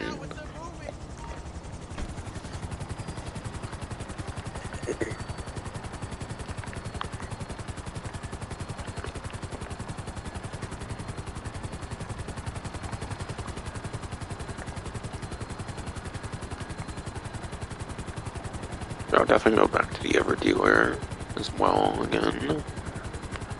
Cause yeah, I think that first dealer I managed to give all the meth I could to the first one, and then I think I ran out after like the one on the previous one. Now I just need to get 2 over to the last dealer, then I think. Anyways,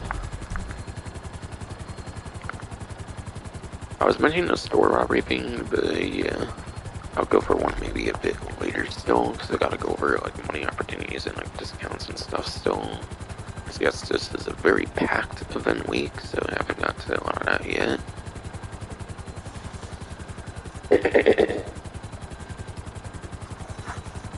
And my throat is pretty fucking me down.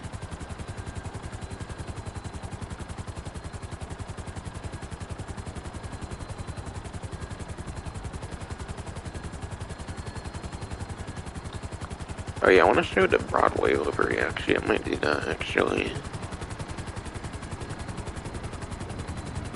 So I'll bring it over to the Eclipse Tower thing by doing that. Yeah, by doing that, I'll bring it to the Eclipse Tower thing as well.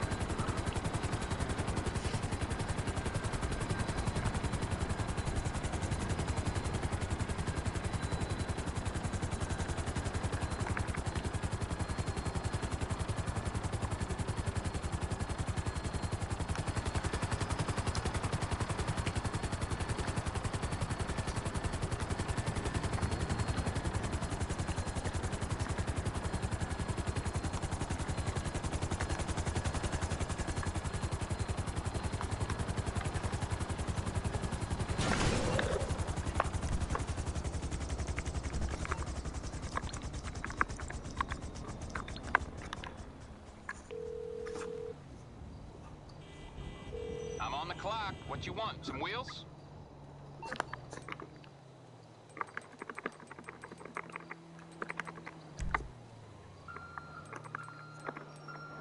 It's on the way.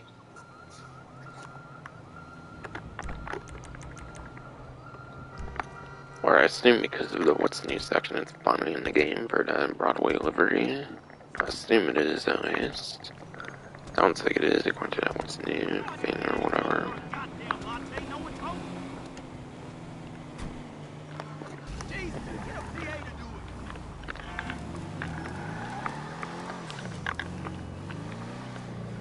it.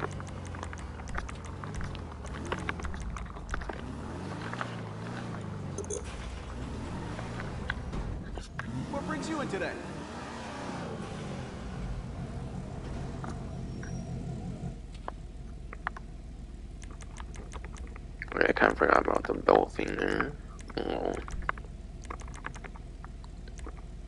Okay, is it not? I'm confused.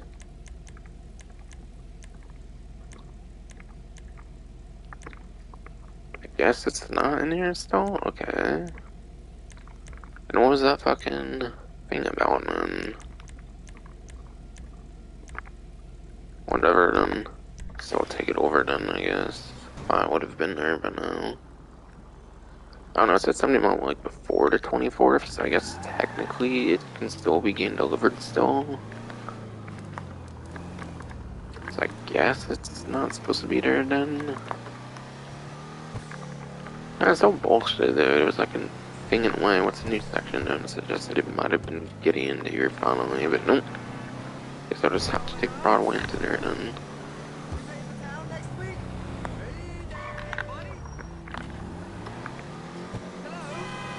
I keep hoping that's like the store robbery thing, but of course it keeps being that same as street dealers and says to not be labeled once you find it for some stupid reason.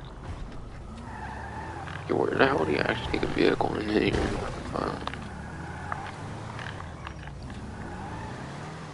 Probably over here or some shit. Maybe.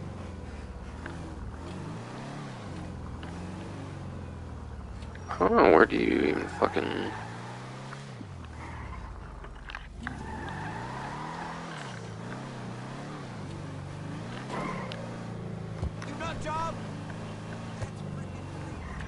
Oh, maybe it is. Okay. Yeah. Gee, I swear that barely even looked like an area for a garage, I felt. But it's just still low texture or some shit.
Oh yeah.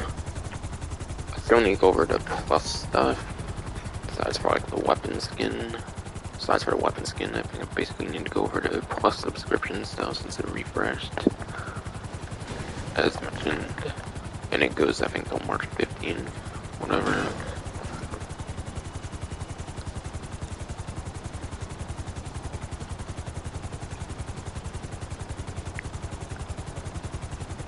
But yeah. Plus members, again, like I was mentioning, can claim the 50 vehicle Eclipse Boulevard Garage and then the Emperor Vector. But yeah, that's something I didn't get to mention. The Emperor Vector apparently is for plus subscription for this month. And that is one of those like taking your subclass vehicles, so I guess I'll show that right now.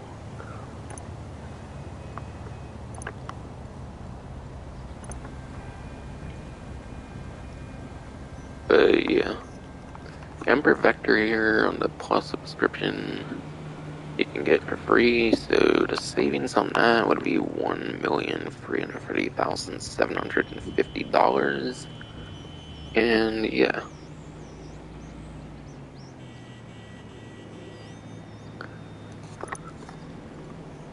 Yeah, the Emperor Vector, one of those tuner subclass vehicles, again, is in the Los Santos Tuners DLC.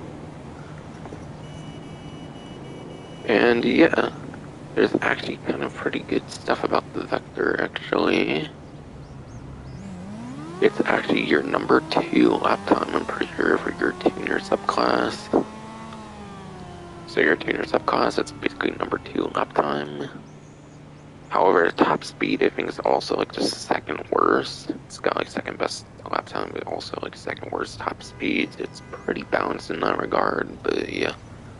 lap times, thankfully, the most important part of racing, so it is actually a very good option for your street races and pursuit races.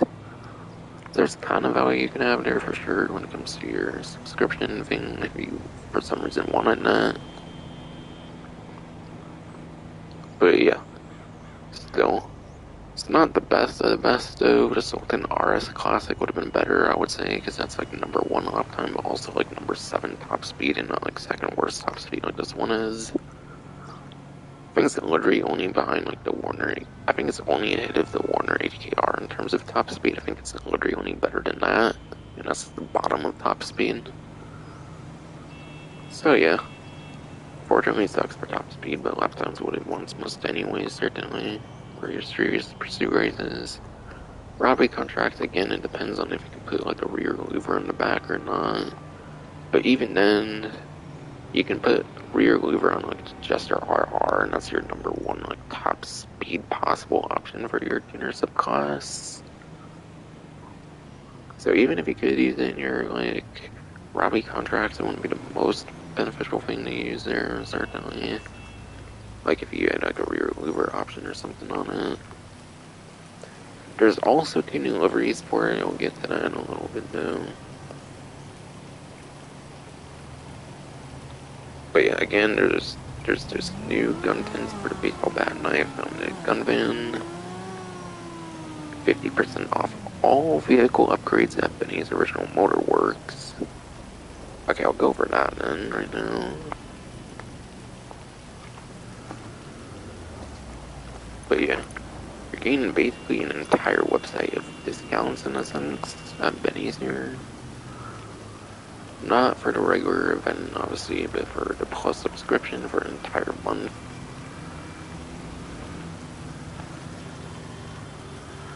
You're basically getting 50% off of the vehicle upgrades for Benny's. So any custom example, you're essentially getting for 50% off. So again, when I was going over the muscle cars for the premium race, I was seeing the Weevil Custom is pretty good for the muscle car class. You can get the Weevil Custom, which is a very good top speed muscle car, for 50% off if you have the subscription for a month, essentially, so like March 15th. That's pretty solid to be able to get that for 50% off. Again, that's one of your best top speed or lap time options, probably even both for the muscle car class right now. Trying to think of other good ones, maybe.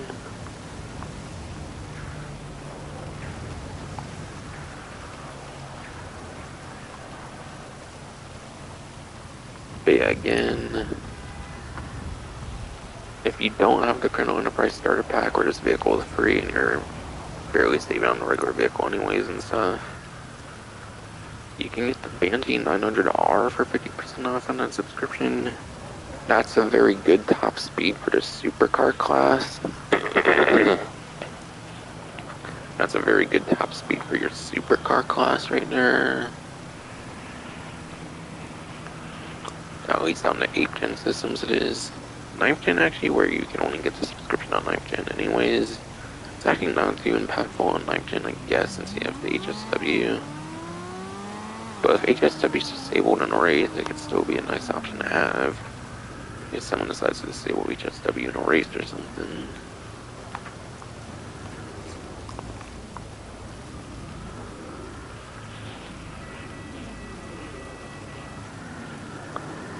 Trying to think of other good ones, possibly. If there is been much of another good one. I don't know, honestly. I think for the most part, mainly the BF Weevil and then the Banshee 900R are your best couple options. Besides for that, it's basically mainly going to be for your customization. So that's where there's a couple, I would say they're mainly for customization, to be honest. So you definitely get some pretty nice customized examples you can choose for 50% off on the subscription. You can even get some of those newest ones again from Colonel Enterprise if you got the latest 4 here. Those were from the Colonel Enterprise. You'll see the previous update to the game, and that was before the Drug Wars update. For these 4 in particular. So you can get some pretty decent new vehicles, kind of, especially that Weevil Custom again.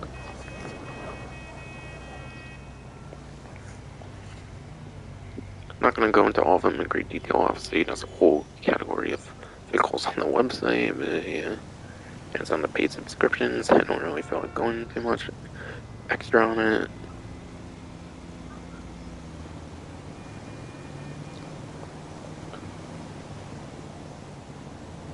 But yeah. In addition, on the property, you can get the new property for free. But yeah, in addition, you can do the different styles for free as well. The Immaculate Industrial Indulgent. Seems you can do those for free when you like decide to like change them at like the actual property.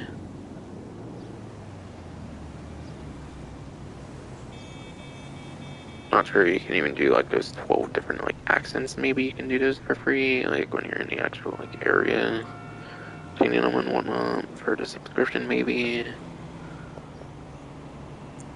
Back to the Vector again. Going into the liveries of it a bit. Nothing I can really show off on like the actual like menu and stuff. I think to show it off though, but yeah.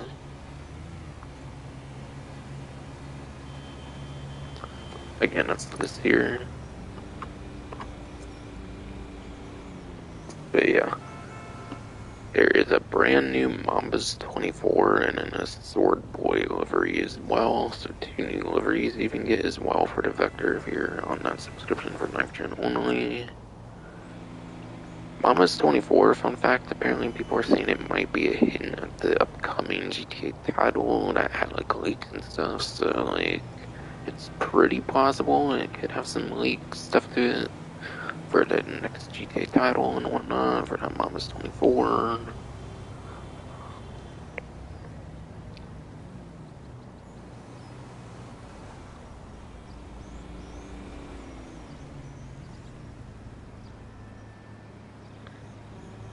It says stuff about downtown Capco services, but I think that's more for permanent benefit. I'm pretty sure it's a more permanent burn.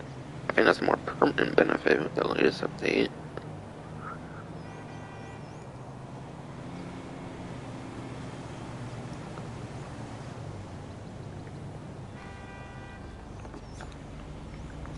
Okay.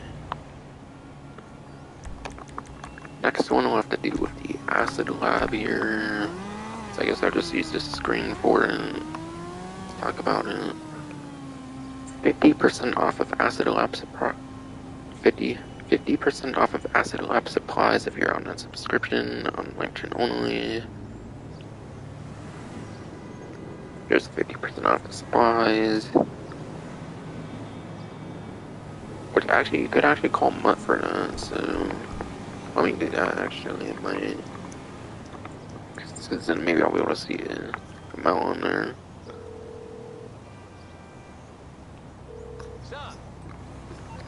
So it looks like you'll pay 30,000 instead of 60,000 on your supplies, and then again, I actually don't have like the equipment upgrades. I don't know if that gets cheaper with that. I assume not really. That's a big month.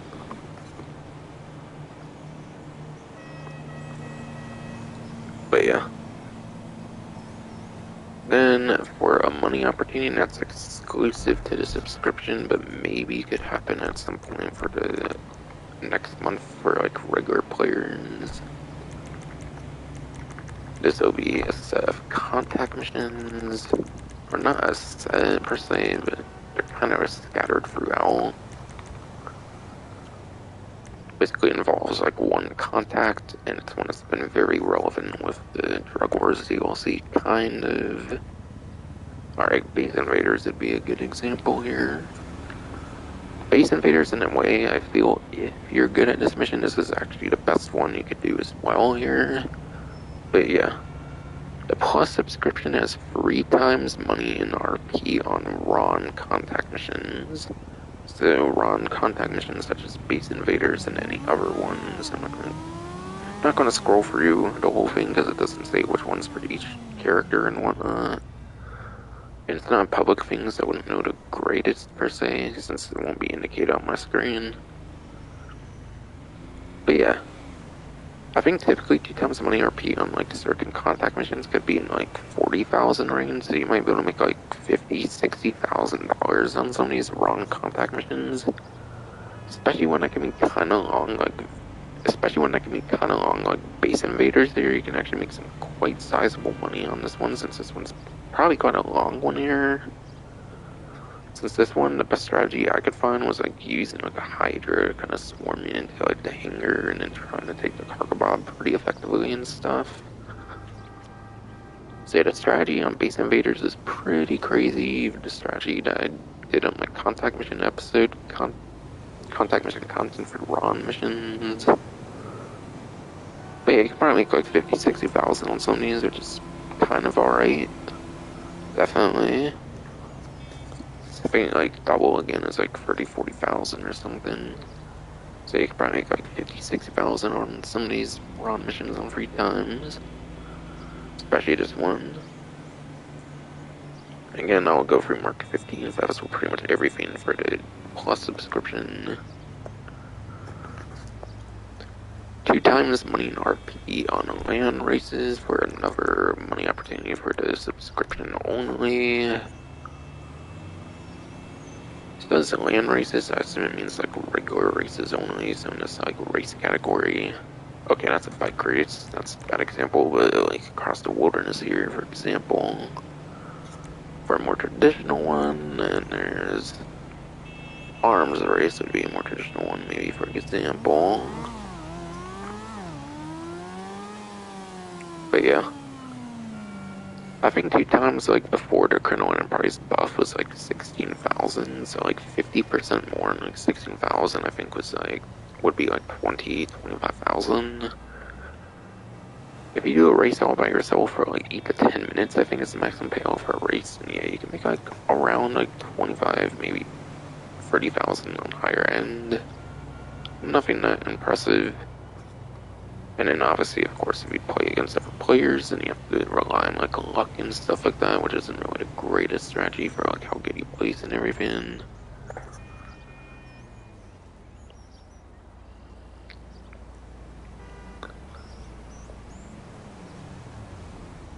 And yeah, I think that was pretty much it. It looks like for the subscription stuff, aside for the more permanent stuff and whatnot that I've been doing for months on end on the subscription side of things. So hopefully that helps with some buying decisions there.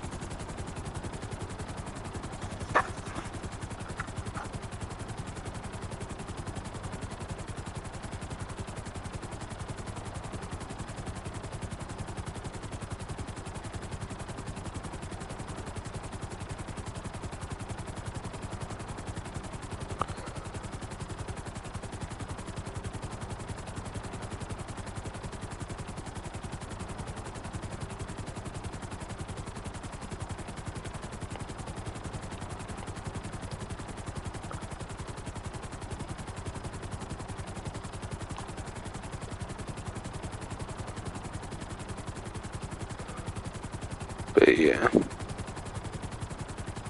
And by the way, no money opportunities going on for those stash houses, since yeah, you may not get business supplies.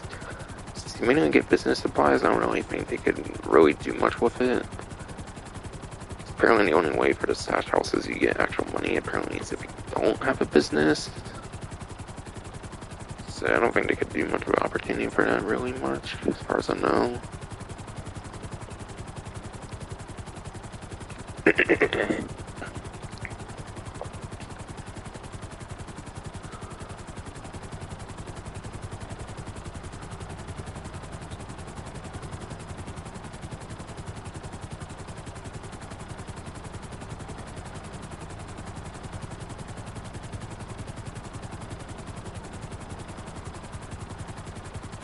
But yeah, I also didn't mention the payout per se. I think when it came to the shop robberies, again, I haven't had that one yet.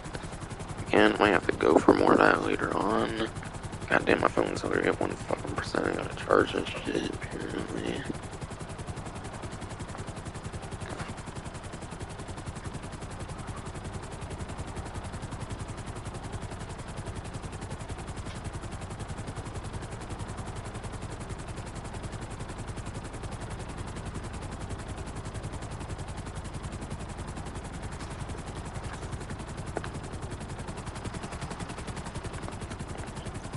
Yeah, sorry, I gotta charge my fucking phone, and it was like 30% or something, I think, when I started the stream. Yeah, now it's at like 1% now. My phone dies super fast at like 71% battery capacity. On my iPhone, 71 fucking percent capacity, which is apparently bad. Means the battery's significantly fucking degraded and shit, so it dies quick. It's fucking annoying, but yeah. Guess that's what I get for fast charging with it and shit. If it were, like, I don't got all day to look at a fucking phone for knowing, like, right the second when it gets to that point.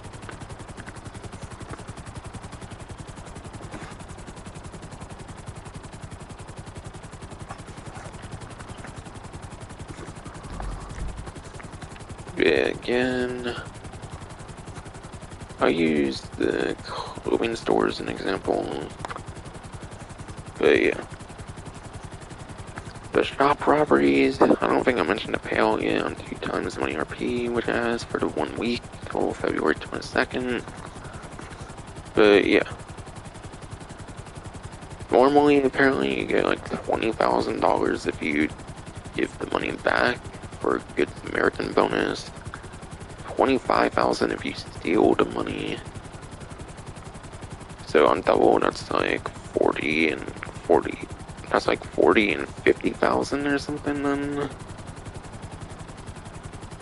Or like 45, 50,000 or something. Obviously, you'll less if you give the money back for a Good Samaritan bonus. More, only like 5 to 1,000 more if you keep the money. Not anything impressive or anything. I mean, double money payouts and stuff definitely pretty nice for the little tasks you do, but normally it's not much of a difference though. So I'm gonna be like 20,000 and stuff. And yeah, I think the shop thing is definitely the worst of the new content. Just because you have to be in a lobby for like 20-25 minutes apparently to even be able to get one. So it's like your traditional like free mode, like random event where you need like a blue dot to appear.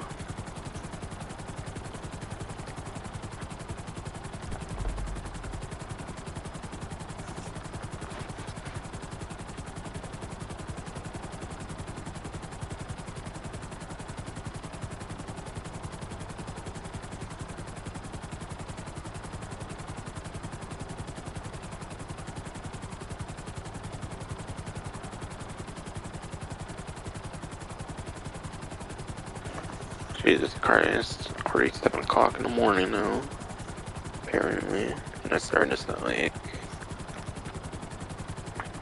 3 o'clock or some shit. Dang, it's because someone was really being my fucking way when I first started my fucking stream now. My fucking dickhead big fucking brother was in the fucking way constantly when I was starting and shit, so that was totally not fun. It was annoying.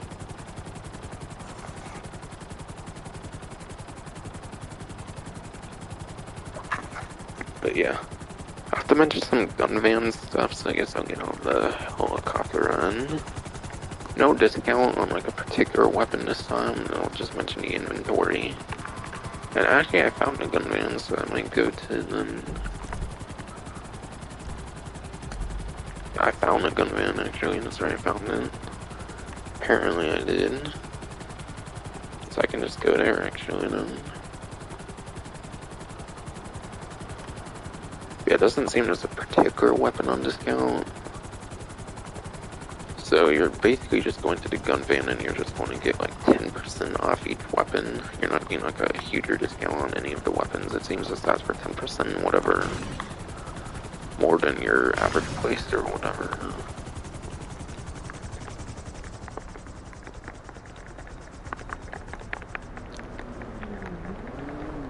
What's being some kind of parking garage this time around?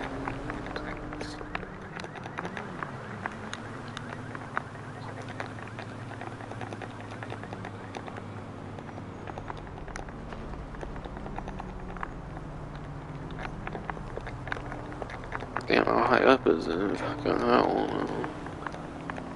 Oh, is it gonna be all the way fucking up and then you gotta drop down or some shit? Come on, man. I don't even know. I don't think I found it anywhere.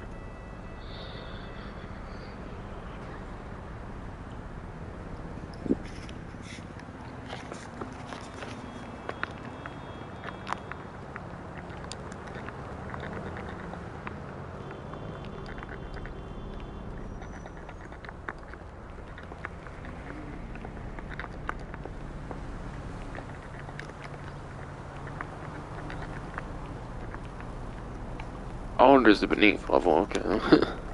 That checks out now. Hey there. Some new stuff I think you'll want to see. But yeah. Life upgrade is new to unavailable. You must be a plus member to gain access. But yeah, at least I can check it. I mean, that's cool. I didn't know you can actually preview the delivery. That's cool. No. But is there anything else you need? I hate saying no, but... Boy, fuck you. You give it to me without a fucking stupid subscription. So... I can't do that. Rescue, why can't they fucking have a regular delivery for this? For everybody, not just purely plus, then it's good. Maybe eventually those will get deliveries for everyone, maybe. Yeah, weapons this time around would be pistol .50, combat PDW, the special carbine, service carbine, railgun, and then the unholy hellbringer. Throwables, Molotov, tear gas, grenade, and yeah, obviously just your typical sets of armor and whatnot. Yeah. Well, that was kind of dumb. Should've probably did the most there. I was just trying to get that amount up to 10 or some shit. Possibly. I don't know. Oh well. Cut prices today. Check them out. But yeah. Knife and baseball bat, obviously they're kind of useless on 8th gen entirely, and then 9th gen if you don't have the subscription. I don't know, baseball bat you might only be able to... Baseball bat, I don't actually think you can buy in the ammunition. I think you can only actually like get in like creator jobs and stuff. Messy. I think you only get in like creator jobs and stuff, so yeah. So maybe if you don't have one there, it can maybe be nice. Act now. That price ain't here for long. Pistol .50.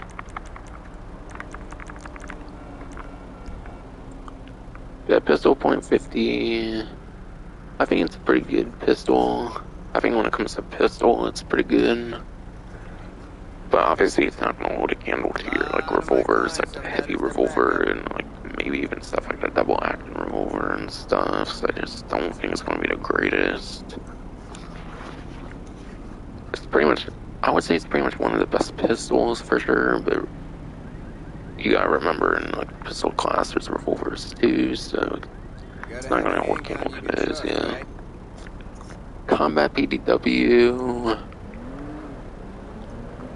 I forget if this one's like an SMG or if it's more of an LMG. If it's more of an LMG, you can't typically use it for drive-by weapons unless you're on like the side of a vehicle, like a van, with like the doors open and stuff, like the moonbeam and stuff, for example, like a Gringer and stuff. Thinking like helicopters on the sides, you can use something like that. For like a LMG, if it's more LMG than like SMG or something. Or like regular SMGs, yeah. That's right, SMGs, you can only use like micro SMG and stuff for drive-by things, so yeah. It's not usually a drive-by weapon. On rare occasions you can use it though. You gotta get that pop, pop, pop, right? It can be an interesting utility weapon. It can be an interesting utility weapon because, yeah. It can be an interesting utility weapon because it has an integrated suppressor. That up while the deal's on. You don't see a suppressor on here, and that's because it has an integrated suppressor. So the weapon already comes with a suppressor, which I don't think any other weapon actually comes with the suppressor on there. That's pretty cool. So it's pretty cool that it comes with a suppressor on it. I'll not be beaten on automatic weapons. That's Oh, it wanted me to buy a fucking extended clip. I'm like, how the fuck do I not have an extended clip? That's why I have a drum magazine. But a drum magazine, it might be able to have like 100 rounds or some crazy shit too for a weapon with an integrated suppressor. It's pretty cool. It's probably not going to be anywhere near the most useful thing, but yeah. It's cool with the uniqueness of the integrated suppressor. Price, huh? Won't be here forever. Special carbine. Special carbine, that's the Mark 1 special carbine. You could buy the Mark 1 here, and then I would probably turn it into a special carbine Mark 2. I wouldn't keep it as a Mark 1 special carbine, I would actually buy it here and then turn it into a Mark 2. So you have all kinds of ammo options. You can do like regular ammo for your special carbine if you want to like be able to refill the ammo for the Mark 2 as well. And like the interaction menu and whatnot, you can go for the regular ammo then. Service carbine. This one, you actually have to like, wait. No, they did eventually added the ammunition, that's right. So you don't have to do like the, free mode event thing or whatever to get the parts. Yeah, you don't have to find the stuff anymore in a free mode event, that's right. So you can buy the ammunition, but it's cheaper here, obviously. It's got pretty insane fire rate, I'm pretty sure, actually. But it's got pretty insane fire rate, so I do like the service carbine a lot. It's also the latest assault rifle, I think, too, so, I mean, the latest one. I think it's definitely the latest and greatest assault rifle, so very welcome. Assault rifles are definitely some of your most used weapons of the game. Won't find that in ammunition. Ha! Just so you know, that's a limited time offer. Yeah, railgun. Yeah, railgun obviously has been available since that initial week. It got launched alongside the gunman's, obviously that's still there. Very damn good weapon in the right circumstances. I would say it's basically the best player versus enemy weapon in the game now. I think it's the best player versus enemy weapon now. Aside for no lock-on, obviously, aside for no lock-on, it's pretty bad with no lock-on. And having no leader shots and stuff, it kind of sucks in those regards, but for the most part, I think it's the best player versus enemy weapon in the game since it's explosive and you don't have like a ridiculously insane projectile to be careful with like an RPG and stuff where you could accidentally kill yourself pretty easy, and like a railgun where it's not easy at all to kill yourself with it. And yeah, the Unholy Hellbringer. I think it's definitely a huge like exclusive one this time around. That's only here. I know before the gun van they actually removed the alien weapons from ammunition.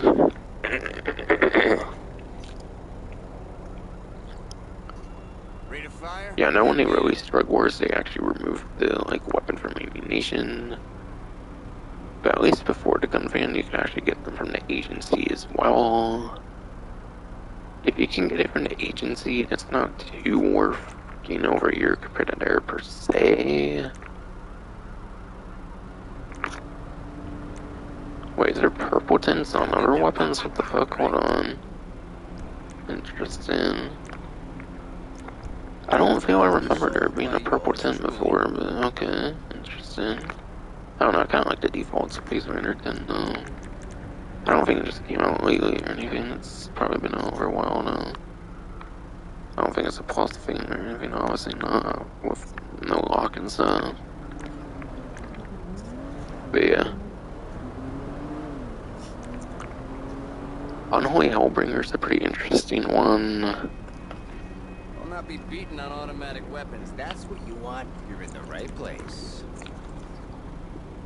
Yeah, Unholy Hellbringer is pretty interesting because it's actually a it's a reskin of the Combat MG. It's a reskin of the Combat MG, I think. Can't be found anywhere but this van. Guaranteed.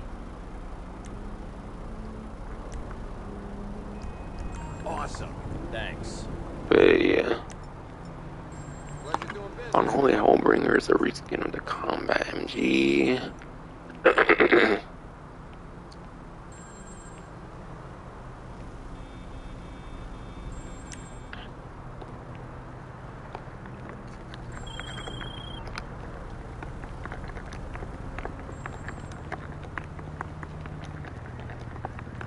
Trying to explain it better, or think how to at least.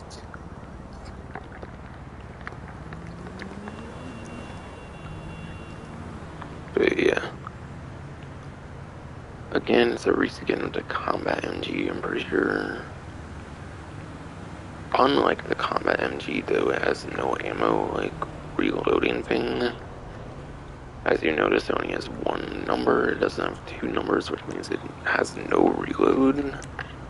So it's kind of a better Combat MG, essentially. And keep in mind, the Combat MG is a Mark II version as well. I think it's more similar to the Mark I version. So if you missed the Combat MG Mark II at all, then the Mark I Combat MG is definitely very nice. But yeah, Combat MG Mark I can definitely be pretty nice if you were to miss that over your Mark II for some reason. So it's kind of like a substitute to your Mark I Combat MG. So you can have kind of a Mark II and a Mark I, so if you can have a Mark I and no, like, reload, it's very nice. I'll go back to Gangnam and teach English. This is true. It's definitely one of the better, like, alien weapons, for sure. It's definitely better than the Widowmaker. I think Up and Atomizer is definitely better than it now, with all the utility you get out of the Up and Atomizer. The ray gun to flip things over and whatnot. Yeah, that one's definitely very nice.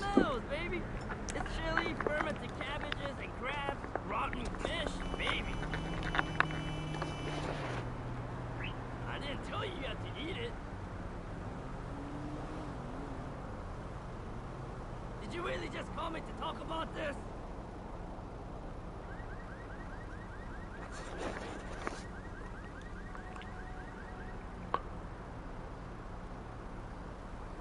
But yeah, looks like that was it though.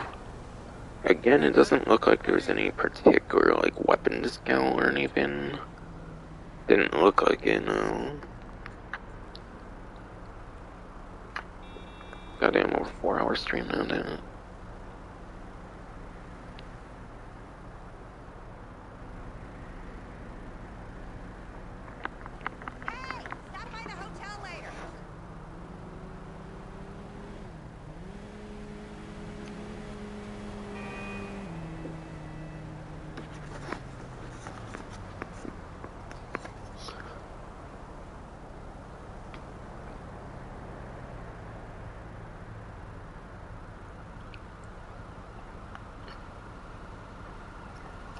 Yeah.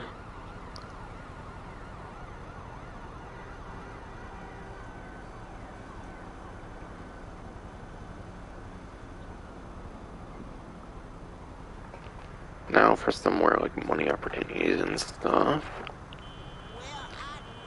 My phone's charged a little more. Maybe I can be more focused on the stream because I might have been a bit slow when it came to talking about gunman stuff.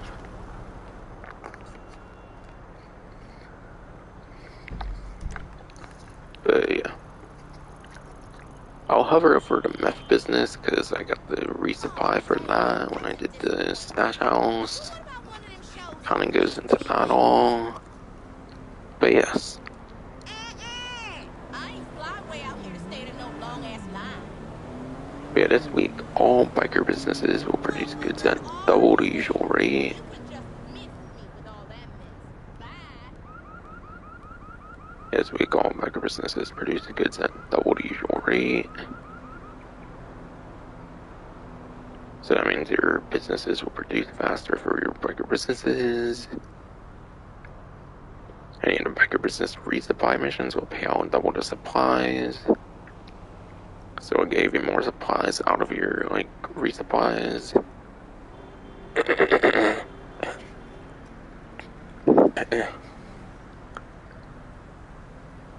Double good production is definitely very good, but yeah.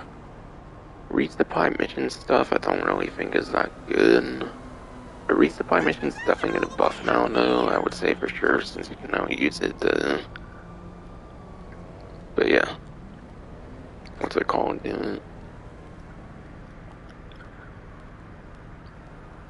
Yeah. The resupply missions do honestly get a little bit of a buff though, since you can now use that stuff for your street dealers now, so the street dealers give the businesses more purpose. Therefore, the resupply missions can maybe be kind of ideal, since you're not going to get money from them. Since you're not going to get that much money from selling them to the dealers, then you'll obviously want to be doing those resupply missions so you don't like lose all of your profit from the $75,000 of buying the supplies. So yeah, it could be more useful now since there's the street dealers, but yeah. Usually you don't want to resupply with the missions, you usually just want to buy the supplies, and you can make the money through other methods.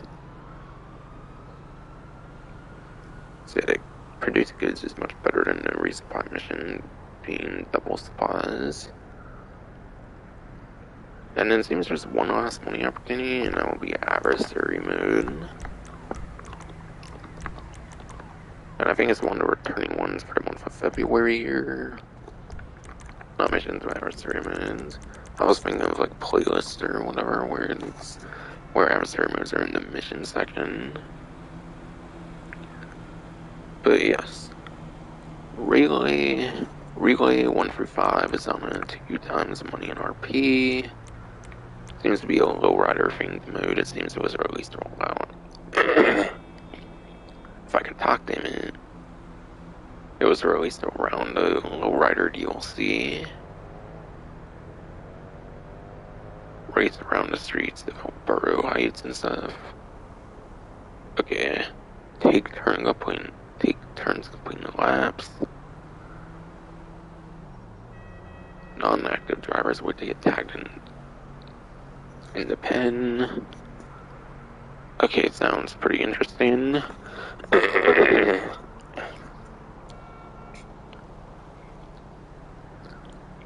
Yeah, it definitely sounds pretty interesting, yes.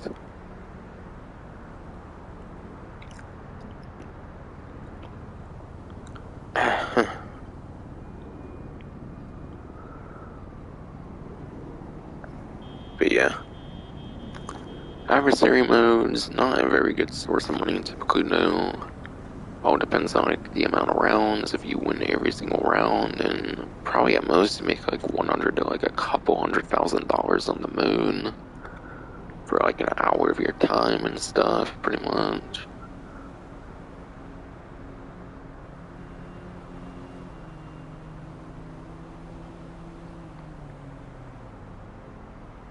So I'd probably pass on it.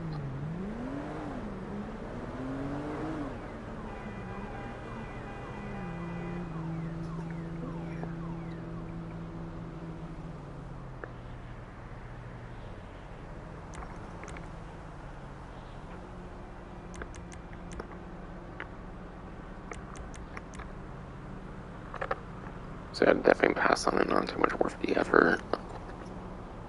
Unless you really want to play a mode. Unless you really want to play a game mode that's not available most of the times. Since they vault the different adversary modes depending on like the month and stuff.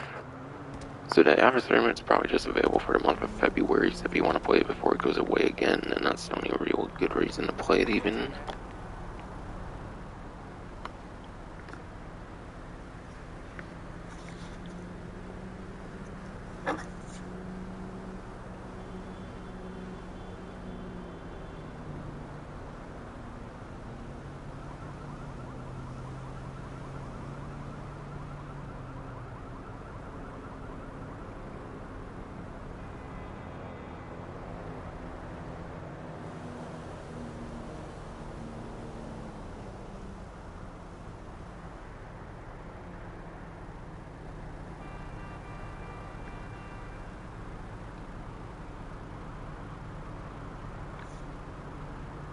And yeah, that's all the money opportunities, just discounts remaining.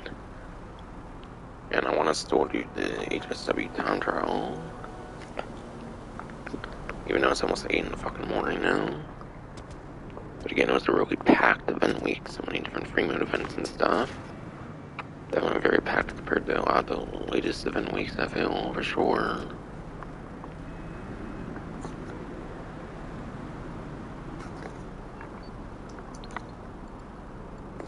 So for discounts this time around,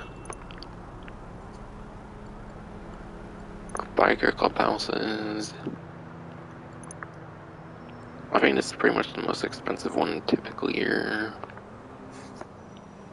So I think this is most expensive for 95,000. 35% off makes it for 21,750. Less than 200,000 savings. It's pretty cheap already, so that's not really that crazy. And then you get 35% off the renovations, it seems, as well.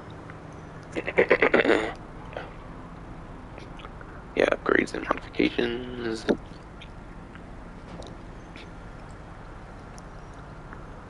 Bit mural styles, just cosmetic as well. Cosmetic crew on there.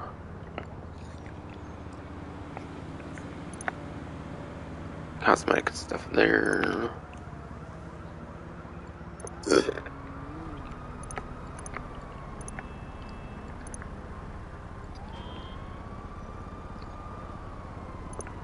But yeah, a couple more like major things going on here is definitely the gun locker here. Gun locker obviously allows you to store your weapons. So if you don't want to store a certain amount of weapons, then you can store a smaller loadout. Could be nice depending on if you like that kind of thing, but it's not the biggest necessity. Personally, I like to have all my weapons in the inventory in case there's a rare occasion I want to use something. In case there's a rare occasion I want to use something over another thing, then I do like to carry all the weapons though. So personally, I don't think it's the greatest thing, but there's definitely good usage for it, obviously. That's 35% off price there to 8,000, so like 320. And yeah. As of the Colonel Enterprise DLC, the custom bike shop allows you both modify personal bikes and fix up customer bikes to earn legitimate income. But yeah, you could always modify personal bikes since the Bikers DLC when it first released. But yeah, you can now fix up customer bikes as of the Colonel Enterprise DLC, which is the previous DLC released before which was the previous DLC released before the Drug Wars DLC. So not even a year ago they allowed the fixing up customer bikes. Very similar to the tuner thing, but it's with bikes essentially. You can make some okay money with it, nothing too crazy, but you get an exclusive money opportunity with the custom bike shop now, so you get an exclusive money opportunity, so very worth picking up. Whereas before, it was mostly just for the convenience, but now there's an exclusive money opportunity, so very nice. Definitely pick this one up if you want to pick any on discount.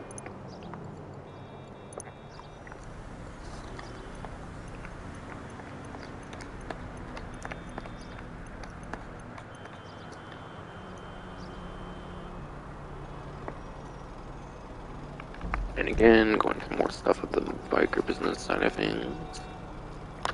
I'll use meth as an example because I got the respawn there and then whatnot, and I've been very lucky with meth and whatnot. But yeah. Biker businesses and their upgrades are also 35% off. So yeah. Document forgery, weed, counterfeit cash, the meth, and your cocaine biker businesses will be 35% off. And then their staff, equipment, security upgrades will also be 35% off as well. For upgrades, you definitely want the staff and equipment to make your businesses as efficient as possible. Security's debatable. If you're not an MC a lot, then the security probably doesn't matter that much. I think you only get rated and stuff if you're actually an MC and whatnot. Otherwise, I don't think it really matters much. But I would get it just in case. It's not going to be that expensive. Might as well get it. It's worth getting for sure. For a nuclear option and whatnot.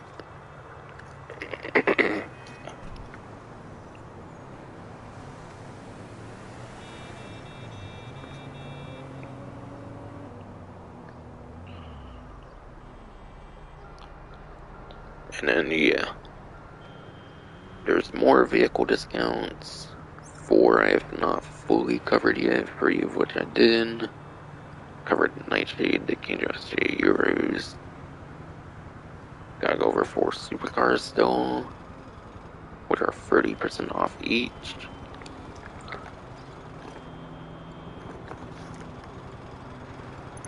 Should all be on legendary, certainly on 2-door, whatever.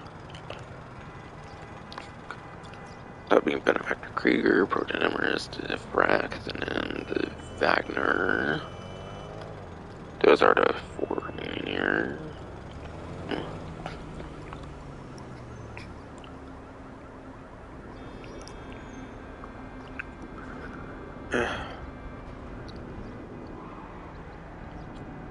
So yeah.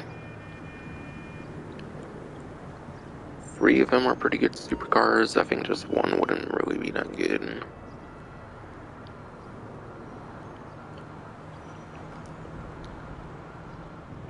But yeah. Going into the supercars here. Benefactor Krieger. Benefactor Krieger, instead of being 2,875,000, is 2,012,500. Almost $900,000 in savings. I think it's a pretty nice savings on that.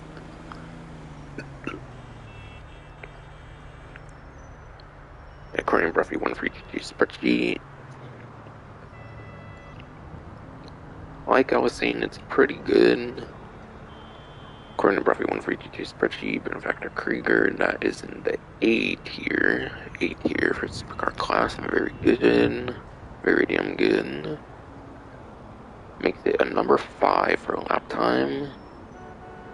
It's even like number 2 lap time if you're on 8th gen where you don't have HSW vehicles.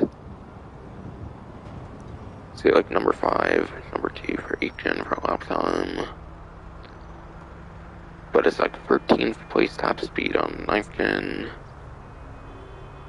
Probably like 10th or like 11th place maybe on like 8th gen. So yeah, the top speed's tiny bit lacking outside the top 10, whatever, but lap time is very damn good within like top 5 at the bottom top 5, even on 9th gen. Next year will be the Proton MRS. Instead of being 2,750,000, will be 1,925,000.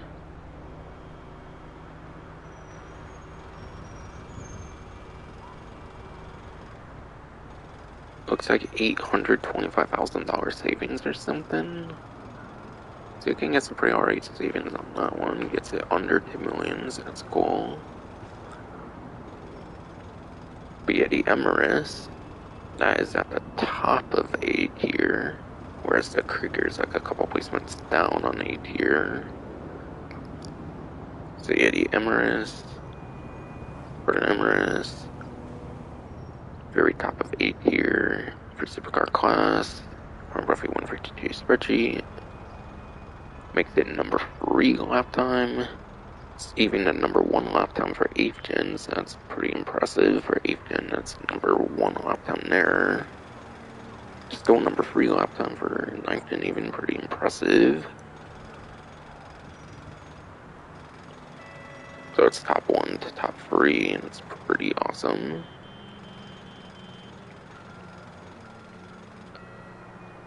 Yeah, for 9th gen, number 3, and then top speed is 12.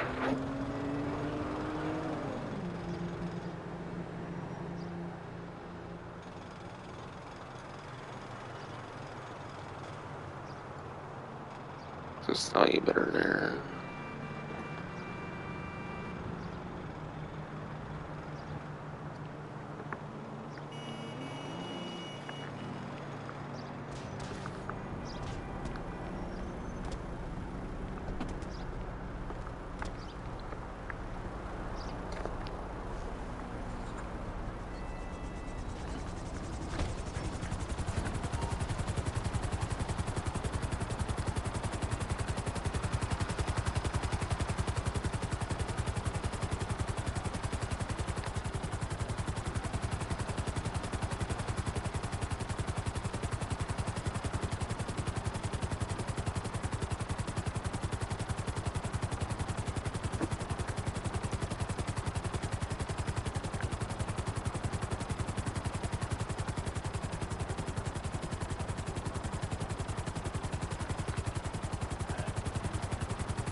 And then, yeah.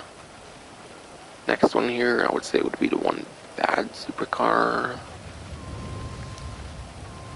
And that goes over to the Trifade Frax. Trifade Frax is apparently at the very top of B tier. Very top of B tier. For the Frax here, going roughly 152 spreadsheet. Apparently makes it a number 10 for a lap time. Number 10 lap time, it would actually be like higher up in top 10 for 8th gen, where you don't have HSW. And then 31st top speed.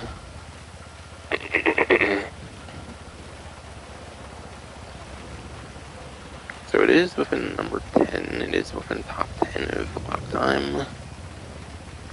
It is apparently within top 10, but not that much for 9th gen. So it's slightly respectable, but there's definitely better options on discount right now, even with the Krieger and the Emirates.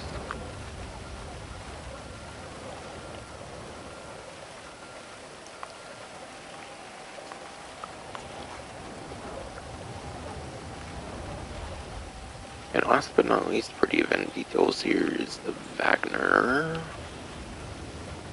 Instead of 1,545,000, it's 1,074,000.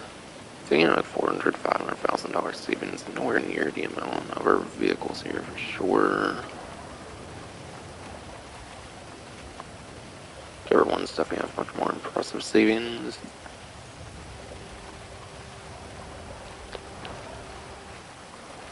But yeah, under 1.1 million right now, you can maybe get in like an hour within like one heist, pretty much, which is actually pretty nice for a supercar. But yeah, Wagner is in the A tier for supercars, so better than the Frax, even despite being cheaper, it seems.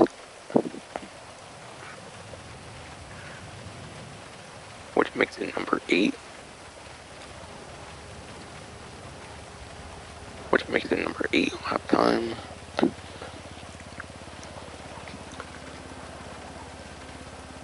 Makes it number 8 lap time, getting within the top 10.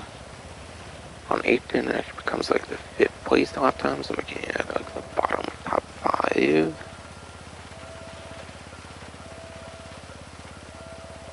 And then top speed is like 17th place.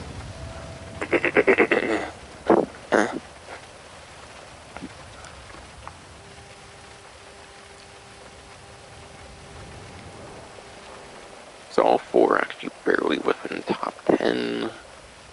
Best option goes to Emrys, then Krieger, then the Wagner, and then finally the Brax are all pretty good lap time options.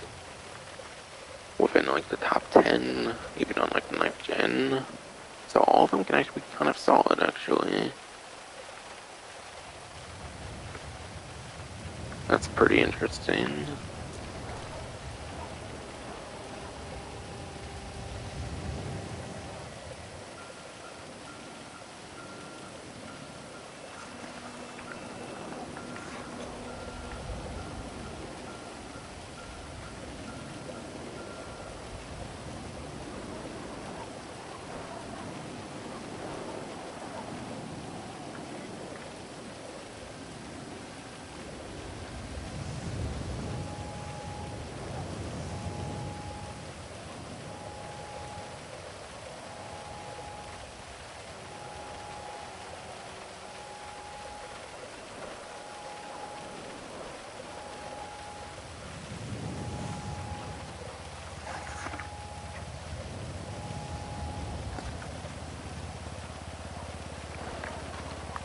But yes, the Wagner there includes basically all the event details. Still do the regular HSW time trials. Maybe try to get a store robbery as well. I will, maybe. Just maybe. I'm kind of burning on free-mid events, I'll be honest, kind of. I'm on the clock. What you want? Some wheels? I'll bring it by. I just do my typical drag for a regular time trial, why not? There's so many of those that I don't care what I use much on the regular time trial. Really?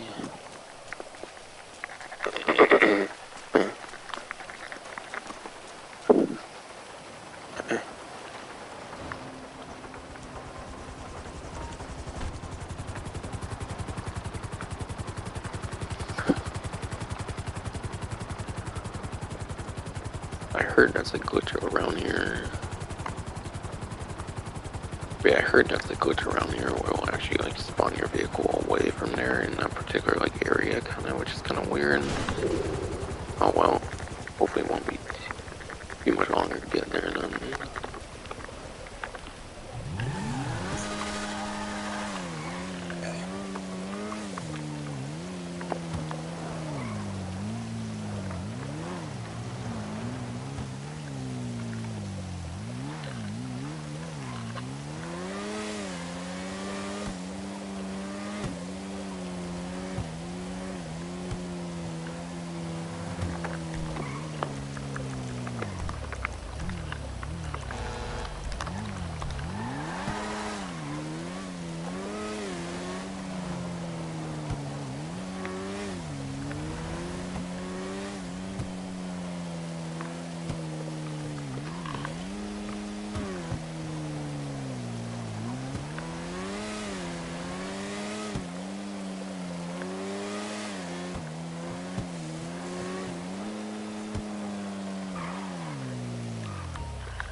Yeah, funny enough, it actually goes to the same spot as that last HSW Toundra, I think, for the point B there. Not point A, obviously, but point B.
boom, wrecked this one.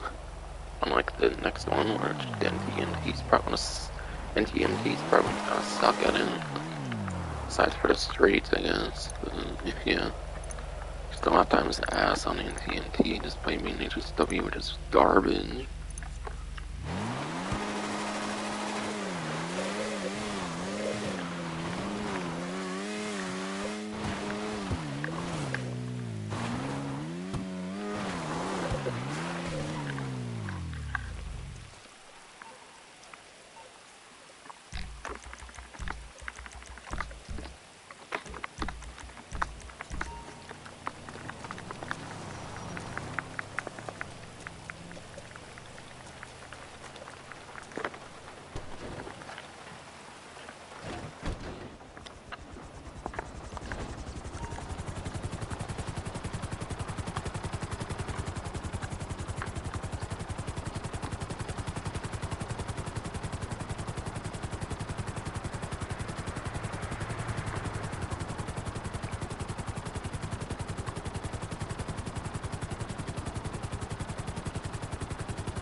I swear, I don't know why, but I feel this one's really gonna suck with the TNT. It's like, my god, I feel these early sections are lap time heavy now. Yeah, it's like, what, I think like 20th place lap time for HSW, even which is garbage. I think it's like the worst lap time for any HSW vehicle, even in the class. It's insane. I think so.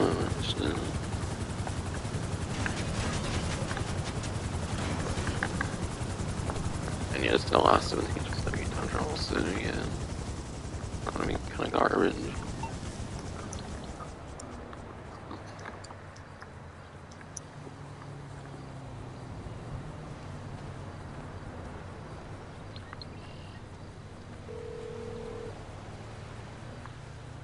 What you need, boss? Some wheels? I can bring them around.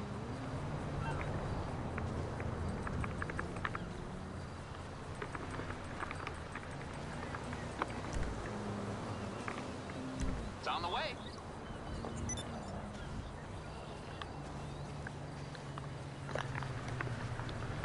Wow, what a pretty convenient spot there, actually. Kind of. At least.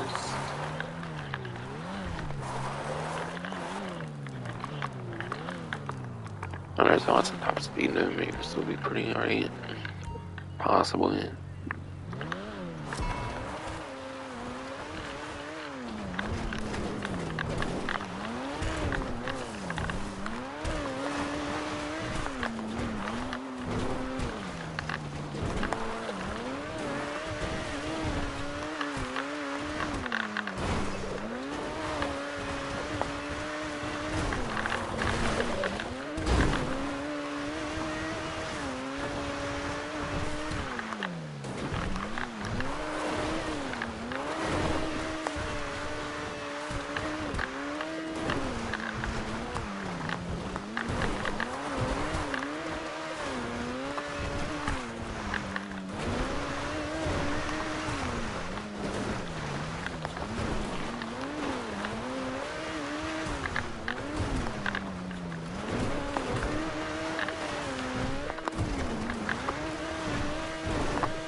Oh shit, I forgot to do GPS route. Fuck, I didn't notice that. It's in so much of a rush, but I think I'm kinda familiar with it now. Bank. Hopefully it'll be fun.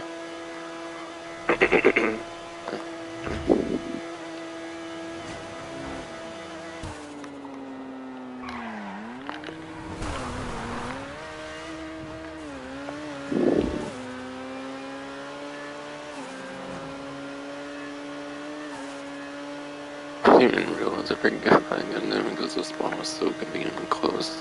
It surprised me, so I kinda forgot. I'll be honest. I think I go down here, right? Fucking I think so. I should I slowed down there more than I should have though, because I kinda forgot to mark the GPS, of course. I think it's the same as correct so far, yes. For me, at least.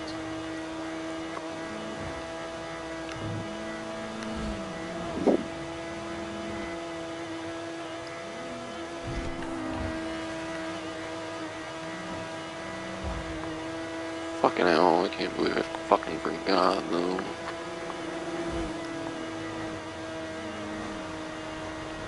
Might be fun though.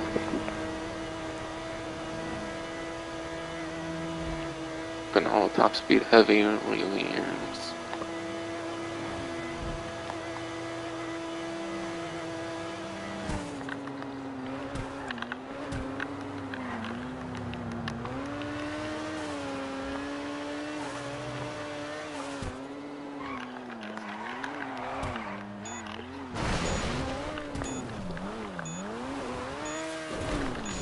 Oh, come on with that shit, really.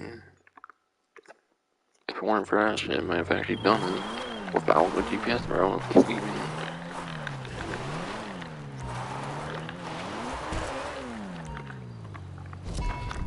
Man, can't believe I fucking forgot a GPS route. I actually did pretty good with that one though. Did get slowed down by the highway part, almost went a bit too far, so I stopped though.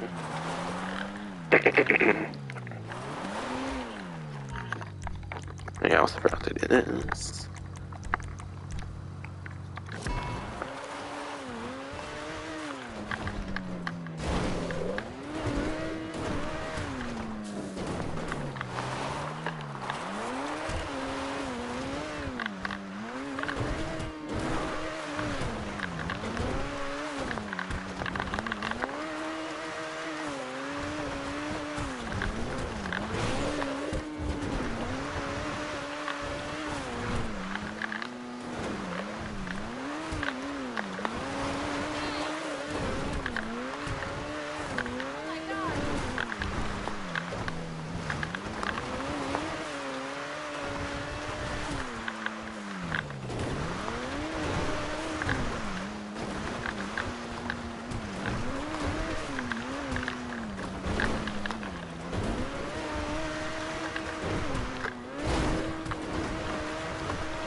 on.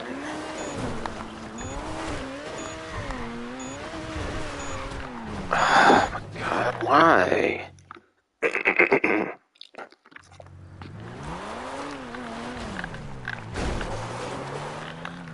gotta be fucking night then too, man. It's miserable.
Oh my god, yes.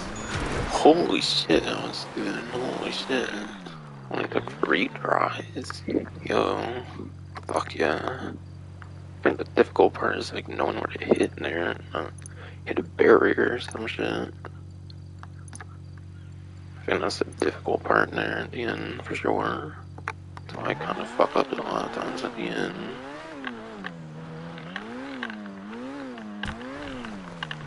Oh shit, what's this?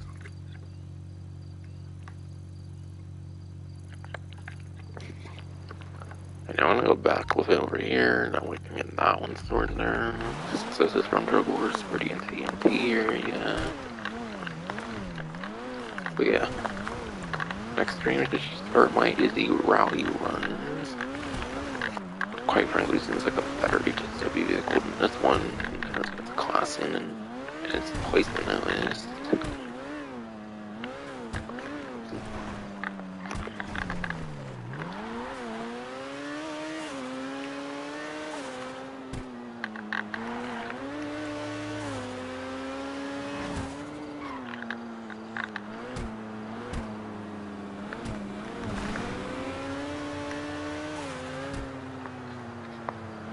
What was that? Second trial GPS on even?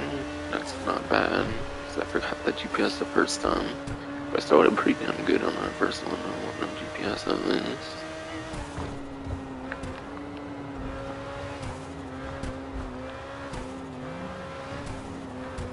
I think I might go around some stores trying to get fucking robbery event now.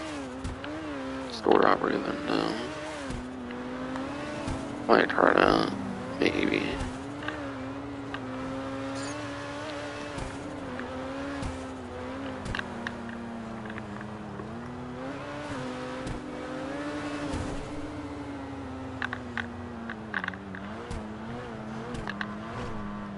Honestly, even nighttime run I haven't managed to do there. Guess that good ass top speed actually really benefited there. Perhaps.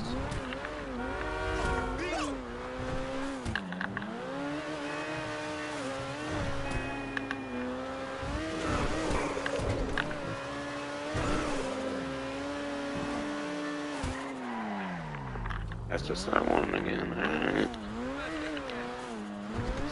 Let's see if only ever I feel that one like blue dot random event they had in this event isn't what I want to spawn as in the blue dot random events are honestly the most iconic ones for not wanting to spawn now. Probably won't get one, but I already had to cover free wall over like new free mode things, the G's cash, the fucking stash house, and then what else?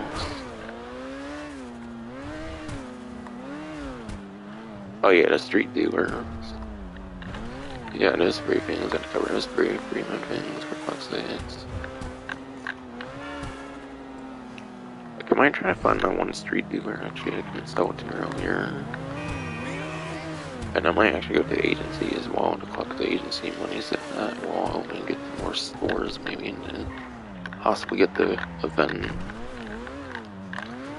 I know helicopters are most efficient for getting to pretty much or some sort of air vehicle, not really for a lot of those like free mode events, but I've been in a helicopter for hours on the stream basically and that didn't really help me, so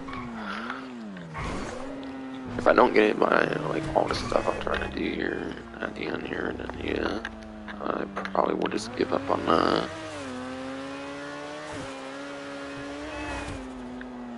See, those blue dot free mode events are the ones that don't like this spawn that efficiently, really know. And it is a blue dot free mode event as far as I understand for the fucking for that fucking, what's it called again, the fucking robbery shit, whatever the fuck, store robbery shit. You doing okay? Yeah, I'm doing alright, full. Alright, sell max, good.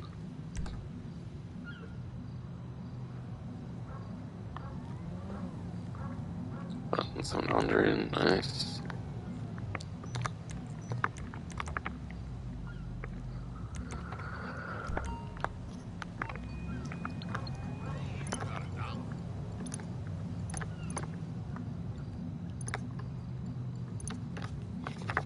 Yes, this is he.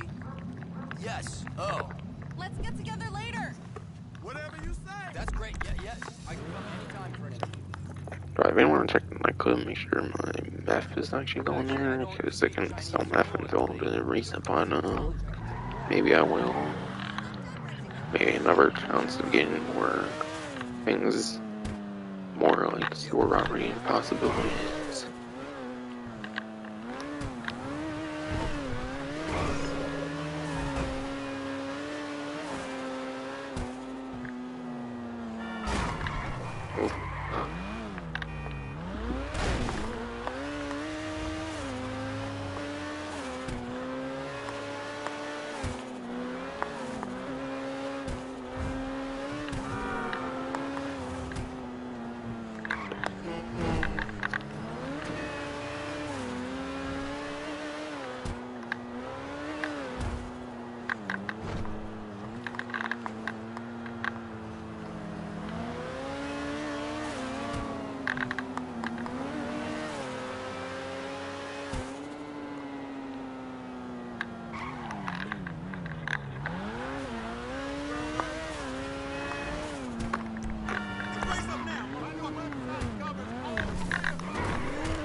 Sorry, nightclub, so I can check my stuff.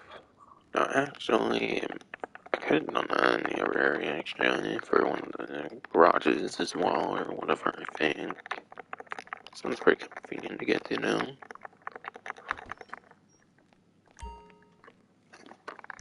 Alright, I gotta do that. Fun.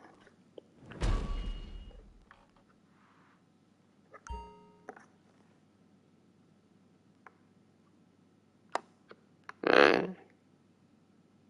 Wait, what?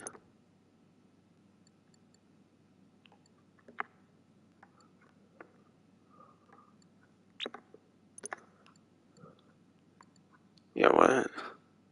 The fuck? Hold up. Okay, what the fuck's happening here? What?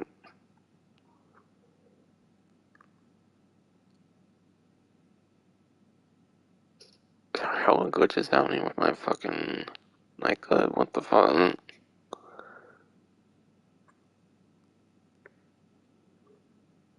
I haven't done a sale here in like forever, I think, but only like certain things are producing even. Like, I'm actually confused right now.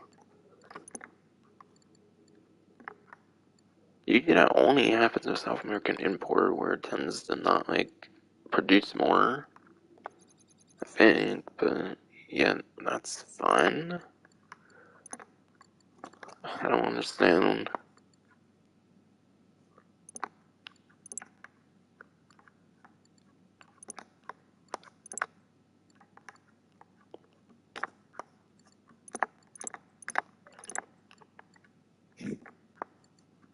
Just in case. Oh, are you fucking for real, dude? Shit.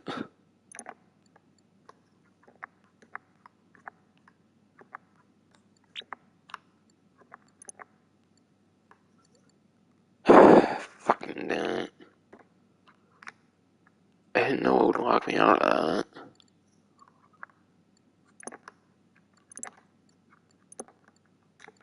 Some bullshit.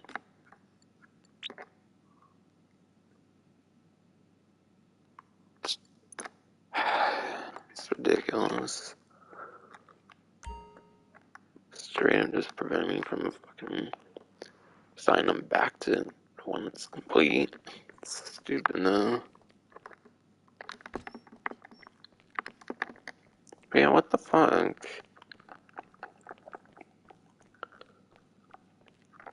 I don't think I've ever had my nightclub glitch out that heavily before. Like these hours on end streams and you're telling me I have no meth somehow? What the fuck? That had to glitch out somehow. I swear this game gets glitchier and glitchier each fucking update, you know? Yeah, the game gets glitchier and glitchier each fucking update, you know? It's ridiculous, Fucking all the ammo glitches that still aren't fucking patched with my disappearing ammo and shit. $1 glitch happened with the stupid nightclub. Which would explain area and we're not having left there, suddenly. Or giving to the characters. But apparently you can take from your MC and your nightclub business, apparently. It seems, for the stuff you give to the dealers, though.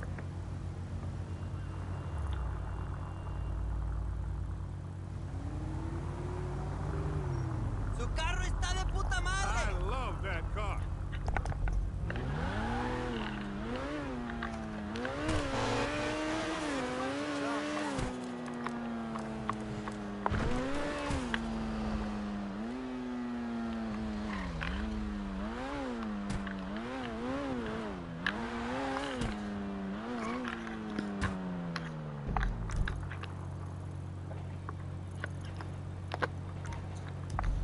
Next stop will be the agency, and then I'll go over to the garage and end the stream. Because I want to store this here anyways and go for the remote event thing. Stored cocaine on that one already, so I don't think I can do that, unfortunately.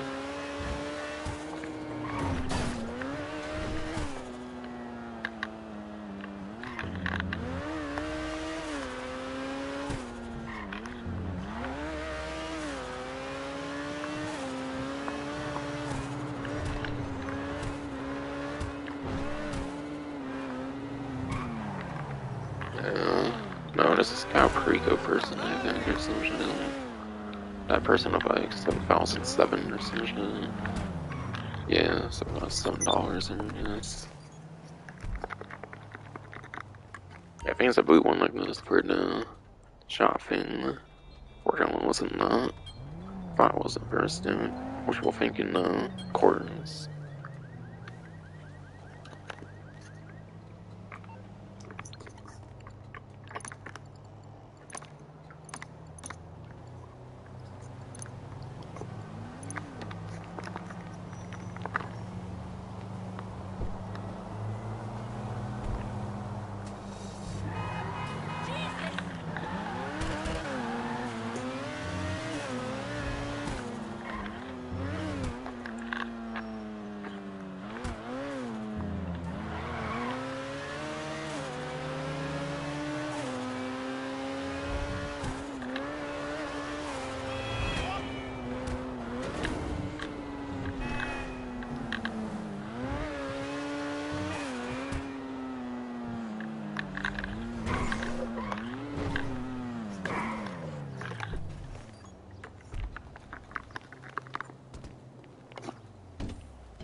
Alright, now we're to 40,000. Nice. For 2,650,153 now. Cool. Looking good, boss. Street Doers definitely helped me a bit with earning money for sure, I would say. Maybe like a couple, maybe at least a couple 100,000, I would say. But yeah, I'm not big on the sales, so like that's kind of nice. Not all of them, obviously. I'm not big on all the sales. Especially MC Evil is kind of the one I at least bother with.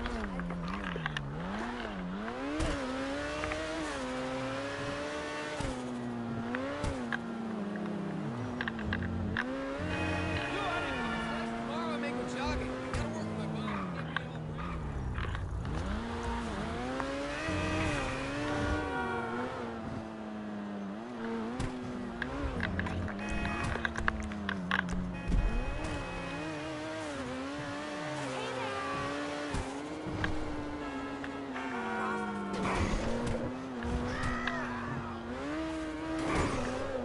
Cocksucker.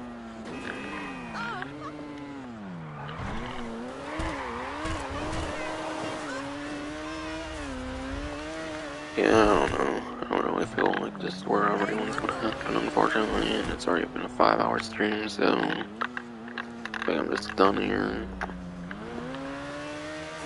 Once I get this over in my Clips Boulevard, whatever the fuck.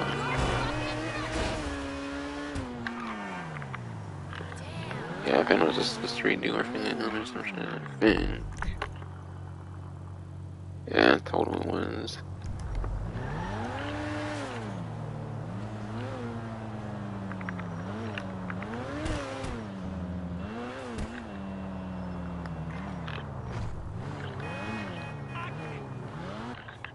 Yeah, I swear that so barely looks like a fucking garage though. Cause of shit textures and shit, like 2013 ass textures or some shit.